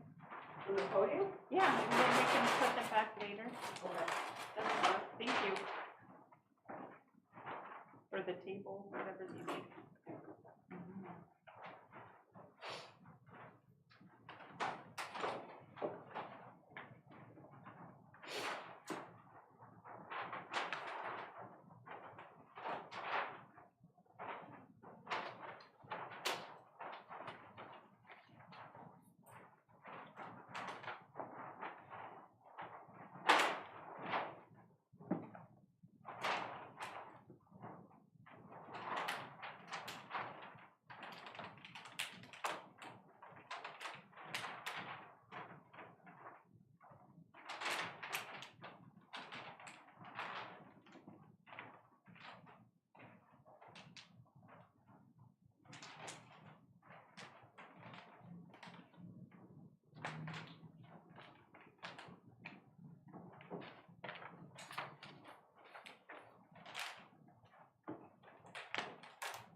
Okay, are we ready? All right, so I'm going to start with the pluses. And those are all of the things that I think you should be really proud of, things that you have worked on. Were we supposed to do more than one? I saw the share one area. Oh, well, we'll start with one. Okay. Okay. Yeah, we'll just round robin it, right? Okay, You know, all right, rather okay. We'll catch it. than- Okay, let's start with the pluses. So we always start with Jan, so let's start instead with Liz and go this way. What is something that you saw as a result of the surveys that we took that you really, think the board is doing a good job on? Just kind of based on the numbers and where they fell, is what I went off of. So based on that, our structure, scored high. Do you want a specific? Yeah, what are the things you think you're doing a great job on? Under the structure. Under structure, Under any of them?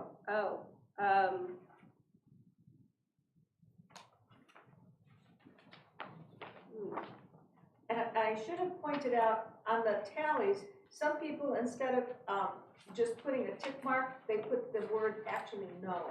Oh, yeah, So that's what the end says. okay. Well, I'm, again, being here the longest, to me, the cohesiveness, the unity of purpose.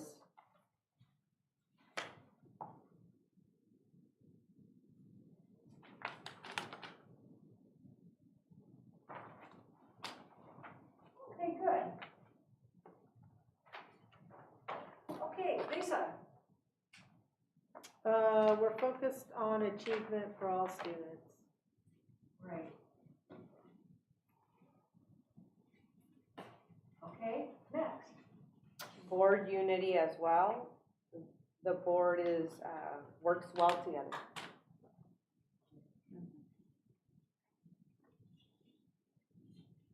Okay, next. The board regularly monitors the fiscal health of the district. Yes. Now we really I think everybody chose that one for sure. Okay, next. Let's see.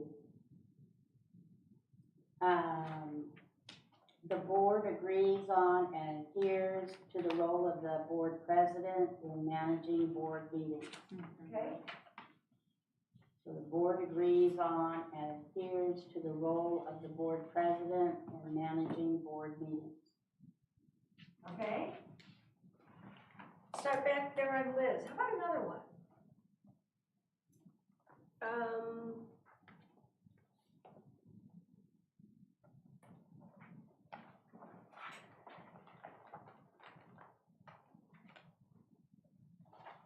Sorry. We could just keep going, popcorn. Yeah, well, now, after this year, the board regularly monitors the fiscal health of the district. Right. You know, we already got that one. That's okay. Oh, sorry. That's all right. Board members treat each other with respect. Good. We've done really good with board members following agreements about how to request additional information and agenda items. I think we've really improved since our last conversation with you, Jackie. Yeah. We check with, Erica, do we already have that on the list? Or where, I think that's, We do a lot of them. Good. Okay, just popcorn out. Anybody? Some other things that you think. This year was the fact that we were committed in self-improvement, Yeah. getting, the CSBA training. Yeah. yeah. Did we get a certificate or something for that, or? Yeah, Did you? yeah, they sent it, I thought they sent it via email. Oh, Certificate for what? Oh, didn't we get haven't any. gotten it in the mail, there was one in the email, I think. oh, I There didn't was do a my certificate. picture. I think there's a certificate. Yeah, but For they haven't completing the received them in the governance? mail yet. They were gonna send them to the To school, here, or to the school? Why would they the send? district office. Oh, here. Yeah. I can look to see if Maybe anything's we're coming. gonna go to the okay. district office, she Okay. said, I think. I think so. Do we have board members treat each other with respect? Yes. How about, the board evaluates the performance of superintendent based on established expectations? Right. Yeah. We're definitely gonna do that this year better. Well, that's why they call it continuous improvement. Yeah. Right. Yeah. And I think we demonstrate support for the superintendent carrying out board directives. Good.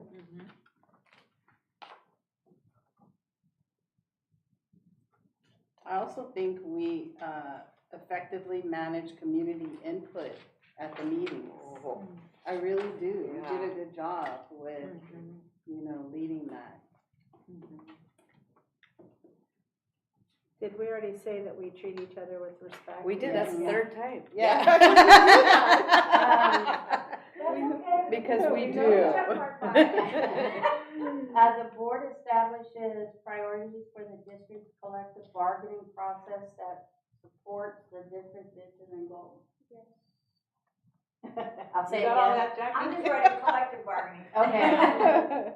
The board agrees on the process for identifying officers. I'm assuming that's for the committee? Or no, for the voting of the, yeah, I mean, that's kind of already. Maybe I didn't understand that one. I think it was. President and clerk? Right, because some districts do it. Well, I think we're gonna do a little bit better, but the board monitors the implementation of the adopted budget. We are already doing it better. Yeah. Absolutely, yeah. Good. Anything else? What's not on here, I didn't think I saw it, but it's worth saying that we respect or agree to disagree. Yes, Yeah, yes. we do. Well, see, that's why I thought, I was confused because it said board members follow board agreements regarding individuals not speaking for the board. Oh. We do, I mean, We do. there isn't, Oh, yeah. I don't think we as a board have overstepped, like one individual taking on that outward perspective and being out there promoting whatever take they have, We right? haven't done Yeah. Especially if it goes against the board's Right. Philosophy, decision. yeah. So, I mean, I'm a little bit confused as to why that one had 3 not sures. I Because think, we do that. I think though I took it a different way. Maybe we took it a different way. What do you think? Yeah, because I took it, I said not sure because I was Yeah. not sure. Yeah. I was not sure what the statement was. Right, So I didn't know. Because I've been on the board where that happened. So have I. We're on it. We Yeah. got that. You all don't know what No, we that's don't. like. Well, I mean, being someone who's been on the Other side of the other coin. side of the majority, Right. I've always felt like nobody, made it, made me feel like, oh, you didn't vote this way, or everyone was able to express their opinion and then to respect, like, whatever vote we all had, that, I think that's a good thing. No. Versus, Yeah, that's a going good thing. outside and then, maybe you give me the side eye, like, oh, you didn't vote for, like, I've never felt that, Well, you didn't get the stink eye I gave you. Exactly, or going on Facebook and saying, how dare Carla vote, like, you would never done that, so, yeah, I think that's a good thing. No, I just sent Batman. Or me to go on. Yeah. No. You know, on the defensive, we respect each other and care about each other so much that, regardless, like Carla's saying, we know the magnitude of the decisions that the 5 of us have on our shoulders and the weight that comes with, and to cut ourselves at the knees at those times, I think does more damage to our relationship and our focus Well, than it's anything like else. with the referring on the special ed thing. I kept looking at it, and I kept looking at it, and I go, do I wanna say something? Do I Good wanna say point. something? Yeah, good And, point. but I had to say something, because I just couldn't get behind it. And you felt comfortable enough being able to Right. say something. And Yeah. I think also what Liz just did, wondering why are there so many not sures? Right. And then being able to have an opportunity to say, well, because we weren't sure, because of this or because of that. Right. So, I mean, I think that's an important element of your relationship and working together, is you have to be able to ask each other. And to Well, I feel knew I was safe. comfortable here saying what I was about to say, but, we have some new people here, and I didn't know how that would go, but I thought, I'll go with it. And you know what I like is that Lisa and I will say, we're thinking that it's completely different, and Erica says, you guys are saying the same thing, just differently. Yeah. And I realize that now. Me you know? too. Oh, interesting. Yeah. Well, and I think the other piece that I was noticing too, I just want an elephant out of the room, or elephant in the room. But I think the other piece, there was a piece here about not everybody supporting each other, not everybody being on the same. I'm trying to find which one that was, but something about not supporting like the whole. My whole point is like sometimes one of us, two of us may be voting no, but that doesn't mean we're not supporting our superintendent or the whole team. And I think that that's, important to, say, and again, I think because we have this respect that everybody's like, okay, that's how you either way, right? Like even when, I may disagree with why folks may be voting a certain way, I'm like, well, that's their opinion and their, based on their assessment of the situation. Yeah. And respecting the role, right? And our superintendent has her role to, do what she has to do and being able to be like, I know that you gotta do that, but, this is what we think. Yeah, we've had a hard year. You had a terribly hard year. Yes. And I do want to say, it would have been a hard year for anybody. Somebody who'd been a superintendent in this district for 5 years, it would have been a hard year. But to have a brand new superintendent, seriously. Yeah. Yeah, I mean, back to the whole thing about grace that you started with. Yeah. Yeah, that was an important element, is to be able to have I grace. just love the words that came out from that. Yeah, that They was were good. so. Especially Aaron, shocking. I know. Yeah. I want to be on his team. He always has great words. He's He so really- eloquent. He is very He really eloquent. shined today. I've seen him do public speaking, I'm like, whoa. Yeah, trust me, He's I've worked with watching. Yeah, I know. many facilities people, they're not like that. But I think this is where we do give credit to our superintendent for, we didn't know at the time, and she just kept going, and she actually kept talking about grace. Yes. Like, can we Yeah.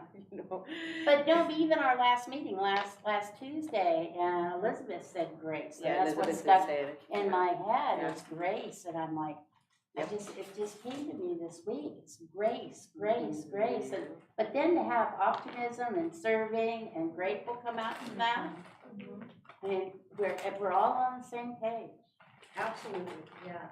And actually, Aaron also used the word accountability. Yeah, Which he did. was music to my ears when we were going into the whole thing on evaluation, so, yeah. Because it shouldn't be a bad thing. It I mean, isn't. It isn't. Yeah. It's like a bad word, and it shouldn't really be. I think it's how it's impacted your personal or professional life, right? Because again, I've always told my kids there's consequences, right, to every decision you make in life. There's good consequences and bad consequences, right? And again, live your life and your decision making based on the end result of that decision. Because you have to process what it is that you're doing and where you want to be in life. And we all, every day, make certain choices, right? And again, we're all here because we made a choice to serve. And not to be served because we're the board. Yes, we're the governing body that makes decisions, at this highest level. But again, with that responsibility comes, this heaviness. And again, it's relatable to those people that are sitting in these chairs and with the superintendent, because that is that's what you chose to carry, right? And you either can choose to carry it together or try to feel like you want to do it on your own. And that, like you said, you can't. In this organization, we depend on each other. Absolutely. And in this world, we depend on each other. And that's what we have to instill in our staff and our children for our future. The need for us to recognize that no matter how much we might want to be able to do it, whatever it is by ourselves, we can't. Right? We can't. We just don't have the capability. And it's okay to say that. Exactly. I think that you know, as a board member, I'm okay with somebody saying, you know, I couldn't do it, or I need extra support. Because I'd rather that, I don't expect, you know, again, I'm not perfect. Right. You know, nobody is. And I want there to be that trust as saying, and show that vulnerability, because that comes with the level of trust, right? And building that comfort level and knowing I can be vulnerable with this person because she loves me and respects me regardless of where I'm at right now. And I can lean on her to help me get through this time. Absolutely. And I think the other thing that speaks to creating a culture where it's okay to take a risk and even fail. Yes. You know, feeling that you can take a risk and, you know, you're hopeful that you know, you've made this risky decision based on your best input, but it may not work, but it's okay. You're going to be given grace. And you operate in an environment where it is okay to take some risks, as long as, you know, you do it, you know, logically. You're not gonna do something absolutely You're not gonna hurt crazy. anybody. Right, but it's that risk-free environment that I think is really important, especially in a school district, you know. People talk all the time about how in education it's so difficult to change. You know, people don't want to change, you know, particularly teachers who've been teaching 20, 30 years. I think part of it, though, is that we haven't created that risk-free environment where you try this new methodology and it may not work the first time, right? Because nobody does, you know, something the first time, you know, 100%. And it's okay. You're going to get better the more times that you do it. But that's not really the culture that we have. And that is the culture that I think we just really need to work to develop, you know, especially as things, look what we did during the pandemic with distance learning. I'm still in awe that we did that. Yeah. I mean, just to be able to have, you know, turned the ship around so quickly to provide, you know, whatever kind of instruction we could at the time to, I'm sure many of your staff members that thought, This district was incredible. They did an awesome job. But I agree with you. But in regards to, you know, every year they would give us a different writing prompt. I know. And it's like, can't you give me the same right so I can improve my lesson? No, because then you would teach them that prompt. But I got different kids. It doesn't matter. They're different every year. I need to practice my skill.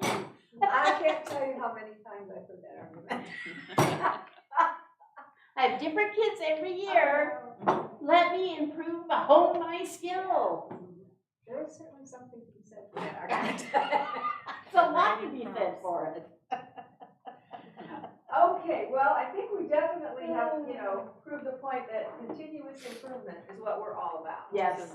So that being said, what I'd like to do is take a look at, again, some of the results, but then maybe not even based on the results. But we have district goals, and we'll be putting those into those 3 buckets that we talked about.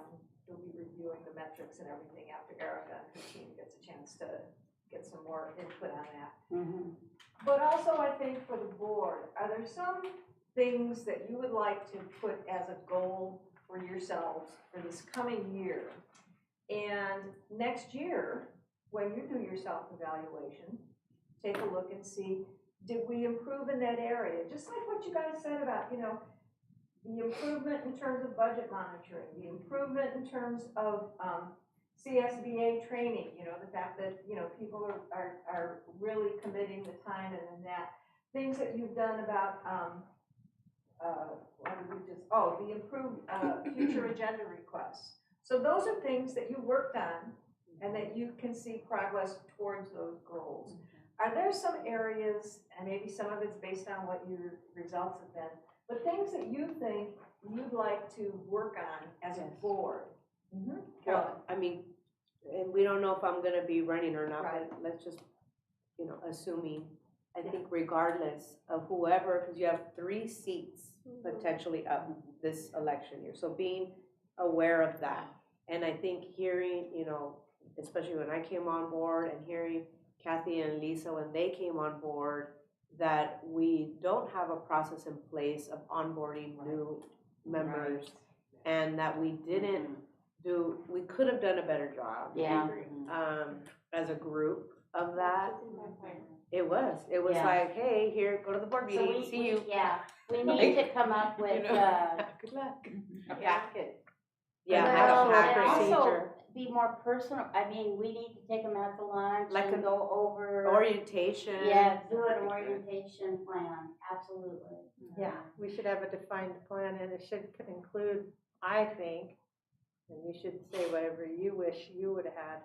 I would have enjoyed meeting with each cabinet member individually to get to know them and understand their role on the cabinet, so. Yeah, but Yeah, but what? No. our only employee is Right. the superintendent. Right. I understand, but having not worked in a school district, I needed to understand the inner Structure. workings of the district office What's the and how it structure? trickles down. So I think what we were given when we came on, we were given an org chart at that time. An And organizational chart. because at that time we were looking at, you know, did we have too many Yeah. admin? It was a different time, right? And there was a different purpose for that, but that was helpful for me being someone who didn't work in the district to know who was who and actually cabinet, I think, was a part of that conversation. So But I- maybe something yeah. like that. For me, it was, there was no calendar. Yeah. You know, that was huge for me, like, what's coming next? What's, The you know, the governance. calendar, which, and also the governance handbook. Yeah. That was huge for me, those 2 things. That we need a governance handbook. Mhm. Finish it. And we need to define our school. What's the difference between a comprehensive? Well, this is about the board, This is right? about board. But that's what we have, don't we need to say that's a goal we want to have done? I No. missed that. What is Actually, the definition of a TK through 8 versus a comprehensive middle But school. that's policy. But that is policy. Okay, so It here has we to be go. board policy. Here is something that I think the board needs to work on, is the board governs with board-adopted policies, bylaws, We don't do and it. protocols to manage board operations. We Update our board, update our policies. review and update. Because we used changed to. our behavior. Yeah, Yes. not But once, we like, haven't. not once this year No, was anybody because said, We had other go look priorities. inside go look in Yeah. the, you know, that We wanna area change for our background. Mhm.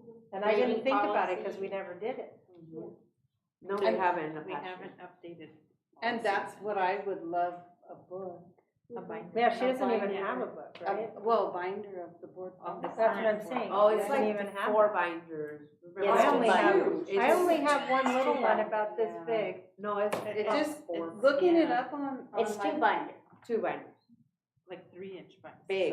Yeah, huge, yeah. it's Neither huge. she nor I have one. Yeah. Do you have gamut? We have gamut. The reason those were not automatic and they were given Because I Jan requested. requested them and he was like, it's a big binder, and Jan was like, I we don't want care. it. Yeah, So I got. But I it got wasn't like an Steve. automatic.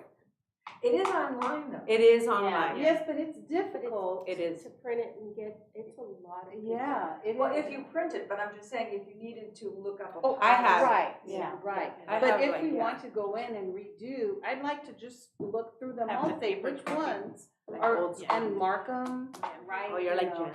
So I think, Look at that. what you need is a process, you know, so, again, I don't even know how many hundreds, thousands of board policies. So you now have Gamut, which is CSBA, and they I think it's at least quarterly, Yes. And they then have all the updates. Yes. So one of the processes that you can put in place is, you know, at least begin by looking at what are the recommended updates.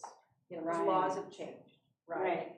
And then my recommendation would be in the summertime, really get your cabinet to take their sections, right? You know, so you've got student services, you've got fiscal, you've got all those. And have them go through and see the ones that haven't been updated since 1980. And, you know, they would give to you a revised edition of it. Checking with the Emmett though. That's a because good the Emmett idea. will have the updated one. Well, actually, Alice Flores pulled apart several of the board policies and gave them to Hesta and said, I want your recommendations on these. But see, that wasn't her role to do. I'm just telling you what she did. I know, but that's. And, well, they had to approve it. But And as she- a board member, you don't have that authority to take a board policy and then give it to a union group to determine what their input will be on those policies. That just Her totally took reasoning out was- your superintendent and your And other that's something- administrators who are responsible for the And that's rest of something the we board. can discuss later. Right, I'm just telling you what she did. I know. That- But I think the idea is, you know, again, the overarching It's Alice. goal for you folks is you're gonna have a review and an update of the policies, the plan, and then remember, we're working also on putting together not just your district goals, but then some specific goals for board superintendent. So I would charge the superintendent with, not that she's gonna do it, but Right. that she's then Yeah. responsible for getting that process in place so that you have it ongoing, you know. Right. Yeah. So we have the governance calendar, the governance handbook. Then what I put here, because she mentioned meeting with the cabinet, and then I put org chart. I think maybe putting those two together, so, you know, you have Right. your org chart, but it might be nice if then there'd be an opportunity to meet the people that are, That begins to form the relationships Yeah. that we talk about are so important, right? And for somebody that's not involved in the school, that Right, is important. yeah, I right. take that for granted, that I already know that, Yeah. you know. I found on CSBA somewhere an orientation kind of it was a worksheet. Yeah. And I remember I was calling Erica weekly and I was like, okay, let's talk about this.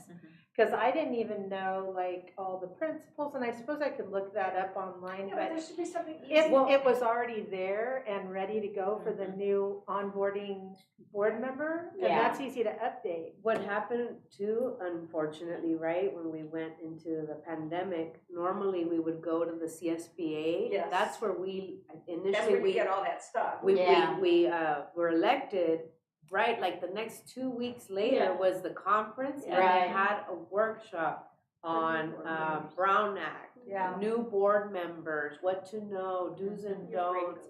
And that's where we were like, oh, you know. Yeah. And unfortunately, right, you all came in at a time where we weren't able to. The world shut down. Yeah. I went to that first one with y'all when she got Online? reelected, and that first one online, but I Or was it the remember that same? Diego had instructed us all to like divide Yes. and conquer, Yeah, and none of them were really about new. no, there weren't any new Right. board Any new, members. new member Yeah. thingies, so, yeah. But see, even though, because the election's in November. Yeah. And you can pretty much determine, right, the outcome of that within a couple weeks. And I think it's important in establishing like a calendar, having a special board meeting for the current and then the new people Great to idea. kind of give them an opportunity to see how a meeting is run. Because when you're just, you know, you get sworn in, boom, you're on the, oh, then you're president, then you're just Yes. like, OMG. Yes. You Yes. know, have no clue on even the protocol on the dais, right? Yeah. So Yes. I think it's super important to kind of Yes. give them a working Yeah. introduction Liz to was what like, okay, you do that this. is and what She that looks was. like. Because again, you know, we want to build these folks Build their and capacity. their Yeah. capacity and their comfort level, because you're so overwhelmed that first meeting that I mean I was like, I'm gonna throw up. I felt like that, even though it was on video. Exactly. You know, because again, you've never done that before. So you may have done other things, right, in our roles, but this is like a whole different ballgame. And so when you can at least incorporate something like that for the new folks, like even this year, right? 3 seats is a lot. When you're talking, if our folks weren't running again, it's super impactful. Oh, And, hugely I mean, it changed, Three it can, seats. and you're walking into, I think that was what was difficult as a board member too, because this board is making these goals. Then you're gonna have a whole new board, right? Possibly, potentially, saying, I don't like those goals. Right. I don't this, well, I don't agree, and totally kind of, Undercut the whole thing. exactly, depending on what their focus is, right? Yeah. Coming in and their purpose. And unfortunately, there's no guarantees, because like when I ran, he was running again, my predecessor was Right. running again, so it just as easily could have been him coming back to the board that, instead of me, right? Did you see? So, I I'm did, just saying. I couldn't believe it. Yeah, exactly, and so, and I think that's where, as long as I've been on the board, that's where we failed. Yeah. Of really, planning. yes, that Succession incorporation, planning too, the right? succession plan. I like her idea of like a transition. Yeah, those are good. I think it's a great idea. Well, I mean, and if it's the same people, it's the same people, right? But then Yeah. at least But if we have a plan, we have a Right. plan. Yes. we have a plan, Sam. And that you can, either we can write it into policy or Or however put it in is, our handbook. or in the handbook, but something to where it's a living process. Right. Right? We gotta get it Moving in our forward. handbook.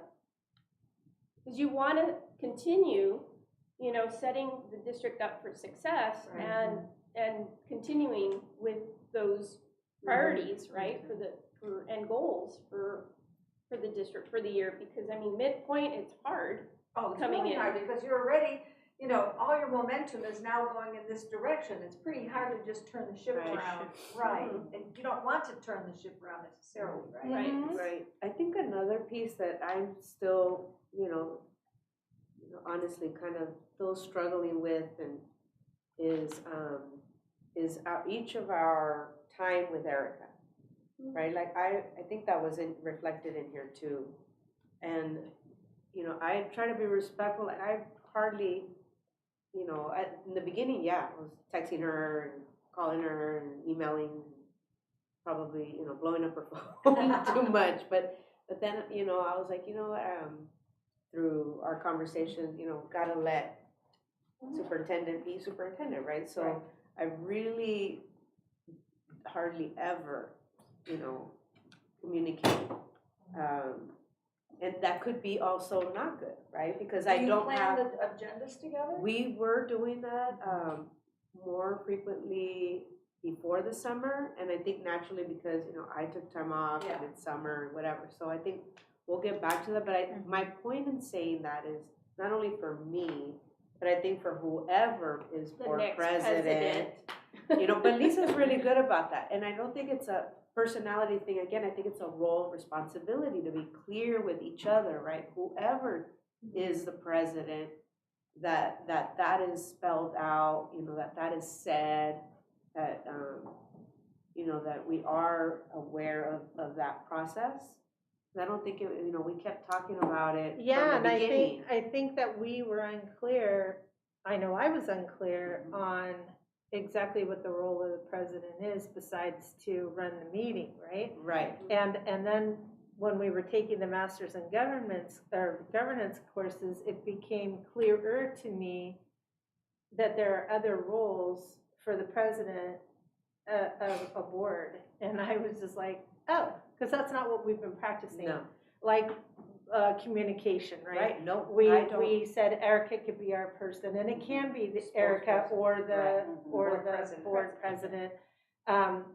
Also, what was it? Oh, setting the agendas. Setting the agenda. And I don't know what else, but I know there's Well, other even things. the board evaluation, Oh, right, initiating right, that. When, there's certain triggers and certain responsibilities that a board president has, right? And those are, but again, we haven't defined what those responsibilities are for the clerk, for the president. Right.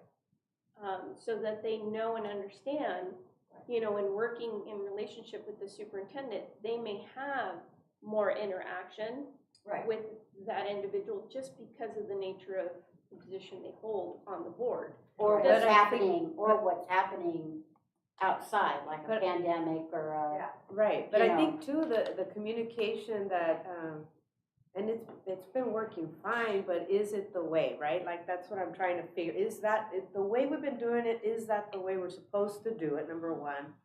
And then just kind of being, you know, kind of retrospect, like I do lean on certain of you when it's a certain topic, and I'll include Erica, like, oh, I talked to Jan about this, what do you think? I talked to, you know, whoever, one person only. But, and sometimes they have more communication about the topic that I'm not even aware of. So then I'm like, oh, I didn't know that was happening. So just kind of those processes to be really clear with each other as a board. To, yeah, You number don't- one, understand them, and then define for ourselves Right. if there's gonna be, like, understand what CSBA said, or the governance core, or Right. whatever book we're gonna consult says this is the way it's done. And then if we say, yeah, but not for us. Right, if we Then say we're define not what gonna that do is that. and make Right. that part of our bylaws? Would that be a bylaw? Or a practice, is it It's more a of a process, practice? it would be a process or a protocol, so for A example. protocol, but it would go in that handbook. It would go in the Yes. handbook, so, just an example, because different districts do it differently. Mhm. So, one of the districts that I work with, the board actually has monthly two-on-ones with the superintendent. In addition to maybe not weekly, maybe every other week, the board agenda setting, and that's in stone. Uh-huh. Board agenda setting is in stone. And the board members, if they have something they want on the agenda that didn't come up at a board meeting, because it's something current, something just happened between your last, and so it didn't get brought up as a future agenda item, then the board members would tell the board president, bring this to Erica. This is something that we need to have, you know, set on the agenda, and here's why. Another district has, the president, and I believe they have I don't know if it's not a vice president, it might be a secretary. Those two people meet with the superintendent to do the agenda planning. And So that's what every we're district does it differently. Yeah, And I think that's- that's the, you know, you have to define For how us. you wanna do it and then stick to it. Well, we were doing that because I thought, well, if she's gonna be the president Right. next year, Yeah. let's do this together. I agree. And I know that previously with Steve, I think he would meet with the superintendent on his own frequently. No, he and I was the clerk. Initially, but he was meeting too by With- himself, and then with- he would include Jan, or he'd call me sometimes. Right, But, so it's been different each time. yeah. And I think too, you know, we've talked about this transparency in terms of who we're meeting with. You know, that's come up with us if we're meeting with labor leaders, if we're meeting with Erica. Like, I know some of our board members, they meet with, you guys have some of you have a standing time with Erica. Like, should we know that? Like, should we all be on the same page about that? Is that, that's just for the future. I'm thinking I could see as a new board member coming on, like, Well, there's gotta be what's the- equity in the information that's being communicated to all, because I know certain information, to not violate the Brown Act, Right. is restricted, right? And it can only be discussed at a meeting. But again, I think that's where, that mediator, which is Erica, kind of funneling, and that's where I struggle, because I don't wanna add more to conflict. Right, yes. So, but there are things that, you know, she's good about letting us know if there's an emergency, she'll let us know, she'll text us. But it's the overall, even like when Linda was saying, I don't wanna be surprised even that this department is doing something, you know, it's like I work here. And that was the thing, where it's like, I'm a board member and I don't know this. It's like, there's something wrong. There's something missing. So how do we fix that? Now, Erica came to me and asked me, well, she notified me, well, Lisa calls me on this day, would you like a day? You can set it, you can call me anytime, or you can set a time. And I really didn't know what I wanted. So I When said, you well, knew, yeah. yeah, You really I- know. She's like, I don't so know, I what said, should I? well, Yeah, exactly. let's just see how it goes. But I didn't even have a day. Yeah, and then it started to be like Mondays, like Monday mornings. Like, oh, that's great for me. And for me, it was Friday at 1, but we don't meet every week Friday at 1. In fact, there's a lot of weeks we don't meet because there's nothing to talk about. I mean, via text, I'll say, do you have anything? She'll say, no, what about you? I said, no. That's okay, at least you touched Right. base. But it gives her a place to build a window in Yes. case, right, because of the schedule. And That's for, all I do. it's so interesting for me to get this perspective of it, because everyone is different. And I'm Everyone's trying, different, I want to do my best to accommodate everybody's needs. Yeah. But everyone has a different style, and I think it Definitely. almost seems like a different preference of communication. It is. Yes. And I appreciate that, and I'm trying to Yeah. learn it, you know, like I Yeah. think, you know, Jan, we I communicate go, consistently. may I call you? Text you, can I call you? And I've learned to do email, Yeah. because text wasn't, so email works great between us. That's I good. love to, my number one thing is meeting face to face. And I Yeah, know see, everybody's different, That's- I everybody's don't- different. And Yeah. I'm okay with that. Yeah, I yeah. appreciate it. I Yeah, appreciate it. but sometimes it's like, oh my gosh, I don't want to go on. And so I try to keep it for an hour. An hour is and I'm checking my watch, you know. I try to keep to it too. Yeah, and if not, meeting face to face and phone call. No. But that was what I was gonna bring up for the Delta thing, because that was the one that only 2 people responded. And there was one almost always and one not sure. And it was all board members received the same information. And I think that's the crux of it, right? But we How do don't we know. ensure- We don't know. Right, but Yeah. that's why there's a not sure. I Right, mean, like, so how do we know that, because different people ask different questions. right. And I don't know if on your end, I mean, I really liked, somehow or another it came up today, the weekly monthly? board, or no, weekly board, or supervisors report. Oh. The Superintendent's superintendent. report. A weekly, and I know you do that when school's in session. And I know there's always data that we're used to seeing, and then we want to see that we've already identified, but also that would be a great place if you, in these side meetings, you've captured something that you I think, love oh, that. That's I true. love I that. could weekly. disseminate that out to the Mhm. group as a whole. That'd be a great place to be that catch-all. And delegating what that information, you know, allowing Ed Services and TIP and, you know, I know it's the work on them, but it helps in giving that information, and you could determine, does it work weekly or does it work you know, every Right, 2 weeks? bi-monthly, yeah. You know, because again, we're all then working off of the same information, because I know it's hard, especially if, you know, somebody comes in with a question and it's pertinent to that individual. It doesn't really make sense to share it as a whole, Right, there are some questions, things that are right? specific to, right. And so it's really up to you to differentiate, right, what that looks like. But I think I want to make it as easy for you as possible and what makes sense, because if we understand you don't have, you know, an administrative assistant. And so, even though we Is that a would Delta? like to support that process, but again, we want to try to keep the flow going, you know, and what that looks like for you. Because I know you're saying, you know, everybody has a different style, but our style may need to change Yeah. to conform, as long as it's communicated to me. Yeah. This is what I'm able to give you, Yes, Liz. right, yes. I may, you know, because I don't know what I need really yet. But if you start, well, I'm able to do this, what do you think? Is it working? Right, because that was my concern of, and I understood, right, that, you know, Kathy being new and Lisa trying to, you know, get up to speed, their need to meet with her weekly or however often, you know.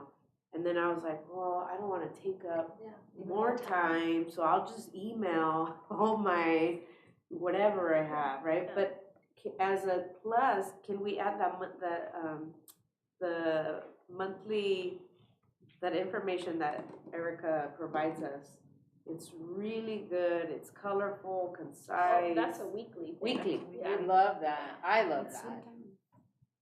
Yeah, it's like. So, with regard to the weekly, and she does, I'm sure she spends way too much time on it, but anyway. It's not is it 2 times a month? It's usually weekly. It's during the weekly, school like year on a and then Monday. Okay. Yeah. During the summer, when Yeah. people are off on vacation. Yeah. So like the Monday memo, one of the things that might hopefully make it a little easier for her, but then also help you know what other information might be requested from your fellow board members. Actually, when I was superintendent, my weekly memo was every single cabinet member had a section. They wrote it. So if, for example, Carla, you would call and say, you know, I wasn't sure when I looked at this budget report, I don't see how this item, you know, in personnel, blah, blah, blah. I wouldn't answer that question. It would go right to my CBO, and then my CBO would just type up the little blurb, and I would just drop it into the newsletter. So, I mean, I think that would help you be sure that if you have a question of her that, you know, is something that, you know, could be a concern, maybe your other board members didn't think of that question, but it would be good information for them, as long as somebody's And looking she it up. started Anyway. doing that for our board agendas. She plopped, Yeah. you know, Yeah. the question in, didn't Okay. matter who asked it, but plopped in the Exactly, question, and then here's what's the answer. Yes. Perfect. And I forwarded it to cabinet. They Yeah. know the drill. Yeah. Yes. I need this answer, please. I know, Yeah. I know. Yeah, it was, but it was They're good. great, because then when we came to the board meeting, we're just like, do I have to pull anything out of consent? No, I got my answer, you know. Right. But Unless it's something that we feel the community may Yes, feel for need- information, well, absolutely. Well, especially if it came from the community and That's- had that question generated from that entity, then I think it is important. But I think that's where we can improve. Yes. Because being in, and I know we're public, but being in the before and after, there were things I think that could have been brought up in public that we didn't. So, does that make sense? Like sometimes we got our questions answered, we're good. And then, you know, we don't have that productive dialogue that maybe some of it can. There's not the transparency. But see, It's, I I know think it's you can have it's a both. tough, and yeah. it isn't, the whole trick of, I don't want to say trick, the whole rationale behind it is it's no surprises. Right, So you have a question that maybe came from the community. right. Maybe it has to do with, you know, why are Yeah, you we should continuing pull it, yeah. spending money on Right. something or other? Well, you shouldn't surprise staff with that question, Right. because they won't have the data, and then they're gonna look like, they're gonna feel that they're That gonna was a look gotcha. bad. Well, we Right. have done, we're saying something like, I'm gonna ask you this now, Yes, but I'm gonna ask it I'm in going to public as ask you- well. Yeah. I'm gonna ask you Right. this in the public meeting, Mhm. because I know that there are people out there in the community that wanna hear it. Right, So then, at least the staff is able to answer it. yeah, So if it's a fiscal question, you know, your new CBO knows Mm-hmm. the answer because she's had time to find it, right. as opposed to feeling like it's a gotcha. Mhm. And that's the Or reason we've for had it. organic, like especially when we were having to make decisions on how to get to the 90%. There was a lot of, that was a lot of understanding the process, right? And it would have taken up a ton of time during the regular meeting to go through that organically, and a lot of repetition, because sometimes things needed to be said in a different way in order to get it, have that light bulb moment. And it became like this thing that I recognized in retrospect looked really suspicious, because the decisions had already sort of been made without the public understanding the process that it took to get there. And eventually we righted that wrong. But that's what got to me is, I can't assume that if I have that question, I have to assume that somebody else in my community has that question. And so I need to reiterate it during, and allow whomever, our superintendent or whatever cabinet member necessary, the opportunity to address that, which we did better in the budget stuff with Mr. Wilbur. and stuff like that. I got it. That was a learning point for me, for sure. So I see where you're going there. But we want to be constructive with our time, and I think that was the other criticism that we had about ourselves, where we don't want to be here till 11 o'clock midnight, or 11:30 at night, you Yeah, know, we had a and couple of have those. cabinet here, you know. That was the other piece. We Yeah. want to be constructive and put our Efficient use of agendas. time as a Yes. goal? Yes. Do you have a board policy end time? Yes. 10:30. And there's a vote. And we've gone over. We've Do had to you have that keep vote. times on your agenda for each item? No, we We can improve that. started, we did start in January, and then we stopped. You may wanna That's a goal, Oh, okay. to add See, no, we in, started earlier in January, because target we times did it when I was for- president. Well, Okay, we even did it, giving the then we presenter, tried. because it starts with your presenter, right? You have 5 minutes, or you have 7 minutes, and allowing, you know, the You guys board can go back 3 to to that. 4 minutes of questions. But again, it's, We could try, yeah. yeah, because I think it's important for us to stay on task, right? And be responsible that way with our time and the community's time. And the community time. Yeah. Well, but when So do you have your timer for your community comments? Or does it buzz off? we do, but we're not very We're- diligent We're not being about after consistent with that. sticking to 3 the minutes. 15 minutes total Oh, for community. And I think that we public should Public comment. remind them, once that buzzer goes off, I feel there should be a reminder, you know, you've met your 3 minutes, can you finish up? That's all I'm I saying. have to tell you, when I first saw this, and I think it started happening more in the pandemic than before, just because it was all electronic. I honestly have sat through many board meetings where they have, you know, the timer The is timer's up is there. up there, and on the screen, for example, if you're watching the board Yeah. meetings from home, you see, you know, it ticking down from Yeah. 3 to 2 minutes, 59. When that buzzer goes off, the president says, "I'm sorry, your time is finished," and you know, disconnects them. I've seen that at more board meetings It's also. more and more, right. Mhm. You know, I think you have to be judicious about how you do it, but Well, you also have to be careful if you're not applying it universally. right. Because that's come back Right. and bite. Right. Somebody will Right. say, "Well, you let Mr. Right. So-and-so speak for an extra 2 minutes, but you didn't I don't like." think it's worth the public ill will No, to that's- push somebody off because of a minute. no. I really Yeah. don't. Our culture I has agree. been one of like, and most people don't go on and on. They've been like, let me finish, please. And we've been, Yeah.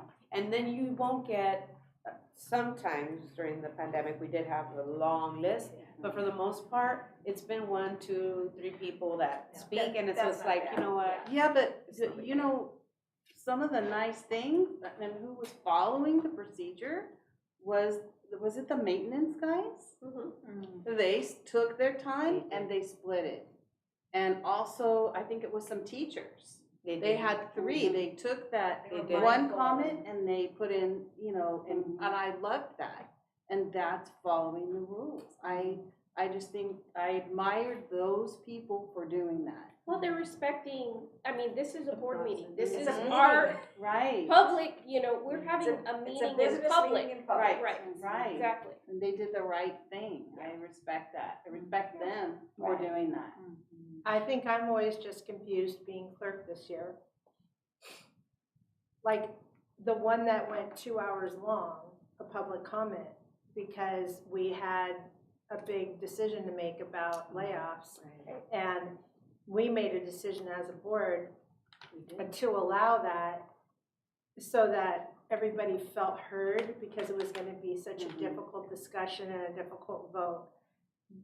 But at the same point, then it's 2 hours extra added on to the, and I never know when it's time to call that. I never know when I feel like I've had enough time as the clerk to like just, that's why I think having the time on the agenda I agree. would be a better, it informs anybody who wants to come and speak to be efficient Well, with their and time.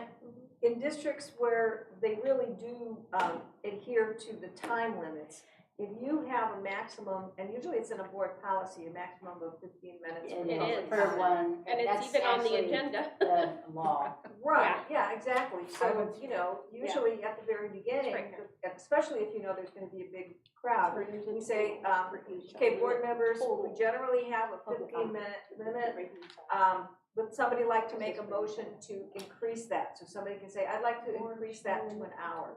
Okay, then you've let it go for an hour, right? Because it is such a momentous decision. But then what happens is people get together in groups to figure out, well, okay, we've only got 60 minutes, you know. That's a good idea. It's a So, you compromise. know, But there's we- 120 of us. I've heard my colleagues say, Yeah. we want everyone to have the See, that's opportunity me. to speak. And As so a- we collectively, we agreed as a board, okay. well, what do you all think? And everybody said, yes, let everyone speak. This is coming from We did that. a history teacher and teaching the First Amendment and freedom of speech and freedom of assembly. Totally with you.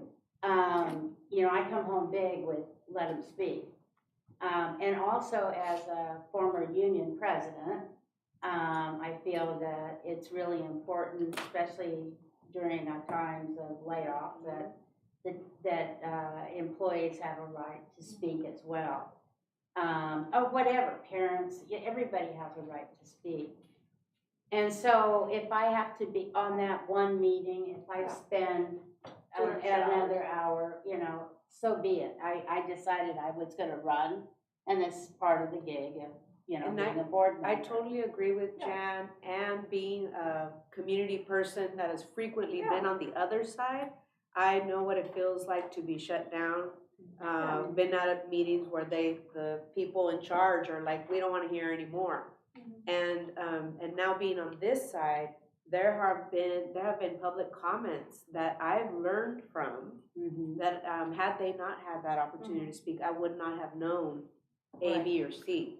So I stand, fully in support Well, of, and I've had it where but I mean, whatever I've the been board the decides. speaker and the people up on the dais here, they're shoving this in my face. They're calling out 3 minutes, sit down. I mean, I've had it both ways. And I just think, you know, one of the benefits of being in the United States of America and having the Constitution that we have, which we have sworn to uphold, is the First Amendment and freedom of speech and freedom of assembly, so. Well, and the only way around that, and I agree with you 100%, I mean, it really is, it's up to the board decision. Right. I think where it gets sticky is your board meetings are at night, Yeah. and staff works all day long, as you do, right? And then, you know, like when it's going to 11:30, 12 o'clock at night, No, I don't please send even, them home. yeah, I don't know that people were productive and people have kids at home. What if you were to have a special board meeting, and it was, you know, like maybe right after school? So, you know, staff could come and they could, you know, it could be a study session.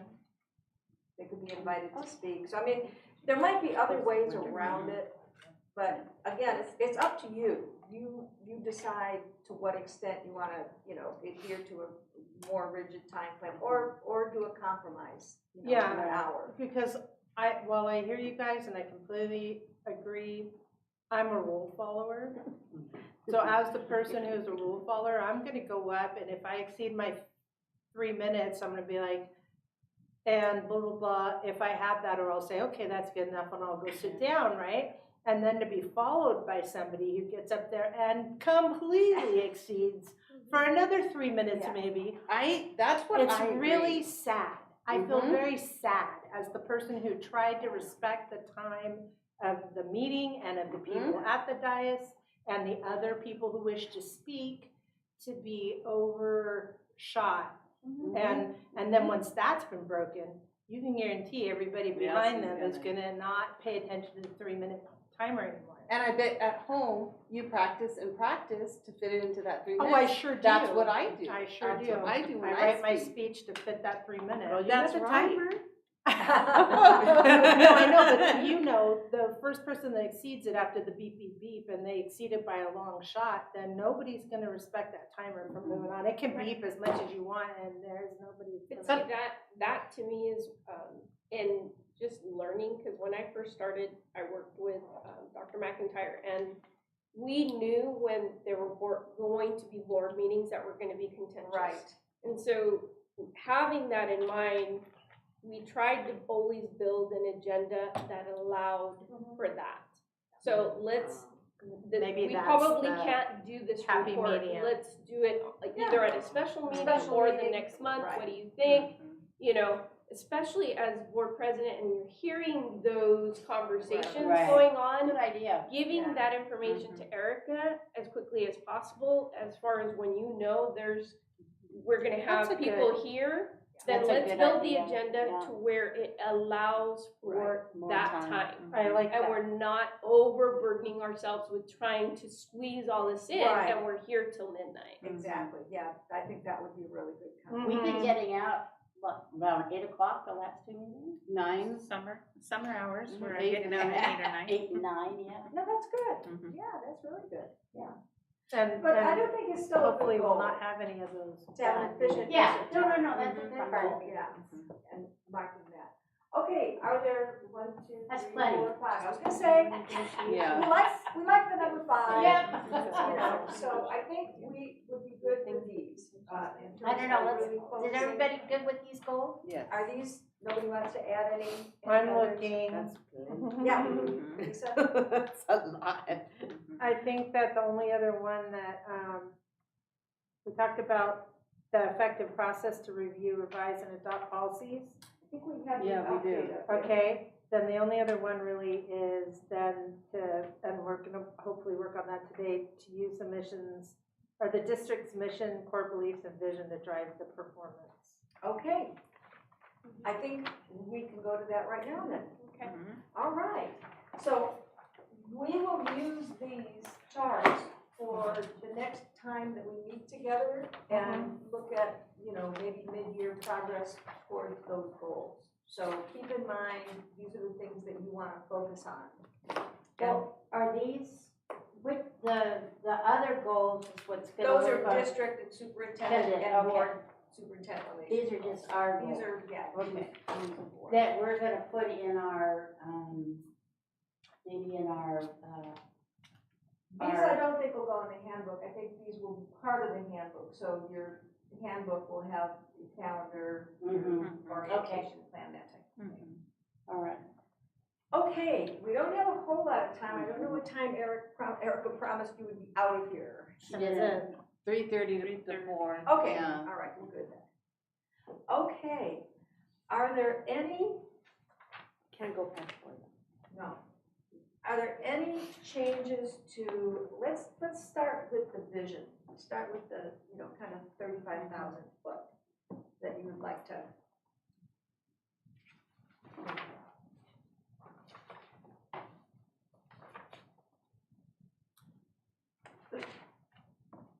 I feel like the vision is just a little bit lengthy. It's a little Can I wordy. say that? Yes, I think both are wordy. I just feel it's just a little bit too much.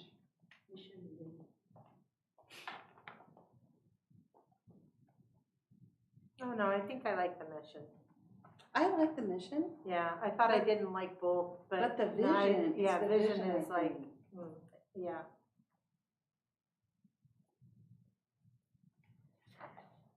And I think, Jackie, had, Yeah. there was a phrase that you used. Now, what exactly is the vision? There's a sentence there that you used to explain what the vision is. And we might have gotten that from CSBA in one of the classes. And I'm sure I have it in my handbook. Yeah, and I probably have it written down too, but I mean, I think it's what you see for the students graduating. So some high schools, for example, have what they call a profile of a learner, a graduate rather. And they outline, what it is that they would expect their high school graduates to be like. And it has, all kinds of things like civically responsible and all of that.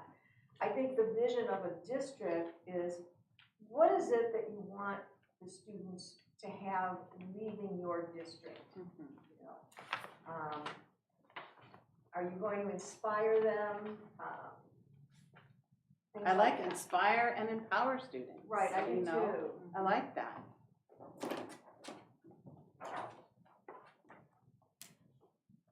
And maybe, just a suggestion, maybe we don't have to put in how we're gonna do it, like by creating, but rather, create an environment that inspires and empowers students to become critical thinkers and lifelong learners.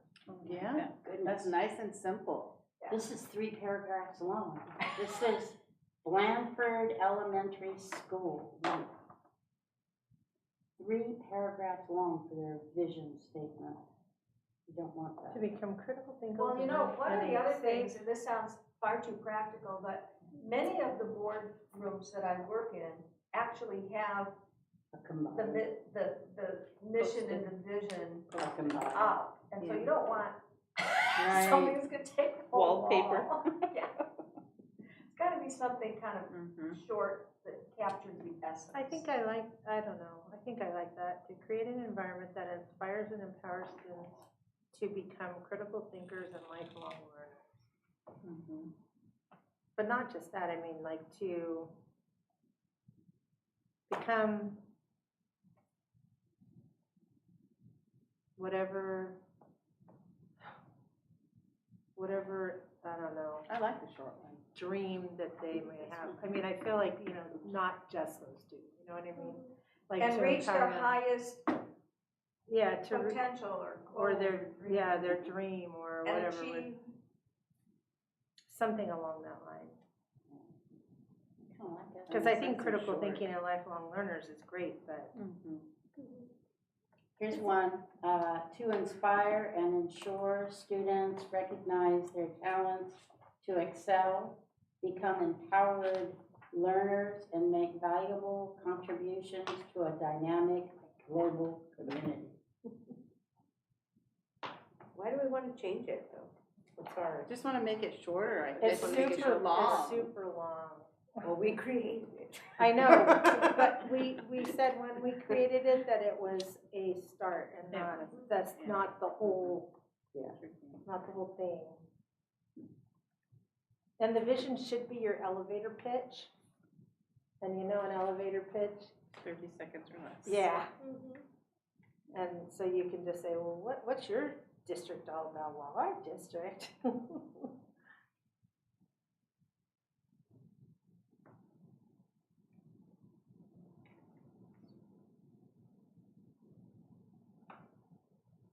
So I like that, to create an environment that inspires and empowers students to become critical thinkers and lifelong learners. And that's it. And what about, and values, while valuing their unique skills and abilities, or evaluating, because not everybody's going to be super studious, Hollister School District will develop students into well-rounded citizens who value themselves and the world around them, participate and contribute to society, are prepared to thrive in global change, and aspire to be lifelong learners. Oh, what was that, our old one? No, this is from a school in Los Angeles. It's a little long, but Yeah. a lot of what it has to say is good. It's one sentence, it's for one me, long sentence. Yeah, because, we're trying to prepare them for the high school and for the future. So that foundational piece of instilling those core beliefs in themselves and, just creating that person, that individual to learn to process the world, right? But I we like also to have, value themselves, I Right, like that. well, again. but we also have that in the mission too. Right. To But, value themselves. preparing no, them for the to- high school to be successful in, Mhm. the high school and then in the future from there, because if we can't even prepare them for high school, we're not doing our job. Right, totally. So it would be something like to create an environment that inspires and empowers students and prepares them to succeed. In high school and beyond. Yeah, and yeah, in high school and beyond, or something along that line. Because again, to me, working in the high school, I know. Prepares. Yes, knowing that we did our job while they were here, right? Because we have them the longest. And we definitely need to make sure that, while we have them from, TK to 8th grade, that we did everything within our power to make sure we hand off that child to the next stage in their life, right? So that they can be successful there, and then making adult decisions at whatever capacity, right? Whether it's the workforce, trade school, or university or college, right? But I like this, that we have in our mission. Our mission is to educate students and build them up for their own unique academic success. Right. That's saying, We did, yes. most of that. Right. So then what differentiates the mission from the vision? The vision is shorter typically, isn't it? But what are we trying to capture is what I'm trying to understand. What are you trying to say and capture in your mission that's different from your vision? Or is it connected? No, it's separate. The vision means one thing and the mission is the other. Like the vision's a dream. No, the vision is what you plan for, and like the mission is how you're gonna do it, or I'm not sure. Yeah, I think the vision is What comes more. first, the chicken or the egg? What you want to see down the road, lifelong learners, engaged, inspired and engaged, or whatever. I mean, it can be something even short. Some districts have like 3 words, inspired. I think we had 3 words too.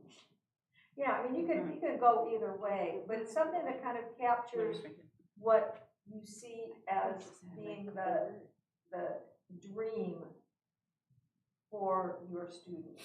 So it's the vision of what a student would do. The mission is more of, how are you going to ever get there? And so if you look at your mission statement, here's how we're going to get kids to become lifelong learners. We're going to educate them. We're going to build them up, for their own academic success. We're going to model.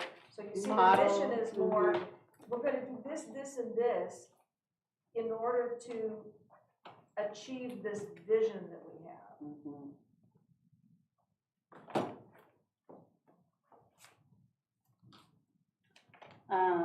Hollister School District empowers its students to achieve their personal best academically, socially, and emotionally in order to make a positive impact in the world.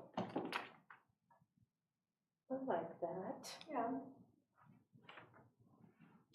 I think we should put something about physically too, because,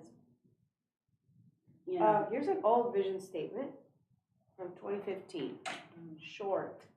Our school district is, I'm not saying to do this, but is peaceful, extraordinary learning community. Mission, to prepare each of our students for future success. And then they had goals. This is the Hollister School District Governance Leadership Handbook 2015-2016.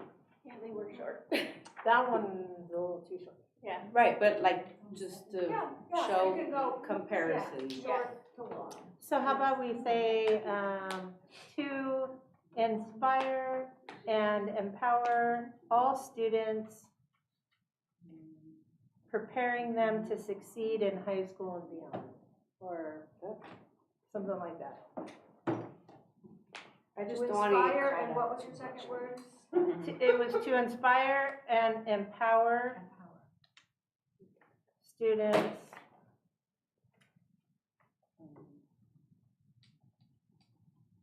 Well, you could do the whole, to inspire and empower all students. To right. achieve, individual success, to achieve their highest. Well, what was it that you read, Jan? I liked It something says, about what you read. Hollister School District, Hollister School District empowers its students to achieve their personal best academically, socially, and emotionally in order to make a positive impact on the world.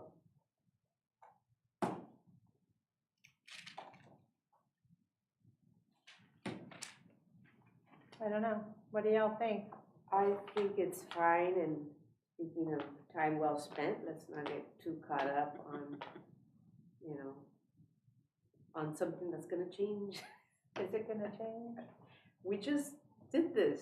We did it a year ago. But we didn't, that was just a draft. Yeah, it was intended to be a draft, and we just didn't We didn't, prioritize Come it back until just to- Yeah, we now. didn't come back to it. you know, refocus ourselves. And again, based on the dynamics of who our staff are, I would actually love to get some ideas Oh, that's a great idea. We said you know, that. from our either cabinet or, you know, our school community.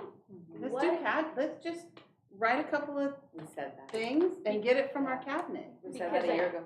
Well, yeah, we did. And again, did? because this, yeah, We haven't We- done that. Yep. I don't remember getting anything back, did we? no. But I think it is important to Hollister School District. put, I don't want it to be something we just solely create, right? Yeah. Because it's that essence, you know, I wanna capture what folks believe our district represents. Right. Right? And again, I don't wanna speak for our staff who would have to embody what it is that we represent, right? Yeah, because they're gonna be like, well, who wrote this? And, Exactly. When was But that? again, it's that buy-in. What do we feel our mission and our vision is for HSD? I know it's time consuming, but again, when things feel like they fit, like today, this was time so well spent. It was. It took a lot of time and a lot of discussion, but doing this up front has made the rest of the year feel so much more, you know? Oh, okay, yeah. Yes, yeah, Plan. and we. And they're created it. Everybody created it. Right. And again, I would just like, you know, to get some either catchphrases or, yeah, I mean, putting it out there, great minds, you know, have. It's a good activity. Yes. And then we can come back to it and say, what Yeah. ideas what's floating out there, Right. right? And what makes sense for us. Well, this could be a way to engage, right, our community, if we wanted to just take this. Right, to be like, you know, we came up with this, but we wanna see what other people think and how it feels and. Absolutely. I mean, you could even ask the sites to do it as an activity with their staff at a staff meeting. You know, just hand these out and say, you know, play with these for a little bit, and then just hand them in. Give everybody, you know, 20 minutes at a staff meeting. Don't the sites have their own Yeah. statement? The sites do, but remember, the theory is that it would align with the districts. Right. You know, so. it So would maybe be we nice need to for look them- at their stuff and Right. come back at a future meeting Yeah. with the This objective is, of yeah, it's not a do or die, solidifying right? I agree. Right. Right. Okay, I know that we are And the Getting- superintendent, old, superintendent goal. right, so I think, again, in the interest of time, what we should probably do is take the goals that we have and determine which of those would fall under district goals. Some of those, I think, actually fall under superintendent/board goals. And get them put into those 3 buckets, okay? And then allow you to be adding maybe some other superintendent goals or things like that. Would that work by doing it with the ones we have, or do we want to do a quick brainstorm on maybe some other in those two categories? Yeah, I would like for us to, give them the opportunity, and Erica as well, to kind of flesh out what we did today. Okay. And then, have her look at all of that, look at what else makes sense. If she wants to add 2 more, or once we get it all kind of organized, and right now it's kind of like here, there, everywhere, but I think once we get it cleaned up and we can look at it again, either at another special board meeting or however we want to go over that information. But I think it's important, once we have that cleaned up, then to kind of go from there, because I don't know that, it's been a long day, and I, we could be here till 6 o'clock trying to rack our brains. Yeah, and it's not efficient use of time. Yeah, right. I'm starting to feel. Yeah. So I think that's a good idea. 2 things though. So, I know you don't have your handbook yet, but if you look at your PowerPoint, What page is there's, that? there's a whole section that is, protocol. Nice. What page are you on? It is Page on. 21.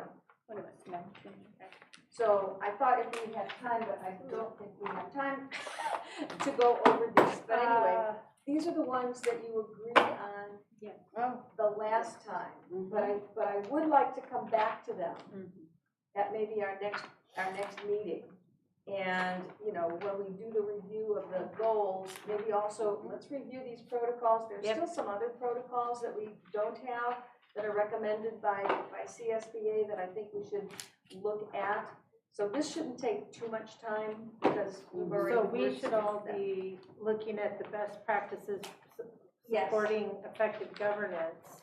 This is good too. To Isn't see, this good? to Yeah, see what that's we really can good. add in that isn't already there. Very, very good point. So these are kind of the best practices, and you can see, are there things here that, and some of them I don't think we have, like the social media one and some other ones. Are there practices here that would be good to add to our protocols? So be sure that you read this when you review the protocols. Very. So Jackie, like, who shall we, so say if Jan wants to go through and say, oh, I like this, vision statement. Can she type it up, send it to Erica, send it to you?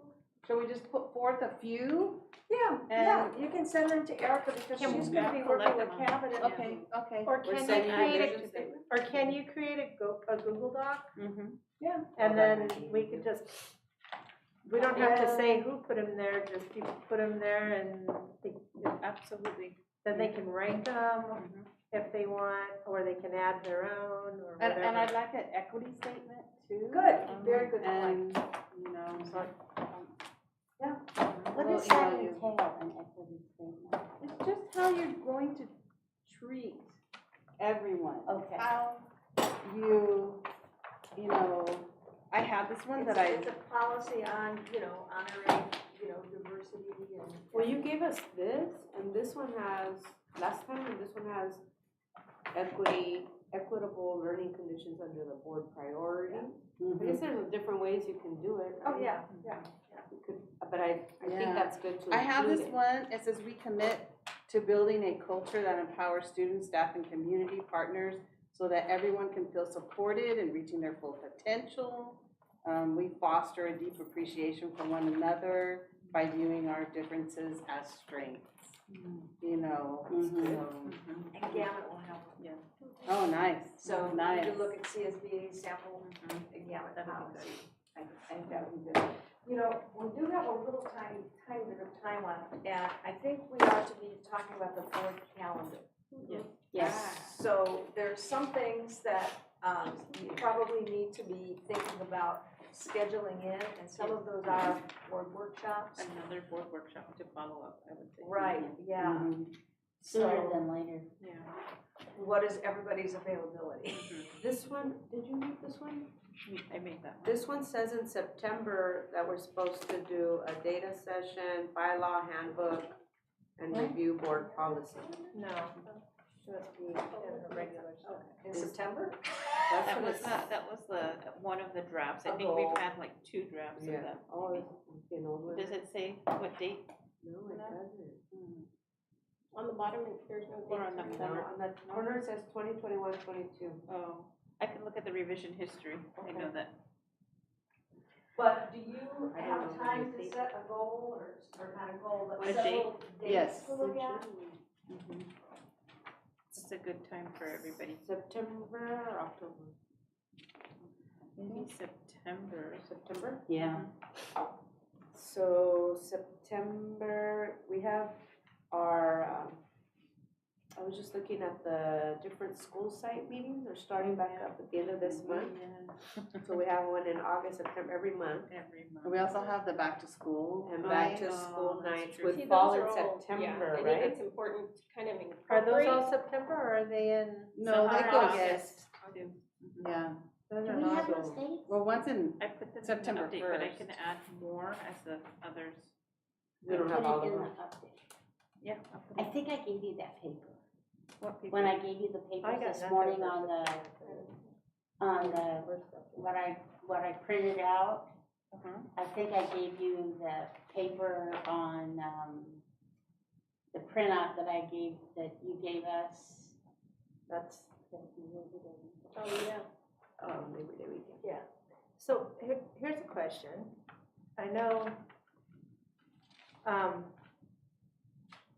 Jackie and I were talking about other ways that the meeting could go on, and we were talking about like a retreat, right? Where we could really just hunker down and bang it all out at once, I guess. But she suggested, instead of sacrificing a whole weekend, which I was totally on board of not doing, you know, sacrificing a whole weekend, to do like maybe agree to like a Friday afternoon into the evening, like with a working dinner, stop, and then come back in Saturday morning and bang it out and be out like, let's say 1 o'clock or something like that. And that might give us, to sit with it and work through it and go Right. home and think at night and We've then done come that back and do that. I like Would you that. guys be down for Yes. something like that? Yeah. Yes, I could be down for I that. could be down for that. Yeah, Yeah. because then we still have the rest of Saturday and all Yeah. of Sunday. Yeah. No, that's a good Yeah. idea. Yeah, I like that. So, Not there? Plus, yeah, I like the breaking it up, go home, process. yeah. Yeah, introverts need time to process. I don't know if we have any introverts in this group or not, but I think I I'm don't a think so. combo. you're an ambivert. What gave you the clue? Sometimes I don't. I always come out as an extrovert, but I truly do benefit from going home and Yeah. centering and then coming out and thinking about it differently. Did we pick a date or no? Well, it's dependent on, Oh, okay. Jackie? Oh, okay. yeah, if it was a Friday, Saturday, what would you do? When do you think back to school would most likely be around the beginning of September? Most of them are. Right. Find that. End of August, beginning of September? Did you already define them? I thought you I know said one is something. September 1st. Mm-hmm. Our Hardens is September 1st. Well, that's, And the that's a board, stupid time to have it. board outreach is September 13th, the HGLA. Yeah, Yeah, I don't board have outreach those starts dates. in I must have September. missed No, them. you got the, you got it. I'll send you a picture right now. I have the, So the first one starts August 24th. We have August 24th, 25th, September 1st, Oh, August I 31st. can't write that I fast. know. here, Jan, I'll give you So a is picture right that now. her or us? Or I'll take a picture. Oh, you got it, okay. You have to send it to me? Mm-hmm. And Thank so you. like September 1st is like Labor Day weekend. People No, are gonna be It's a gone. Thursday. it's a Thursday. Well, and I have to tell you, my daughter hear you. is due to have her baby September 10th. So the 9th and 10th are out, and she's having a procedure, so. Yeah. So you know she's having the baby. Well, unless something horrible happens. Right, but yeah. exactly. So I know that weekend is out. Yes. I can't do the 24th. Does she live up here, Yeah, you can't do the 24th. or, so you don't have to go down to LA? No, I think I could get something on the 24th.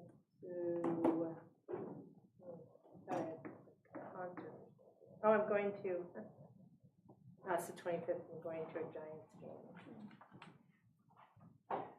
But I'll have to go to that. Well, we either have the 16th, 17th, or the 30th, September 30th, and November 1st. You mean October? I mean, October 1st, sorry. I can do either of those, I think. September 30th? 16, 17. Yeah. I'm good,